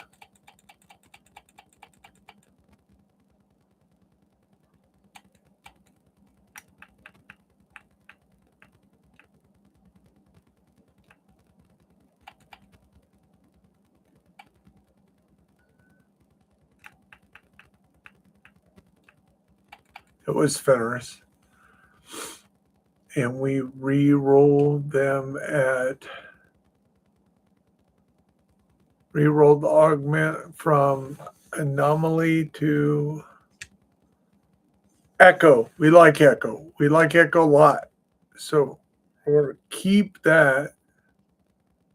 No, we're going to change that. This is where it gets confusing. If you keep it, it'll stay anonymous. So we're going to change it to the new augment that says echo. There we go. So now we have our Fenris 30 level has a 1.2% chance of dealing double damage.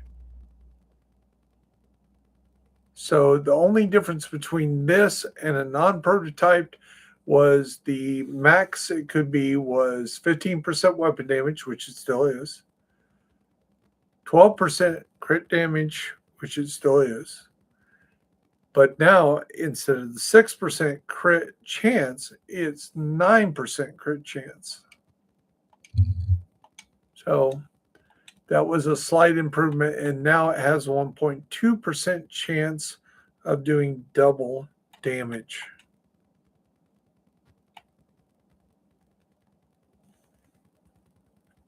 Which is crazy.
Al, how long are you going to be on for?